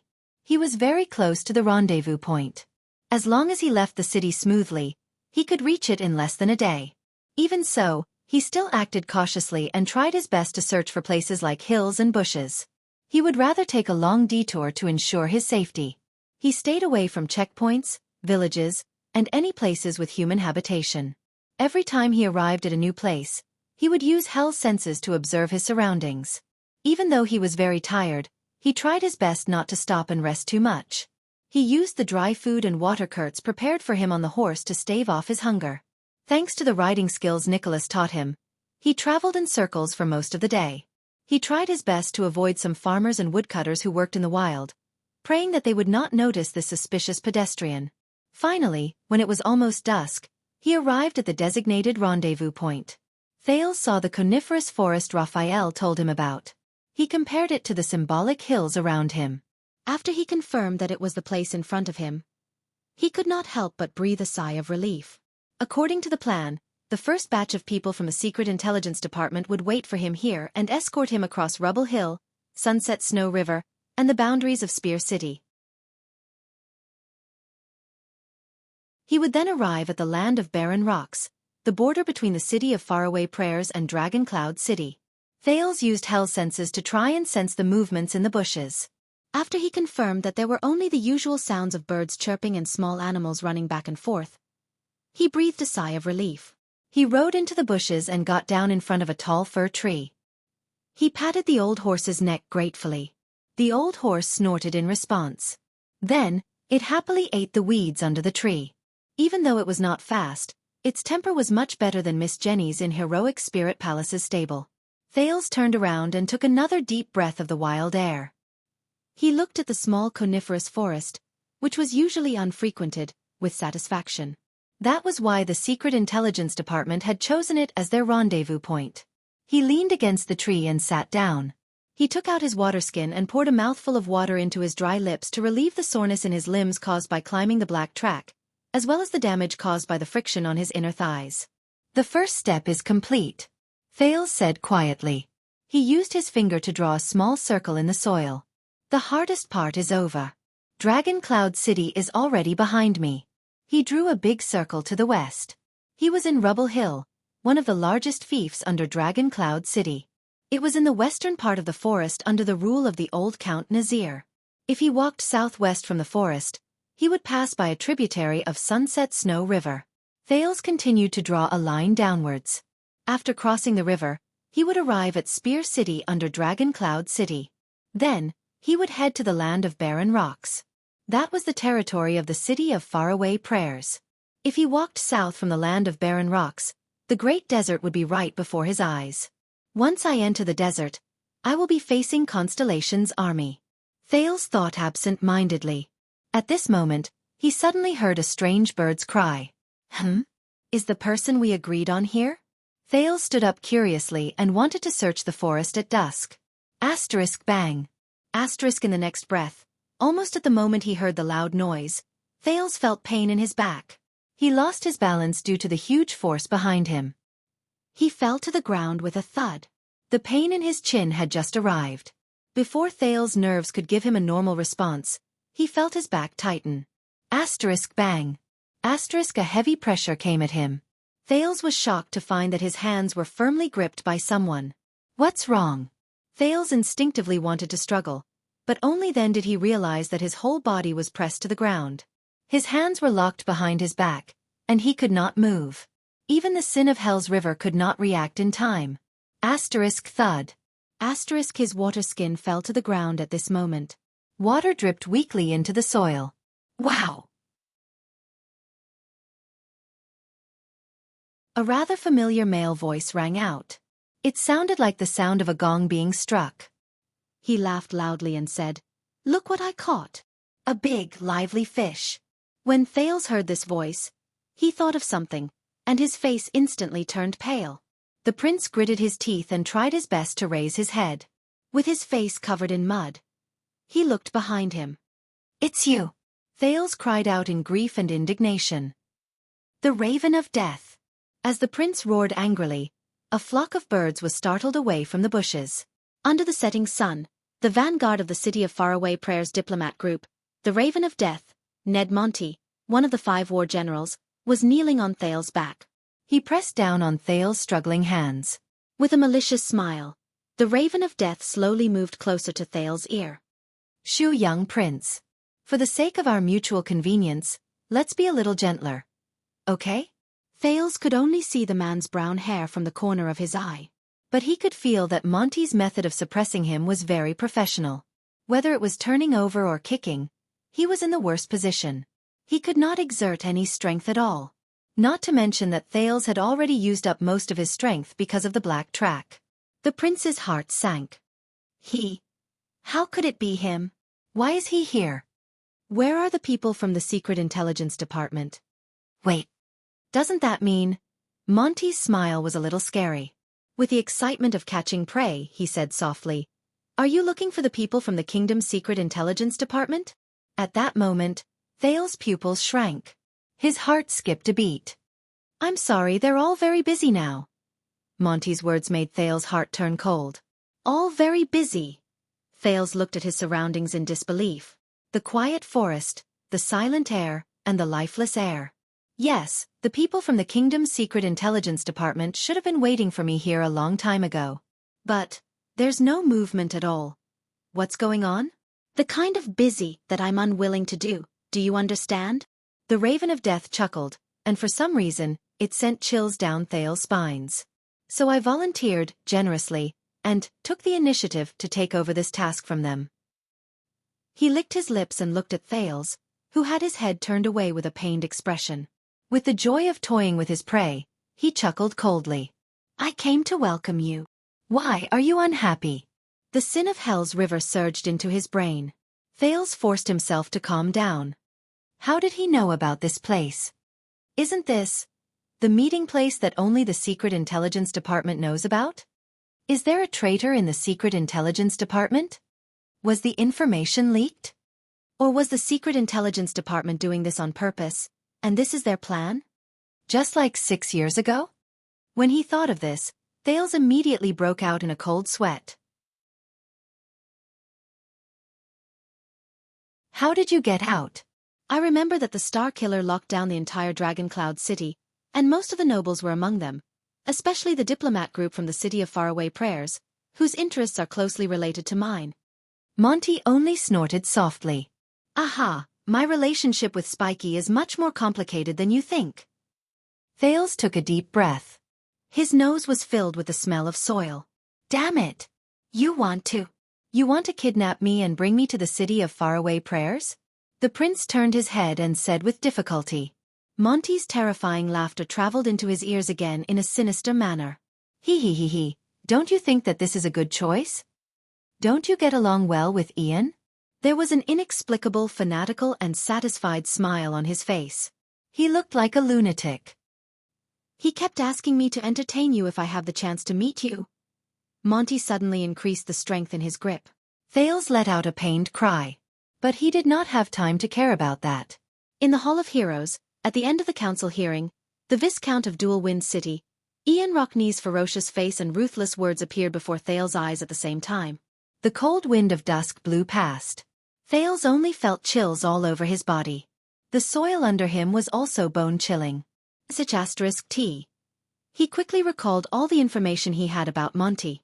Ned Monty. The Raven of Death. The Scout and Vanguard. He participated in the war against the Alliance of Freedom and White Mountain. The 5 war generals, former White Blade Guards, Nicholas' old colleague and subordinate. Now, he's the lord of the City of Faraway Prayers, the diplomat group's vanguard.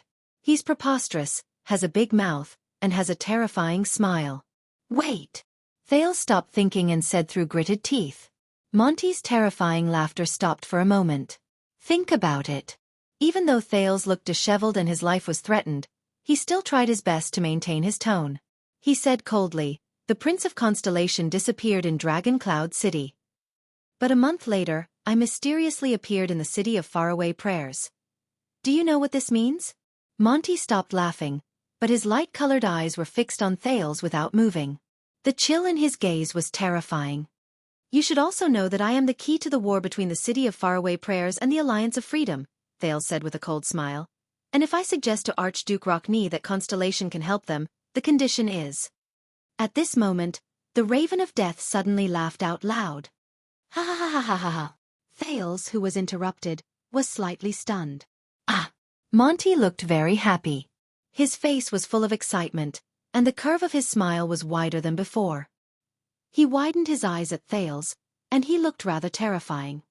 I remember now. A professional told me this before. Thales' Jade Star is not big, but he is very troublesome. So there are the necessary rules to deal with the young prince. Thales was slightly stunned. What? Deal with me? Necessary rules. Monty's expression darkened, and he chuckled softly. For some reason, Thales was terrified. He instinctively felt that things were not good. The first rule. The Raven of Death's smile melted, as if ice had turned into ice water, but it was still as chilling as ever. Make him shut up. In the next second, Monty's expression became stern.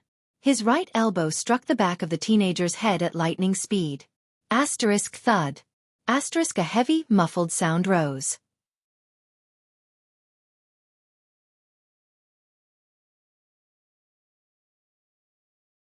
Chapter 359.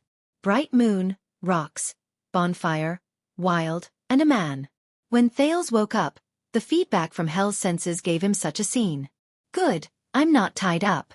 Thales opened his eyes slowly. Despite the pain at the back of his head and the waves of dizziness, he quietly touched his waist. Are you looking for this? A voice that sounded like a gong rose. Thales sighed and gave up on searching. He sat up laboriously and patted the dust off his clothes. That's mine. Beside the bonfire at night, Monty leaned against a tree with a leisurely expression. He looked at Thales with a smile. JC's dagger spun nimbly in the man's hand, and he performed a lot of tricks. I have to say, it's pretty sharp. The Raven of Death turned the dagger into a backhand grip and swiftly sliced through the air. He pulled his arm back with a soft sound of the air being sliced. I can be considered to know a lot about weapons, but I can't even tell that it's made of some rare metal. Tisk. The royal family is indeed the royal family. Monty flicked JC's blade and clicked his tongue with interest. Thales twisted his neck in resignation to soothe the pain at the back of his head while he observed his surroundings. They were no longer in the forest, but in a wilderness with complicated terrain and jagged rocks of all shapes and sizes. The man had even started a fire under a huge rock that was slanted to avoid the wind. There were 2 horses tied to the tree behind Monty. They were well equipped, and one of them had a quiver, while the other even had a long sword and shield. It was obvious that they were war horses.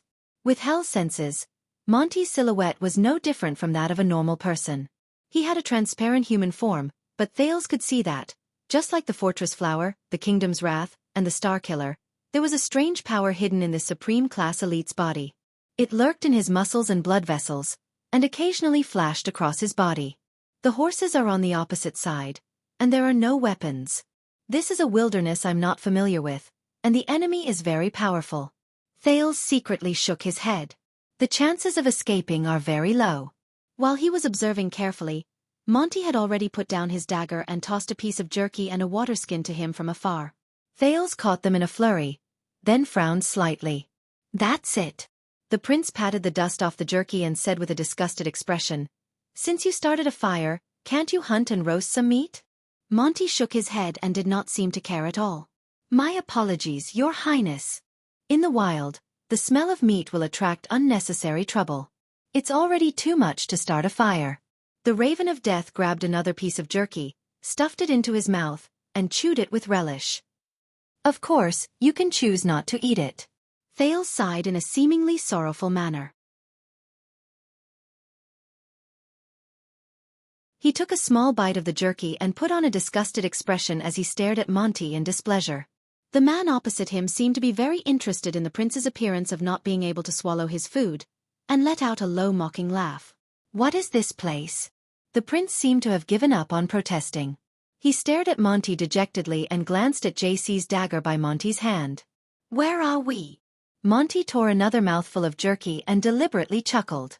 On the way. On the road. Thales furrowed his eyebrows slightly. Wow, so accurate. I'm really sorry that I did not bring you a map, Monty said sarcastically. Your Highness. The people from the Secret Intelligence Department, the people who were supposed to be waiting in the forest to receive me. Thales said flatly. What did you do to them? Monty laughed when he heard that.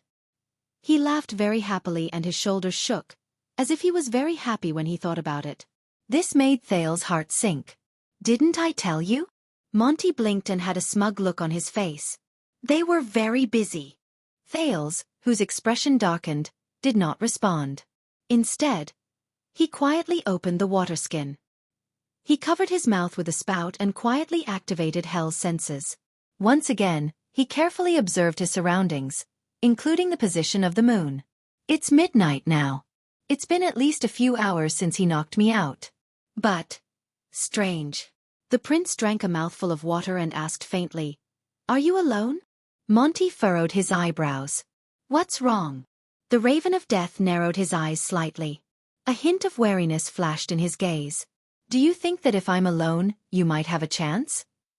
Thales glanced at the bag containing the crossbow beside him, then at JC's dagger lying quietly on the ground. He sighed softly. "Forget it. I never had the delusion that I could challenge Xianxia's most famous scout alone." Monty chuckled softly. A cold glint flashed in the Raven of Death's eyes, making Thales feel uneasy again. "Then don't look at me like that. You don't have a chance." Thales put down the water skin and wiped the corners of his mouth. "But you're really alone."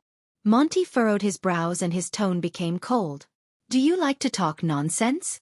Thales shook his head. But he still smiled faintly. "This can explain other problems." "Why? Are you afraid of being discovered? Of discovering that you kidnapped the Prince of Constellation without permission? Such as being discovered by Dragon Cloud City, or by your good friend, Nicholas?" Monty raised his head. His gaze on Thales grew colder. Ha! He curled his lips with a fake smile. Thales raised his eyebrows, put down the water skin, and started biting the jerky again. "That's true. You're not carrying me but 2,000 cavaliers," he said vaguely. Monty's gaze shifted slightly. "Do you remember?" Constellation's 2,000 cavaliers are still waiting at the desert border, waiting to interfere with the Alliance of Freedom's war. The prince tore the stiff jerky with difficulty and drank a mouthful of water from time to time. "It concerns the interests of the City of Faraway Prayers and Dragon Cloud City. The burden on your shoulders is not light when you bring me along, Lord Monty," Thales said softly. "Are you ready?" Monty did not speak, but his expression was completely stiff. "You talk too much." Thales shook his head nonchalantly. "But you're very confident, right? Because you're the best scout in all of At. The City of Faraway Prayer's army is also greatly enhanced because of you." The Raven of Death snorted coldly. His gaze on Thales became even more hostile. "Flattery won't help you, Your Highness," he said coldly and unhappily. "So why don't you finish the food in your hands and shut up?" However, at this moment, Thales suddenly laughed out loud. "Ha ha ha ha." Monty was slightly surprised at first, then he looked at him suspiciously. "I understand now." Thales swallowed the last mouthful of jerky with water and patted his half-full abdomen. The smile on his face became brighter. "Oh, you Raven of Death." Monty's expression became even more unpleasant, and his attitude became even more displeased. "Damn it. Understand what?" Thales forced himself to put away his smile and averted his gaze from Monty. He shook his head hard. "Nothing." But he burst into laughter again, as if he could not hold it in. "It's just that. Haha, I suddenly realized that I'm too slow." Monty's gaze became fierce. The Raven of Death said coldly, "You've said so much, but it gives me a bad feeling. You're planning something, or you know something." Thales seemed to be engrossed in eating his jerky, but his eyes never left Monty. Monty felt very uncomfortable under his stare, and he said coldly, "They say that you're very good at persuading and swaying people. So, perhaps in the next moment, you'll say something that will make me hesitate?" Thales' smile faded away, but he shrugged. There was not a hint of fear on his face. "Perhaps you're hesitating because you're guilty to begin with?" When he finished speaking, the air sank into silence. Only the crackling of the bonfire remained. The warmth on the Raven of Death's face disappeared completely. This time, he stared at the prince quietly for a long time. Thales felt uneasy as he stared at him. A few seconds later, Monty sneered and stood up. "You know, there's a good way to overcome hesitation."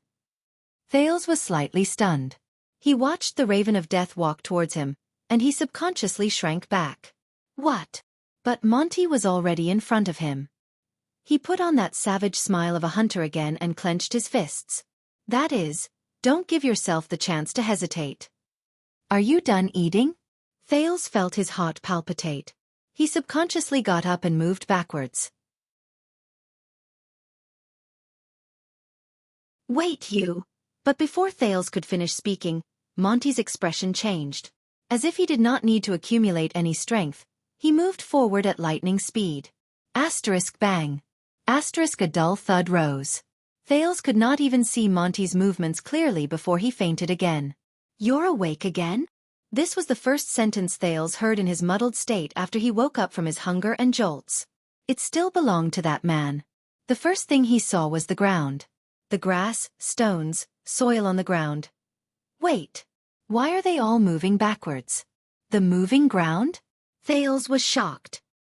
He shook his head hard, and to his surprise, he was lying on the saddle in an ugly posture. As the horse's hooves moved forward slowly, his head and hands were on one side, and his legs were on the other.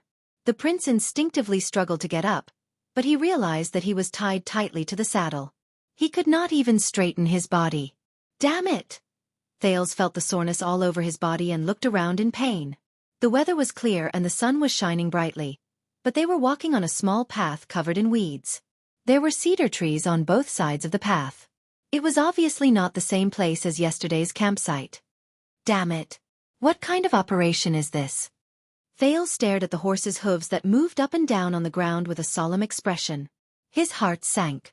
He desperately looked up at Monty, who was whistling leisurely on another horse. Damn it! Is this the treatment you should give to the prince? Thales exhaled. He felt that the pain in his waist and abdomen was becoming more and more unbearable. He could not help but curse through gritted teeth. Are you sure that your superiors won't punish you for this? What if I die on the way? The Raven of Death turned around from his horse and chuckled.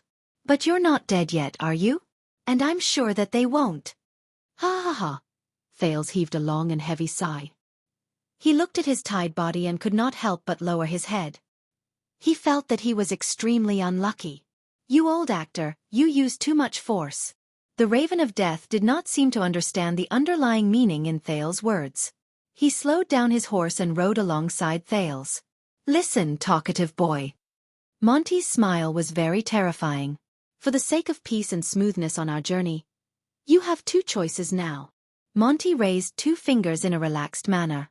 The joy of having prey in his hands rose on his face. Choice 1, you can continue to talk. But he had not finished speaking. I choose 2, Thales said coldly. He did not even bother to look at Monty's expression or emotions. This made Monty's expression stiffen for a moment. He tilted his head and looked at his raised fingers. He scratched his chin in slight displeasure. Damn it, the Raven of Death said in displeasure. I haven't even started. Humph. Thales answered him bluntly and retorted stiffly. Anyway, the result of choice 1 is always the worst, isn't it? Monty snorted in displeasure and turned his head around, inviting ridicule upon himself. They had been on the road for about an hour. It was so long that Thales only had the strength to pant. The feeling of being hung on a horse's back is really... Oh my God! Hey, that big-mouthed... The Star Killer told me that he could snap your neck in 5 seconds. At that moment, Thales felt his consciousness blur. His waist ached, and his abdomen, which was against the saddle, was almost worn through. This made him hate the person in front of him so much that he gritted his teeth. Honestly, right now, I'm really looking forward to that scene. Monty stiffened a little while he sat on the horse. 5 seconds? Is that what he said? His expression became very unsightly. But in just a moment, Monty composed himself. He smiled in disdain and turned to Thales, who was gritting his teeth on the horse's back. Now I believe that you are indeed troublesome, at least when it comes to being annoying. You're already in this state, and you still can't shut your mouth? Thales gasped in pain and tried his best to show a pale smile. See, this is the problem. When I was still in Dragon Cloud City's hands, they thought I was troublesome. The prince's sweat dripped to the ground. It was rather difficult for him to speak, and his voice was hoarse. But after they lost me, they remembered that I was still a bargaining chip. And now, I'm in your hands. The teenager tried his best to raise his head. He was drenched in cold sweat, but he still tried his best to put on an ugly smile. Guess who is the most troublesome? Monty snorted coldly and moved his horse forward. He slowly raised his hand and aimed it at Thales' neck. Thales immediately felt a chill run down his spine. The feeling of being frightened returned to his mind. All right, don't do it. The prince lowered his head in regret and shouted, I will cooperate. Only then did Monty show a satisfied smile. But Thales grimaced in pain and spoke again. I only have one last question. Are you sure that we're on the right path? The Raven of Death frowned hard. Monty let out a long sigh. Didn't you choose the second option? Before Thales could react, the next moment, Monty's hand slashed down heavily. Asterisk bang. Asterisk it struck Thales' neck. The Raven of Death nodded in satisfaction as he watched the prince faint, again. He changed to a more comfortable sitting position and muttered as the horse swayed. It's much quieter now. Thales swore that this was the most difficult path he had taken in his short life so far, the most terrifying sleep he had, and the most boring person he had ever met. His daily routine was to eat and faint, wake up to eat again, and then faint again. It seemed like Monty was enjoying this as well. Whenever Thales spoke a little too much or angered him, he would basically serve him with a karate chop, and from time to time, he would say, first rule. Sometimes, Thales would wake up on horseback, and sometimes, he would open his eyes in the wilderness. Every time he woke up, he could only see the scenery changing, the sun and the moon alternating, and he did not even know how much time had passed. Back pain, leg cramps, dizziness, blurred vision, tinnitus, these were all common occurrences. Oh my God! Thales, who was about to go mad, wailed in pain in his heart. Even pigs aren't this cruel. He felt like he had returned to the abandoned house. No, it was even worse. He secretly said, I'll remember this person, the Raven of Death, Ned Monty. Damn bastard. I'll teach him a lesson when we get back. Thales thought through gritted teeth. However, just when Thales thought that this kind of life would last until they reached their destination, one day, when he woke up on horseback, he discovered something different. This time, he was forcibly shaken awake. Hey, wake up! When Thales opened his eyes in a daze, the Raven of Death's voice was a little anxious and solemn. It was another day. Sigh. The prince, who had adapted to the light, was at a loss. What's wrong? Are you lost? It was only then that he realized that the scenery around him was different again. The hills full of fir bushes and jagged rocks had turned into gentle slopes with slight ups and downs. There were fewer trees, and more weeds. Thales stretched his head and hands in pain to ease the pain caused by lying on horseback for a long time. He was almost used to it. He even developed a way to use the Sin of Hell's river to relieve the pain. You don't want to be captured by Dragon Cloud City, do you, Your Highness? Monty said coldly. Thales became a little more clear-headed. He suddenly realized that there was something wrong with Monty's words. The prince's expression became stern. What's wrong? Monty grabbed his horse's reins with one hand, and Thales with the other. His horse was much faster than usual. We just crossed the Sunset Snow River. Monty cast a glance behind him. His expression was solemn, and his gaze was terrifying. Someone has their eyes on us. Sensing the heaviness in his words, Thales shuddered and remembered his current situation. We just crossed the Sunset Snow River. They have their eyes on us. Who is it? He asked warily. Monty shook his head. His expression was tense. I don't know, but if I had to guess, it should be Dragon Cloud City or Lampard's pursuers. Thales moved a little. How do you know? The Raven of Death snorted softly. I just know. With an unquestionable expression, he looked around seriously. This is the scout's intuition. The smell in the air is very familiar. Thales was stunned. Pursuers? How can it be? If you don't want to be captured, Monty said coldly, and there was a warning in his words. Then we'll work together. Thales stared at him in a daze. How do we work together? Monty lowered his gaze and gestured at his limbs. We can't go on a leisurely outing anymore. We have to let go of the reins and charge forward. You're also tired of fainting on a horse and sleeping, right? You make me feel like a human trafficker. The Raven of Death said with a disdainful expression. How about it? Thales stared at him. After a few minutes, the prince finally smiled. Of course. He said affirmatively. There's still a long way to go before we reach our destination. Thales nodded and narrowed his eyes.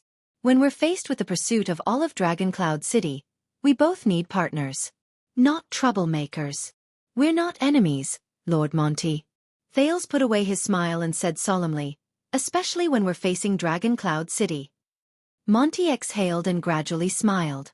The ominous feeling of having his eyes on his prey returned to him. Under the sun, the Raven of Death raised his eyebrows. Very good. He smiled, took out JC's sheathed dagger from his bosom, and cut the rope that bound Thales without hesitation. Thales exhaled. Finally.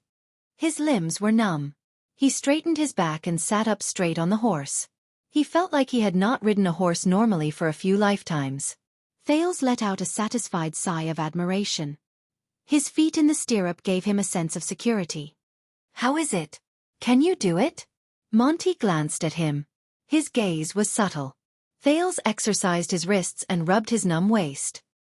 He took a deep breath and felt his vitality return.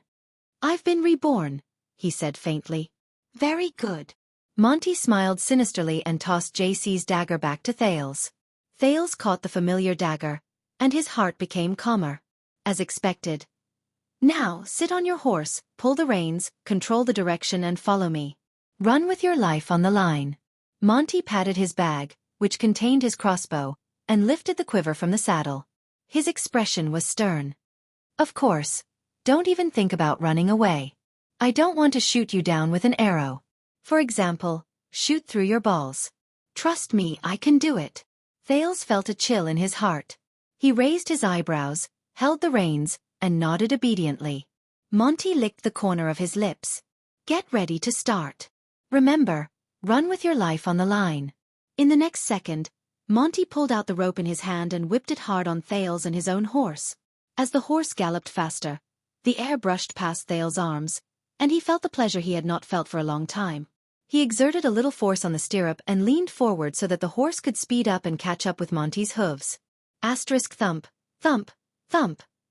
Asterisk Thales sucked in a mouthful of air in comfort. He narrowed his eyes and felt the force of the strong wind blowing against his face. This could be said to be the happiest day he had in the past few days. But after just 10 minutes, Thales' heart sank. Wait! He shouted at Monty, who was in front of him. Why did we change direction? To avoid the pursuers? The Raven of Death turned around and roared back in an unquestionable manner. Cut the crap. Just follow me. Don't relax, they're not easy to deal with. The arrow was knocked on the bowstring. Thales could only suppress the doubts in his heart and follow this unreliable guide forward. They ran for an entire day and night while they galloped anxiously. They practically did not stop along the way. They even ate on horseback. The scenery before their eyes slowly changed. The gentle slope turned into an open wilderness. The trees had almost disappeared, and even weeds were rarely seen. What they could see in the wilderness were mostly large, bare pieces of limestone. So, when morning arrived again, they finally found a small stream that was so shallow that they could not even fill a waterskin. When they set up camp and rested, even the horses were so tired that they whimpered. Where are we? Thales almost collapsed on the ground. He leaned against a rock and panted while he gulped down water. Land of barren rocks. This time, Monty answered very straightforwardly. He also gulped down a mouthful of water, but he did not look relaxed or tired. His gaze was still alert. It's already under the rule of the city of faraway prayers. Next, we don't need to avoid the crowd anymore. We can even go straight to the village to replenish our supplies. Thales' expression froze. Land of barren rocks. So, are we really going to the city of faraway prayers? He asked nonchalantly. So, the great desert is in the south. Monty shrugged and did not answer. He just tore off a piece of jerky and put it into his mouth. God knows how he could eat the moment he got off the horse, run once he got on the horse, and sleep the moment he laid down. For example, Thales felt like he was about to collapse from exhaustion. He did not even have the strength to eat. Did you take a detour? Thales panted. Why do I feel like you're not walking in a straight line? Monty glanced at him in disdain. Shut up. When you're outside, you have to listen to the professionals. With a hint of worry, Thales turned around and glanced behind him. So, we shook off our pursuers? Of course. Monty seemed to be in a good mood. His eyebrows relaxed, and he actually answered his question. Even if I'm carrying a burden, I'm still Xtet's best scout. As he watched the Raven of Death's smug expression, Thales could not help but raise his eyebrows. He mumbled in his heart, a burden. So, who is the one chasing us? Monty only shook his head. The person you don't want to see the most. All right, I suggest that you shut up now and have a good sleep. Or do you want me to help you sleep? Thales could only turn his head around in embarrassment to avoid being knocked unconscious again. He picked a relatively flat rock in the land of barren rocks, which was covered in sand and dust. He lay down without any worries, recovered his strength, and thought about his next step. When he was captured by Monty, Thales initially thought that the situation was very bad. Later on, after his first conversation with Monty, he discovered to his surprise that the situation was very good. But now, after following the Raven of Death for an entire day and night, Thales frowned again. No, the situation is not as good as I thought. When he thought of this, Thales cast a worried glance at Monty. This person isn't as simple as I thought. It's much more troublesome and complicated. I'm very close to returning to my country. Now I need a chance. A chance. As he thought of this, Thales quietly closed his eyes and entered dreamland. But this time, he fell asleep much faster than he imagined. Asterisk whoosh. Asterisk a sharp, hurried sound woke Thales up from his dream. He panted heavily. This strange and rapid sound left a deep impression on him. This is? Be on guard. Monty's exasperated shout traveled into his ears, and Thales snapped out of his daze. It was noon. The sun was high in the sky, and it made the bare rocks burn. Thales climbed up while drenched in sweat. Only then did he realize that Monty already had a weapon in his hand, and he was looking behind him with a ferocious expression. The tension in the air affected Thales, who had woken up from his dream. He shook his head and stood up. What's going on? Thales touched the dagger in his bosom and looked around in shock, but he did not see anything. Just as he was about to activate Hell's senses, the Raven of Death responded with an angry snort. What's going on? We screwed up. Monty seemed to be filled with anger. He ground his teeth continuously, and his gaze was terrifying. Damn it, how is it possible? How did they find out? Thales had never seen him like this before. He looked as if he had flown into a rage out of humiliation. But Monty's body tensed up even more. Like a frightened beast, he stared fixedly at the back of a rock. Thales was stunned. How? But he suddenly recalled the most crucial part. The sound just now, Thales said in shock and bewilderment. He desperately tried to recall the impression in his memory. It's a little like the whistling arrow of Dragon Cloud City's patrol team, but there are some differences. I must have heard it somewhere before. And at that moment, a hoarse and deep male voice traveled slowly from behind the rock. Because it wasn't the patrol team's whistling arrow. At that moment, Thales and Monty's expressions changed. This voice, the sound of unfamiliar horse hooves, rose from behind the rock. A masked man with a white cloak and a saber on his back rode out from behind the rock. His eyes were bloodshot, but they were still as sharp as a blade. Thales froze. Cloak, mask. I recognize this attire. He is. The newcomer swept a cold glance at the two of them. He gently pulled down the scarf beneath his face, revealing the pale but distinct outline of his face. When he saw the newcomer clearly, Monty covered his forehead in pain. He gritted his teeth and stomped the ground. Son of AB *TCH. The newcomer said hoarsely, that is the signal arrow of the White Blade Guards of Dragon Cloud City, which has been used for almost 100 years. 6 years ago, it rang countless times in Dragon Cloud City. Thales sighed. In the next second, the teenager took out the jerky from his pocket, stuffed it into his mouth, and chewed it hard. I told you this in the hall, right? Thales Jade Star.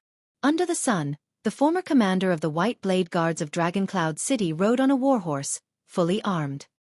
He carried the rising sun saber on his back and stared at Thales, who had a gloomy expression on his face, with his terrifying eyes. Thales and Monty looked at each other.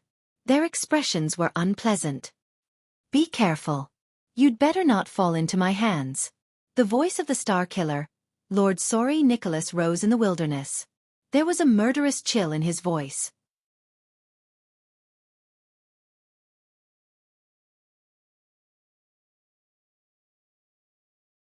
Chapter 360. At, the city of faraway prayers, the land of barren rocks. Under the sunlight, Thales and Monty stared at the uninvited guest in front of them with great caution and bewilderment. Why is it him? The Star Killer dismounted his horse with an expressionless face. He walked slowly into a piece of rock that had spat out and tied the reins naturally, as if nothing had happened. He gave off endless pressure. I heard what you said, Big Mouth. Why? Are you too confident in your abilities? Nicholas slowly tied the reins and turned to Monty, who looked as if he was facing a great enemy. He glanced at the short knife in Monty's hand. Do you think that after Isaiah left the White Blade Guards, the Star Killer fastened the reins? His eyes were bloodshot. It was obvious that he had been working hard for many days, but the meaning in his eyes was chilling. Do you think that after Isaiah left the White Blade Guards, there was no one else in Dragon Cloud City who could keep up with you? He shook his shoulder gently and moved the hilt of the Rising Sun saber to the position where it was easiest for him to attack. Monty's pupils shrank. I have to say, the experienced scout said softly and slowly spun the short knife in his hand. I more or less thought that way. Monty stared at his old comrade and did not move. His face was so cold that it looked like ice was about to form on it. His eyes shone with a light that made Thales feel extremely uneasy again. You are an outstanding scout, Monty, Nicholas said coldly. From the fake appearances, the route you chose, and the way you hid yourself, almost no one can compare to you. But it's only almost. Nicholas walked forward slowly, and the distance between him and Monty slowly shrank. His tone was dark. Just like now. We chased after him for so many miles from Dragon Cloud City. From Rubble Hill, to Sunset Snow River, then to Spear City, and even here, the land of barren rocks in the city of faraway prayers. We almost chased him into the desert. Thales instinctively took a step back. But Monty stood where he was and did not move. He only kept adjusting the angle of the short knife in his hand. But Nicholas did not care. He was still closing in. Thales' breathing became softer and softer. Finally, when he was a few meters away from Monty, Nicholas stopped. But we still caught up to you. He raised his eyebrows slightly and said faintly, Ned Monty. The Star Killer and the Raven of Death's gazes met in midair. One side was cold, while the other side was solemn. It was as if an invisible shackle had been placed on the air. Thales did not even dare to breathe loudly. He could only hold his breath and look at the two people in front of him while he anxiously thought of a countermeasure. This situation. The two men stood still, facing each other like heavy icebergs.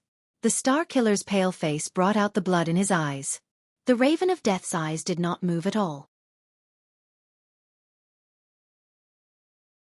Other than being solemn, it was as if he was emotionless. The sunlight shone on Nicholas' hilt and Monty's blade, and they reflected a strange light. After a while, one side finally moved. He. Monty blew hard and the solemn expression on his face disappeared. It was replaced by a helpless smile. I have to admit, Spiky, you've improved. It's the same for the White Blade Guards. The old scout shook his head, as if he was meeting an old friend. He smiled and sheathed the short sword at his waist. How did you do it? When Nicholas saw his old friend put away his saber, his gaze was no longer as terrifying as before. At that moment, Thales breathed a sigh of relief, even though he thought that a fight was about to break out in the next moment. Since 6 years ago, the Archduchess Guards reduced the training for charging and breaking through enemy lines, commanding the army, and even fighting alone. The Star Killer, who did not do anything, but made people's skin crawl, said coldly, the extra energy and money were all invested in the training of another skill. He said flatly, sentries, reconnaissance, stealth, and tracking. The air was silent for a moment. Monty frowned. 6 years ago. So exaggerated? Nicholas stared at him for a while before he nodded slowly. Yes, it was. Thales' gaze froze in midair. The king's death affected the former White Blade Guard much more than he imagined. Monty sighed. This is a good thing, really. The reform of the guards. Monty smiled sheepishly as he raised his hand and waved it in the air. You know, the old guards in the past. Caslin's shadow is too heavy. Even if you've been the captain for 20 years, everyone still only remembers him. But Nicholas did not seem to have any intention of reminiscing the past with him. The Star Killer glanced at Thales, who was beside him. Thales flashed an unpleasant smile. "I'll give you 10 seconds, Monty." "Disappear immediately." Nicholas' tone was very flat, as if he was just making a normal greeting. "I'll pretend that I never saw you today." Monty's expression froze slightly. He lowered his head, placed one hand on his waist, and scratched his neck with the other. He looked like he was in a very difficult position. "Spiky, you have to let me explain about this prince." Nicholas' gaze suddenly shifted and landed on the Raven of Death. "There's nothing to explain. This is just between me and him." Nicholas gestured at Thales with his chin. His gaze became cold again. "I don't care where you are, who you intercepted him from, and where you intend to send him." Thales could not help but feel his nerves tense up again. "You can leave now, old friend," Nicholas said mercilessly. Monty's smiling face immediately stiffened. He looked away and exhaled. Thales could see that the Raven of Death was suppressing his anger and clenching his fists tightly. But the next moment, because the prince was about to get angry, Monty exhaled deeply and smiled again. "Listen, Spiky. Dragon Cloud City and the City of Faraway Prayers are allies when it comes to the Western expedition." Monty bared his teeth and pointed at Thales with a troubled expression. "He will go to the City of Faraway Prayers sooner or later. You don't want to see him fall into Black Sand region and the king's hands, do you?" "For the sake of our old friendship, and for the sake of each other's superiors, we should stand together in this matter." But Nicholas interrupted him. "Big mouth," the Star Killer said softly. "Things are no longer the same now." Monty paused. "We have long since passed the age of fighting for a woman's favor and looking for prostitutes together." Nicholas shook his head. His gaze was indifferent. "It's useless. I said, I'll only give you 10 seconds. Disappear immediately." Monty's smile disappeared. The air suddenly became quiet. A shadow flashed across Thales' heart. Nicholas' pale face was expressionless. He only stared at his old friend quietly. And for a few seconds, the muscles on Monty's face trembled slightly, showing his thoughts. "You're right, Spiky." The old scout mulled over this sentence, nodded slowly, and repeated emotionlessly. "Things are no longer the same now." Nicholas did not say anything. Suddenly, the Raven of Death laughed. "Ha ha ha ha." But it was not a happy laugh. It was a cold laugh. The Raven of Death's laughter was chilling. He nodded slowly. "Very good, Lord Nicholas." An ominous premonition attacked Thales' heart again. "Don't forget." The Raven of Death grinned slightly, and there was a faint threat between his teeth. "This is the land of barren rocks. It is already the City of Faraway Prayers territory." Monty sneered and took a step forward. He stared straight into his old friend's eyes. "My City of Faraway Prayers." Thales subconsciously turned his head around to look for a horse. Unexpectedly, Nicholas also smiled. As smile lines appeared on his pale face, the Star Killer lifted his foot gently. He walked towards the other party. "Your City of Faraway Prayers?" He slowly walked towards Monty. The two of them were so close that their foreheads were almost touching, and they could almost kiss each other. The Star Killer met the Raven of Death sneer. His gaze was fierce, and his tone was unfriendly. "So what?" Monty's sneer gradually faded away. "When was the last time we fought, Spiky? 18 years ago?" The Raven of Death asked softly. The two old friends stared at each other for a moment without showing any signs of weakness. 18 years. Nicholas nodded. "But today? I don't intend to fight alone."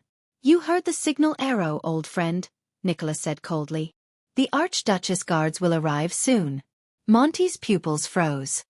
"Many of them are your old acquaintances," the Star Killer repeated, emphasizing his words. "Soon.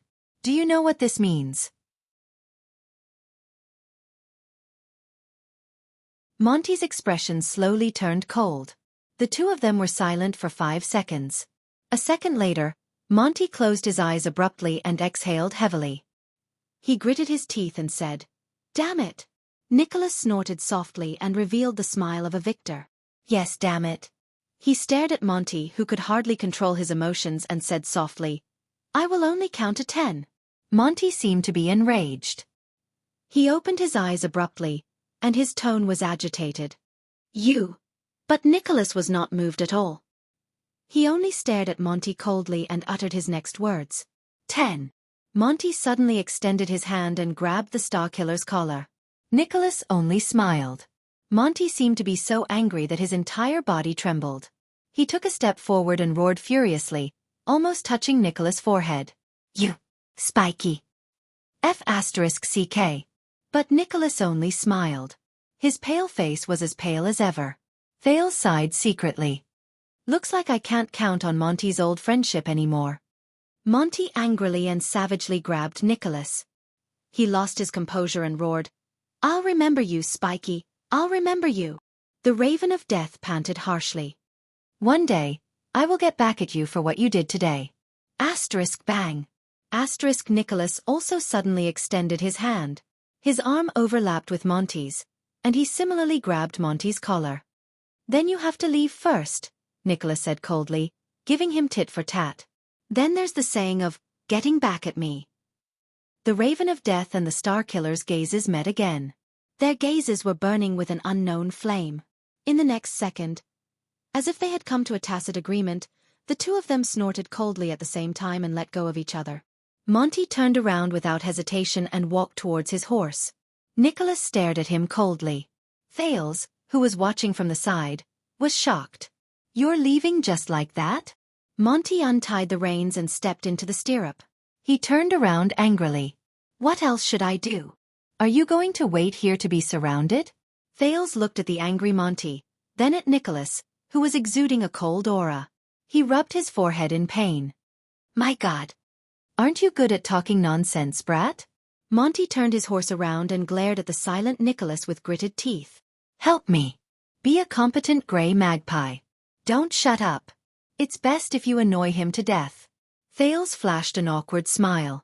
In the next moment, Monty flung his reins angrily. The horse under him raised its hooves and swiftly galloped towards the west without any hesitation. His back was hidden among the rocks, and he left their sight. Then, the sound of the horse hooves disappeared, and the unpleasant smell disappeared.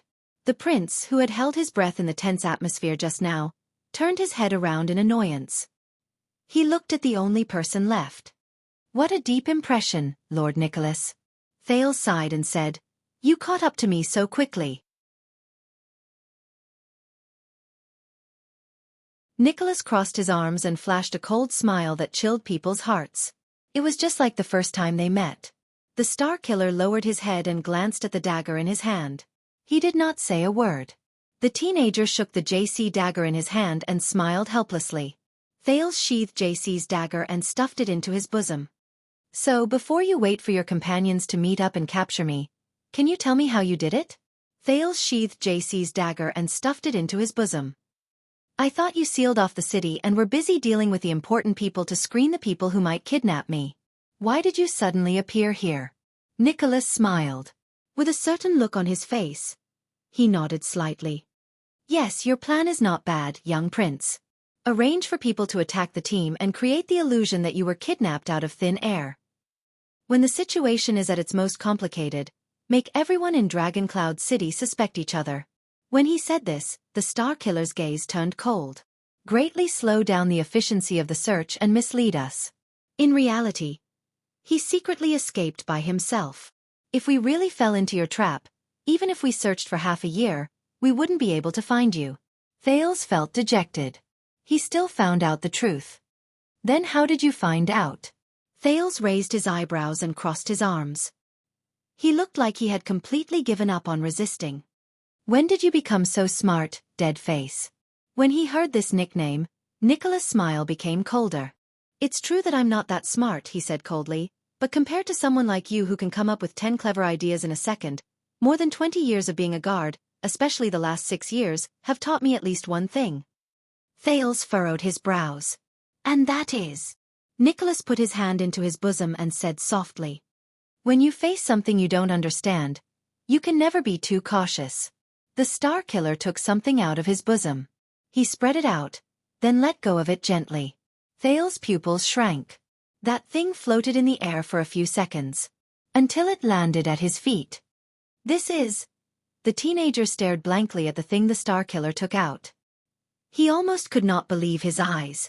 Lying at his feet was a piece of paper. It was a sky blue, expensive piece of paper with ugly wrinkles. Thales stared at the thin piece of paper, and the feeling in his heart was indescribable. It was that piece of paper. That invitation card that Asda wrote for him. After they were intercepted by the highly suspicious Nicholas in Heroic Spirit Palace, under Thales' teasing and cover-up, the Star Killer angrily crumpled it into a ball. But I thought you'd thrown it away. Thales frowned and looked at Nicholas. Didn't you read the joke on the paper? Do you need me to repeat it? Nicholas let out a chilling laugh. He took a step forward and stomped on the thin sky blue paper. There was a line of words written on the paper that had faded a lot. It was especially eye-catching. Star Killer, you big idiot. Yes, but that's just the surface. Nicholas shook his head slowly. Thales' image was reflected in his eyes. No matter how Nicholas shook his head, it never left the center of his pupils. You can't imagine how I spent 2 whole months, paid a huge price, and mobilized almost all my information resources. From the quality to the source of the information, I wholeheartedly investigated the details of this piece of paper. Thales was horrified. Rylan paper.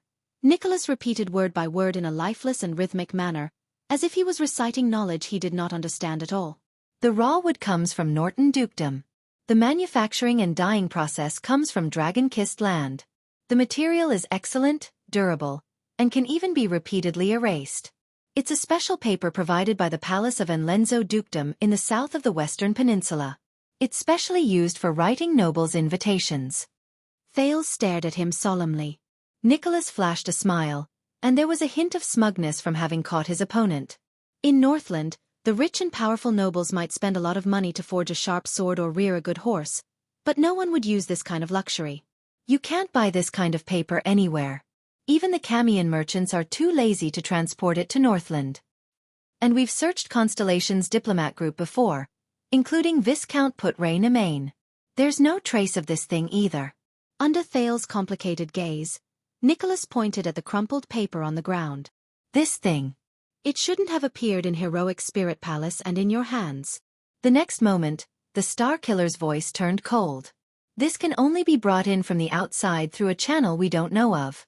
You even had to deliberately hide it from Heroic Spirit Palace's eyes and ears, because it must bear some secret and special mission.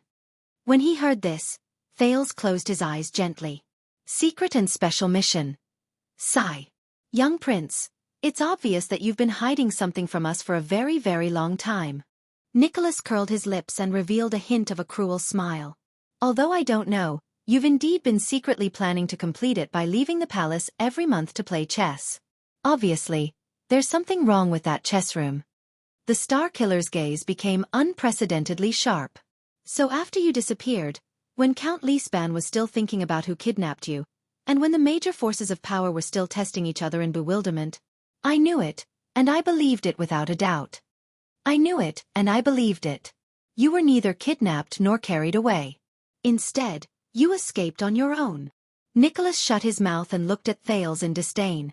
At that time, I knew that all of this must have been a show you made up and acted out yourself.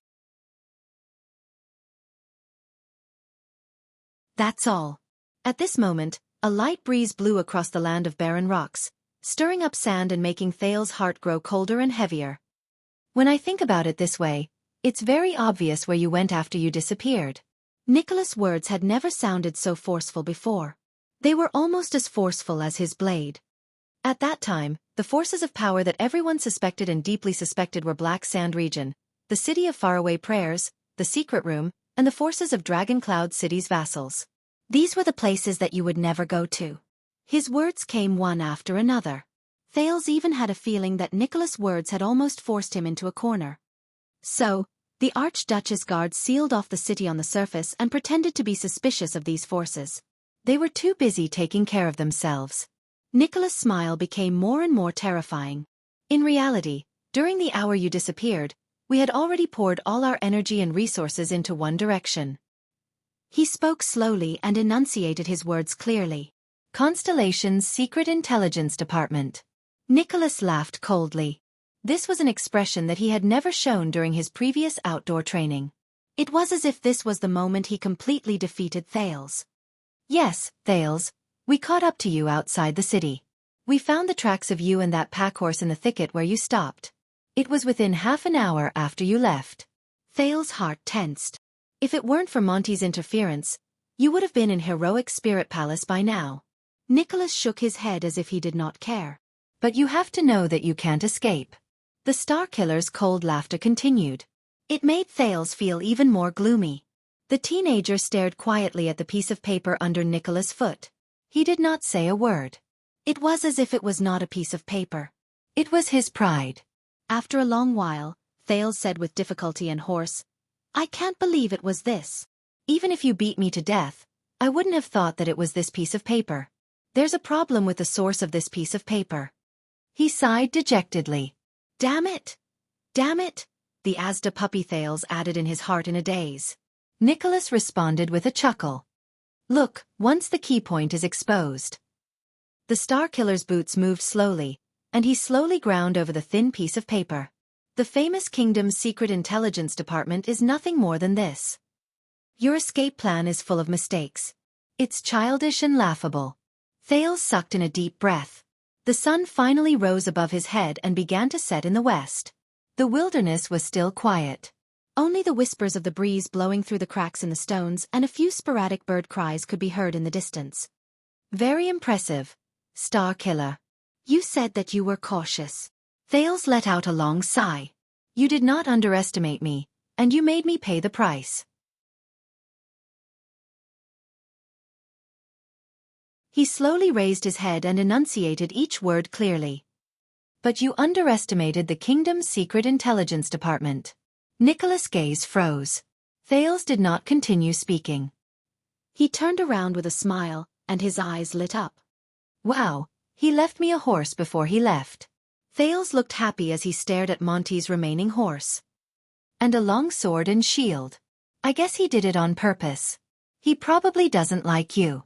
Under Nicholas' increasingly hostile gaze, Thales walked towards the horse without hesitation. Humph. The Star Killer's smile this time was rather unique. He smiled and shook his head. Really? You and me? Thales smiled as well. He drew his long sword from the saddle, picked up his shield, and turned to Nicholas, who had a strange expression on his face. Speaking of which, Thales looked at the other party in high spirits. He swung his long sword, tested the weight of the shield, and nodded happily. We've been sparring for a long time in class, but we haven't really fought with our lives on the line, have we? In the next second, Thales put away his smile and put on the starting stance of the Northland military sword style. He raised his shield and moved his sword forward, waiting for orders. The teenager's expression was solemn. He faced the strongest opponent he had ever challenged, aside from the mystic. The Supreme Class Star Killer. Sorry, Nicholas. This was probably not the battle with the greatest disparity in strength he had ever experienced. But it was definitely the most difficult battle.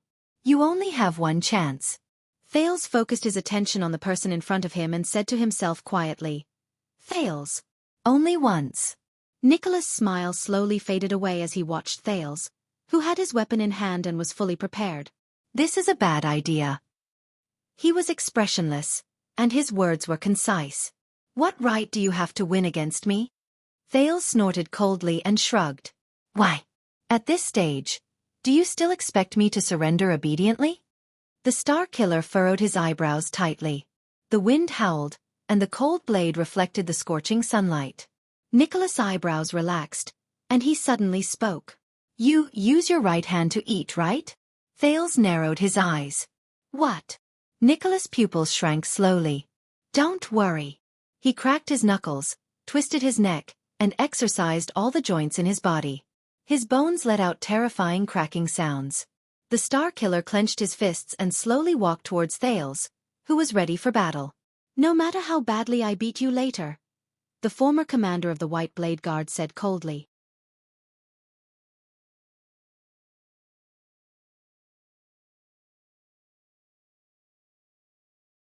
Chapter 361.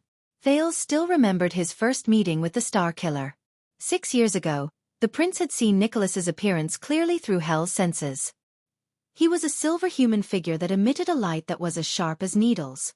The power of eradication shone inch by inch in the man's body, constantly guiding his movements and direction, causing his movements and figure to become erratic. At that time, even if Thales, who had the sin of Hell's River, racked his brains and calculated all the changes in Nicholas' speed, trajectory and direction, he still discovered to his dismay that his weak self could not avoid Nicholas' attack, even if Nicholas was unarmed. And now, 6 years later, bang! Nicholas' heavy punch arrived in an instant and landed heavily on Thales' shield.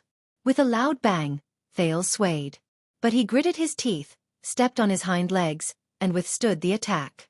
With Hell's senses, the silver human figure in front of Thales flashed. The prince immediately tensed up. Just as expected, the Star Killer's left fist, which was the second wave of attack, arrived before Thales' eyes without any hesitation. Thales was prepared to retreat as he always did. But at that moment, Wuxia's words when they were training in the courtyard brushed past his ears. "Your Highness, you can't always retreat or defend. This is what happened when Caribbean and I fought against that big guy in Heroic Spirit Palace. We were too afraid of the Rising Sun Saber's attack and kept avoiding the fight, but in the end, we failed. Defending is not giving up, but preparing for the next attack." Nicholas' fist brought with it a terrifying sound of wind. Thales took a deep breath. The next moment, he faced his opponent's fist with a stern expression. He took a step forward and attacked with the Northland military sword style's flank attack. The tip of the sword forced Nicholas to stop attacking for a moment. However, the Star Killer's adaptability was beyond his imagination. While he avoided the tip of the sword, he also changed the direction of his left hand and struck his right wrist, which was holding the sword. With the help of Hell's senses, Thales watched the movements of this supreme-class elite. He praised in his heart, as expected, defense is not the same as retreating. Take Nicholas for example. Every time he defended, he would take an aggressive step forward. Even if he was retreating to dodge, his opponent would never think about avoiding damage, but about inflicting damage. When he thought of this, Thales gritted his teeth and moved forward again. He pushed out his shield and collided with his opponent's swinging left arm. It was the third defensive stance of the Northland military sword style. He swung his shield in the name of defense, but it was actually for his next counterattack. Bang! Under the collision, a muffled sound rang out again. His left hand was slightly numb, and his entire body was trembling, but Thales roared and tried his best to counterattack. But Nicholas's movements were faster and more bizarre than he imagined. His left arm was pressed against the shield, but his whole body charged forward without stopping.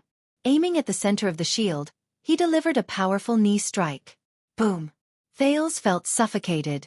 In the next second, he groaned in pain and fell 2 meters away with his shield. Very good. The unarmed Nicholas' expression did not change. He cracked his knuckles and furrowed his eyebrows in a barely noticeable manner. It's probably the best performance you've had in so many training sessions. The Star Killer walked closer slowly and put on a malicious smile. At least you have some awareness of fighting. You're no longer a blind man swinging his sword and a coward raising his shield. Thales climbed to his feet with great difficulty. He swung his numb left hand and picked up the shield again. He smiled bitterly and said, "It's your power of eradication that suddenly changes direction. Again." The Star Killer shook his head, as if he did not want to waste time. "Hurry up and end this. I still want to eat lunch." Thales sucked in a deep breath, endured the pain, and reassumed the confronting enemy stance. The Northland military sword style. He suddenly remembered what Gilbert told him when he first learned the sword style. This set of sword style was created to fight against terrifying opponents who are far more powerful than humans. A huge disadvantage, a hopeless battle, a sure-death defense, a suicidal charge. He looked at Nicholas, who was getting closer to him, and sighed in his heart.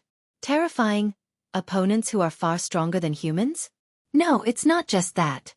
Another mysterious man's back appeared in Thales' mind. How did humans defeat the ancient orcs when they were at an absolute disadvantage? How did they win the battle of eradication? True elites seek hope in hopeless situations, seek to turn the tables when they are at a disadvantage, turn favorable situations into certain victories, and turn unforeseen and unexpected situations into their own support. They seize all useful and useless factors, hold tightly onto every possible bargaining chip, play the most crucial move, and change the entire battle. Thales took a few deep breaths and tried to shake his head, which was a little dizzy from the fall. My bargaining chip, my chance of victory. There are. But only once. In the next second, Thales roared and charged at his opponent again. He thrust his long sword. Nicholas knew him too well.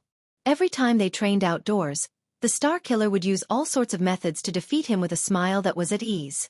Every time they conducted a surprise inspection, the Star Killer would rely on his skills to toy with him.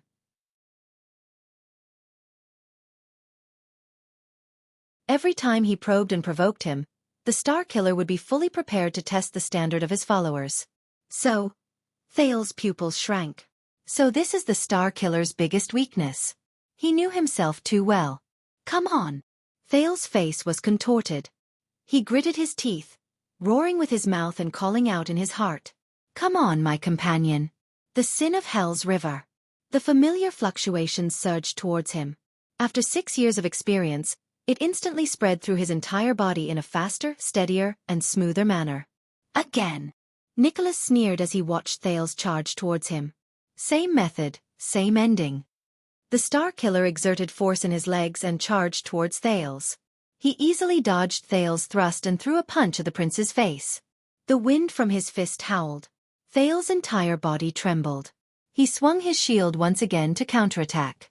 He swung his fist at his opponent. But this time, it's different. This time I need strength. Strength. The teenager thought coldly. The sin of Hell's River surged excitedly into his arm. The shield and the iron fist collided again. Asterisk bang. Asterisk Nicholas' sneer remained. As I said, young prince. But after a mere tenth of a second, his laughter came to an abrupt halt. Because an unprecedented force came from the shield in front of him. It shook his fists and body. Nicholas' expression changed drastically. Nicholas stared in shock at the roaring prince. He was forced to retreat under the great force and took an extra step to stabilize himself. What's going on?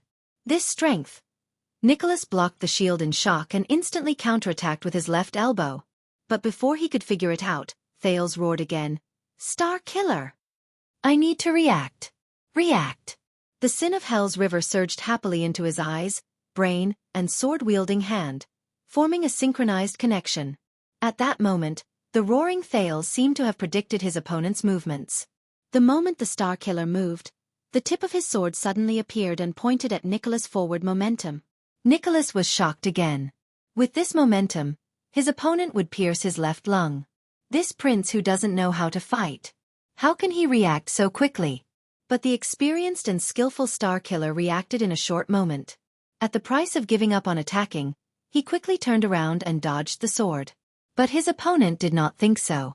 Finally, Thales thought coldly. I need speed. Speed. Speed that can take lives. With that thought, the remaining sin of Hell's River surged into Thales' arm muscles with a roar, like a beast released from its cage. It ignited a terrifying flame inside, burning with explosive power. Ayaha! Thales' roars continued without stopping, as if he wanted to use up all the strength in his life. Asterisk whoosh. Asterisk in an instant, the tip of his sword brought with it a piercing sound of wind.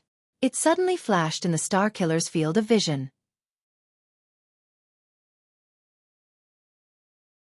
As if it had disappeared. At that moment, the already shocked Nicholas suddenly had goosebumps all over his body. A chill that he had not felt for a long time rose in his heart. It was a sense of danger that could only be felt in front of a powerful enemy and on the battlefield. He suddenly felt a chill on the left side of his chest. *T. *T.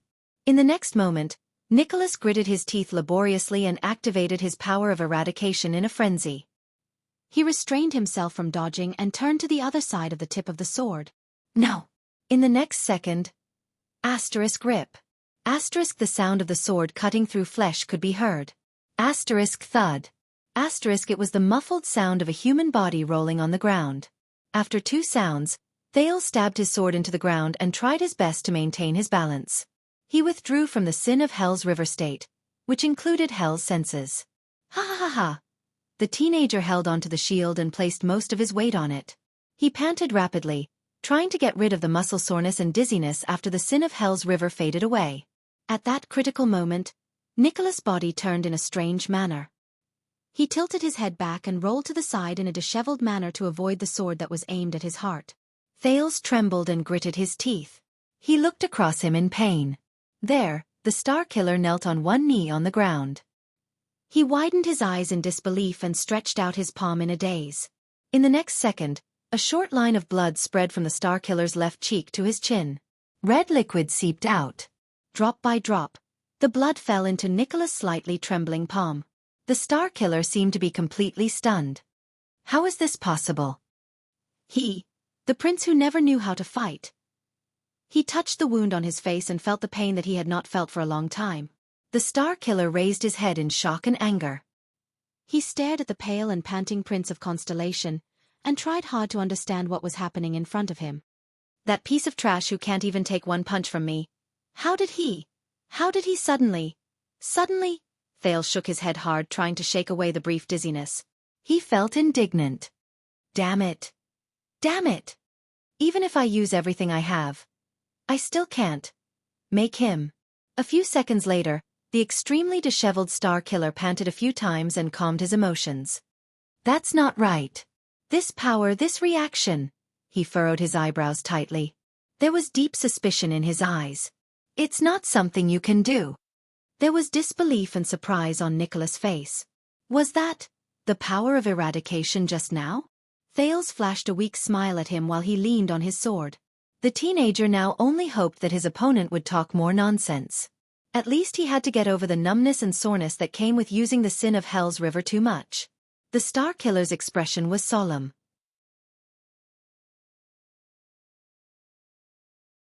But when did you awaken to the power of eradication?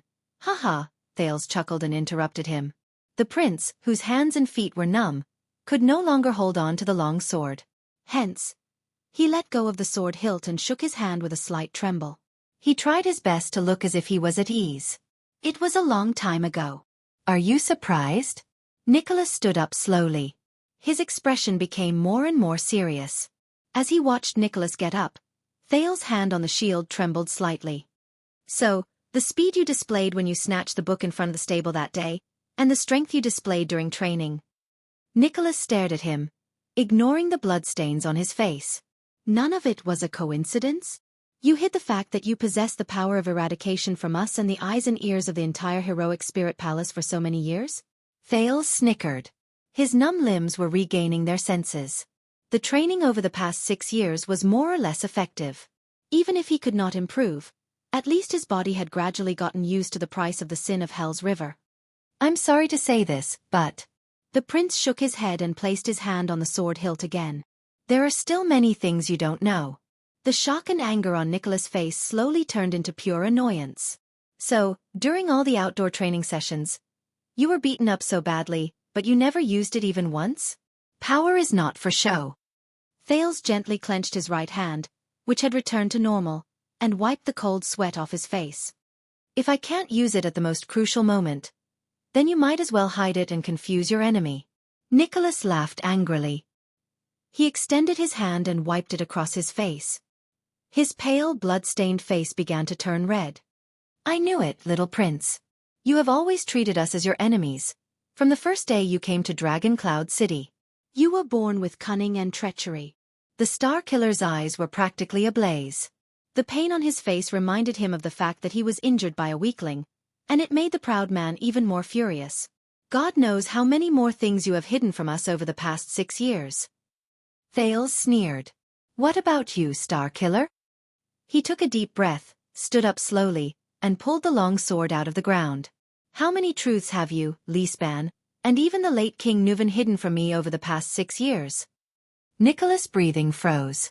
In the face of the prince's profound gaze, with suppressed anger, he steadily extended his hand to his back. This time, it was Thales' turn to have his expression change drastically. I apologize to you. The Star Killer drew the weapon on his back with a fierce gaze while the sound of metal rubbing against leather echoed in the air.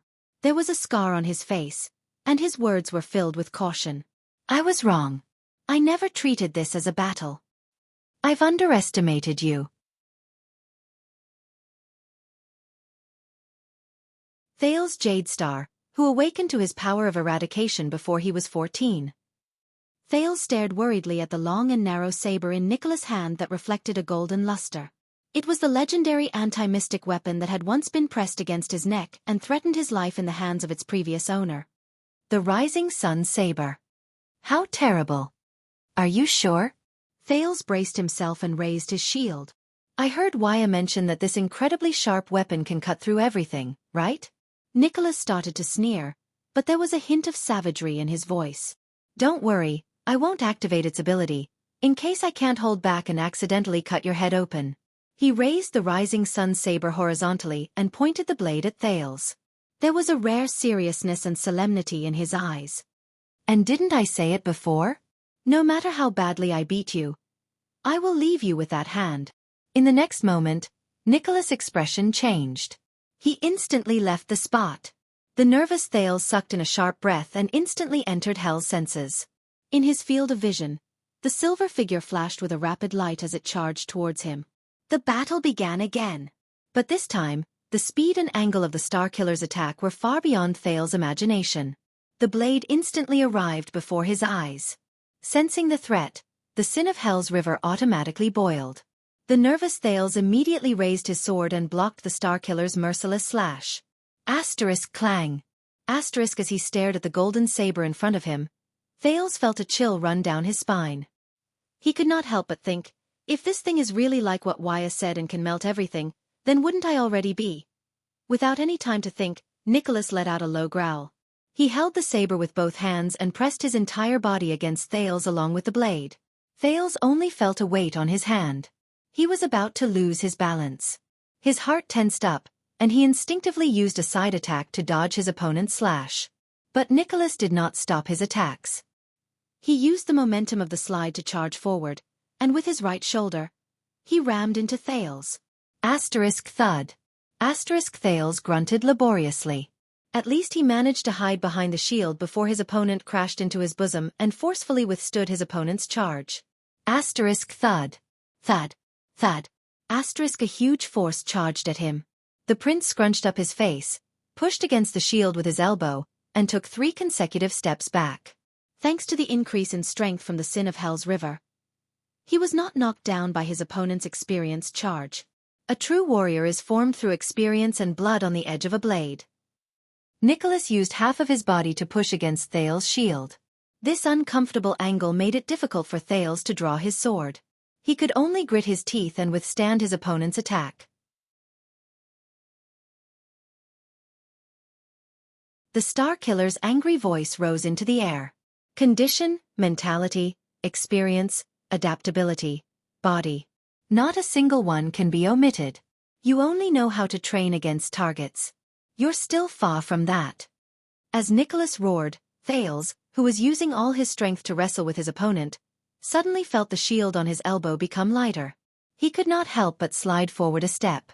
With Hell's senses, the Starkiller instantly appeared on his defenseless left side and struck his head with his right elbow. Thales shuddered. He instinctively threw away the shield. The sin of Hell's river surged to his elbow, and he thrust it at Nicholas, wanting to parry his opponent's fatal blow. However, the silver light spike in the Starkiller's body flashed again. Within half a second, the Starkiller, who was ambushing him from his left, suddenly stopped and immediately turned back. Thales turned pale with fright. He had just swung his left elbow, and his right hand, which was holding the long sword, could not pull back in time. He could not defend himself in time. In that second, as time slowed down through Hell's senses, Thales stared in shock at his opponent, who had seized the initiative and was only 1 strike away. It had only been 7 or 8 seconds since Nicholas took the initiative to attack. Even if he included the injury on Nicholas' face, it was only the 2nd round. So fast. Thales sighed in his heart. Nicholas' lips curled up. His scarred face curled up, and he revealed a smug, savage smile. This is the difference. Brat. There's a fine line between superclass and supreme class. Victory and defeat will be decided in an instant. In the next moment, Nicholas roared and turned the hilt of his sword around. He struck his opponent's forehead, and at Thales, who was powerless to defend himself. Asterisk bang. Asterisk a terrifying, muffled sound rose. The scene fell silent. But Thales did not fall. Nicholas, on the other hand, stared at the young opponent before him in shock again. Before the hilt of the saber, which he was prepared to subdue Thales in one blow, it first collided with a palm. It was Thales' left hand. It was his left hand, which he had swung with force just now and could not pull back in time. This left hand miraculously moved in front of the prince and blocked his opponent's attack. Thales was drenched in cold sweat. He trembled slightly as he blocked Nicholas with all his might. At that moment, the Star Killer could not believe his own eyes. Impossible. I used the twist of fate. It was the best attack when he lost his momentum and was powerless to defend himself. He actually blocked it? But the Star Killer did not hesitate, nor did he think much about it. Caslin told him before, if you can't kill your enemy with your first slash, then... Nicholas roared. He activated his power of eradication again and drove his movements.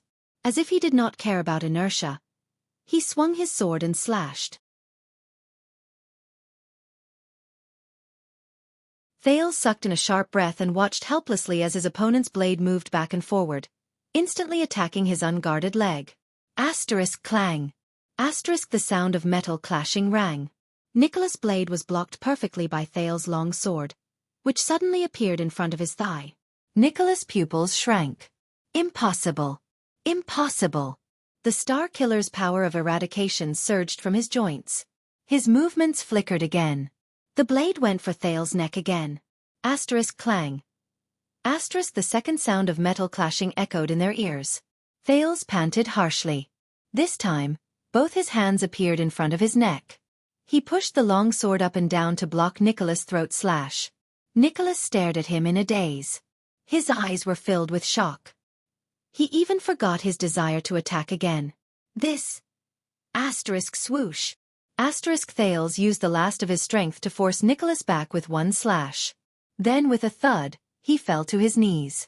The prince could not stop panting, and his groans were mixed with pain. But the Star Killer was already stunned. You, just now?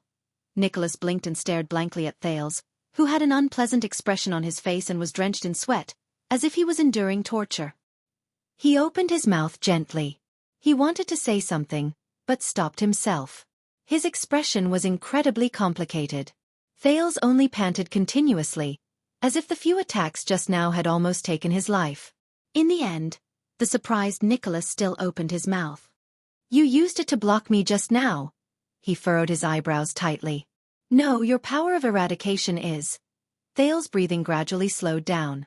When he heard this, he weakly squeezed out a smile. Ha ha ha. Nicholas continued to stare fixedly at him and did not move. Thales was still kneeling on the ground. He supported himself with one hand and raised his long sword with the other. Oh, you're talking about this? The prince sucked in a sharp breath. In an instant, his face turned even paler. But he swung his sword sideways.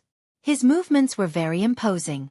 But when the sword was halfway through its slash, it strangely changed its direction. In an instant, it fell and cut straight into the ground. Asterisk clang. Asterisk Nicholas watched this scene in a daze. Thales laughed weakly and said, a sudden change in direction that can't be predicted? This is. The Star Killer murmured as he fixed his gaze on the long sword on the ground. Haha, this is a rare supreme class elite. Thales lifted his head weakly and stared anxiously at Nicholas, who had an interesting expression on his face. He forced himself to say, he used 6 whole years to personally demonstrate this ultimate skill to me every week. According to him, this is a rarely seen power of eradication in history. Thales smiled again. No one knew that at that moment, the muscles in the prince's body were practically rebelling. Pain, soreness, numbness, pain, cramps, and all sorts of other sensations attacked him at the same time.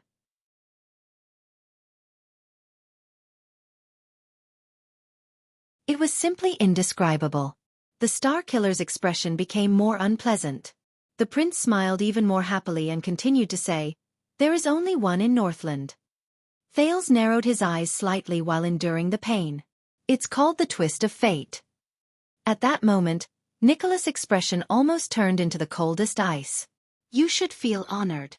Thales smiled softly again and carefully observed Nicholas, whose mind was in turmoil at that moment. Because he told me. You're tuning in to the Wisdom Diary YouTube channel. Don't forget to subscribe and join us on this journey to catch the most captivating stories.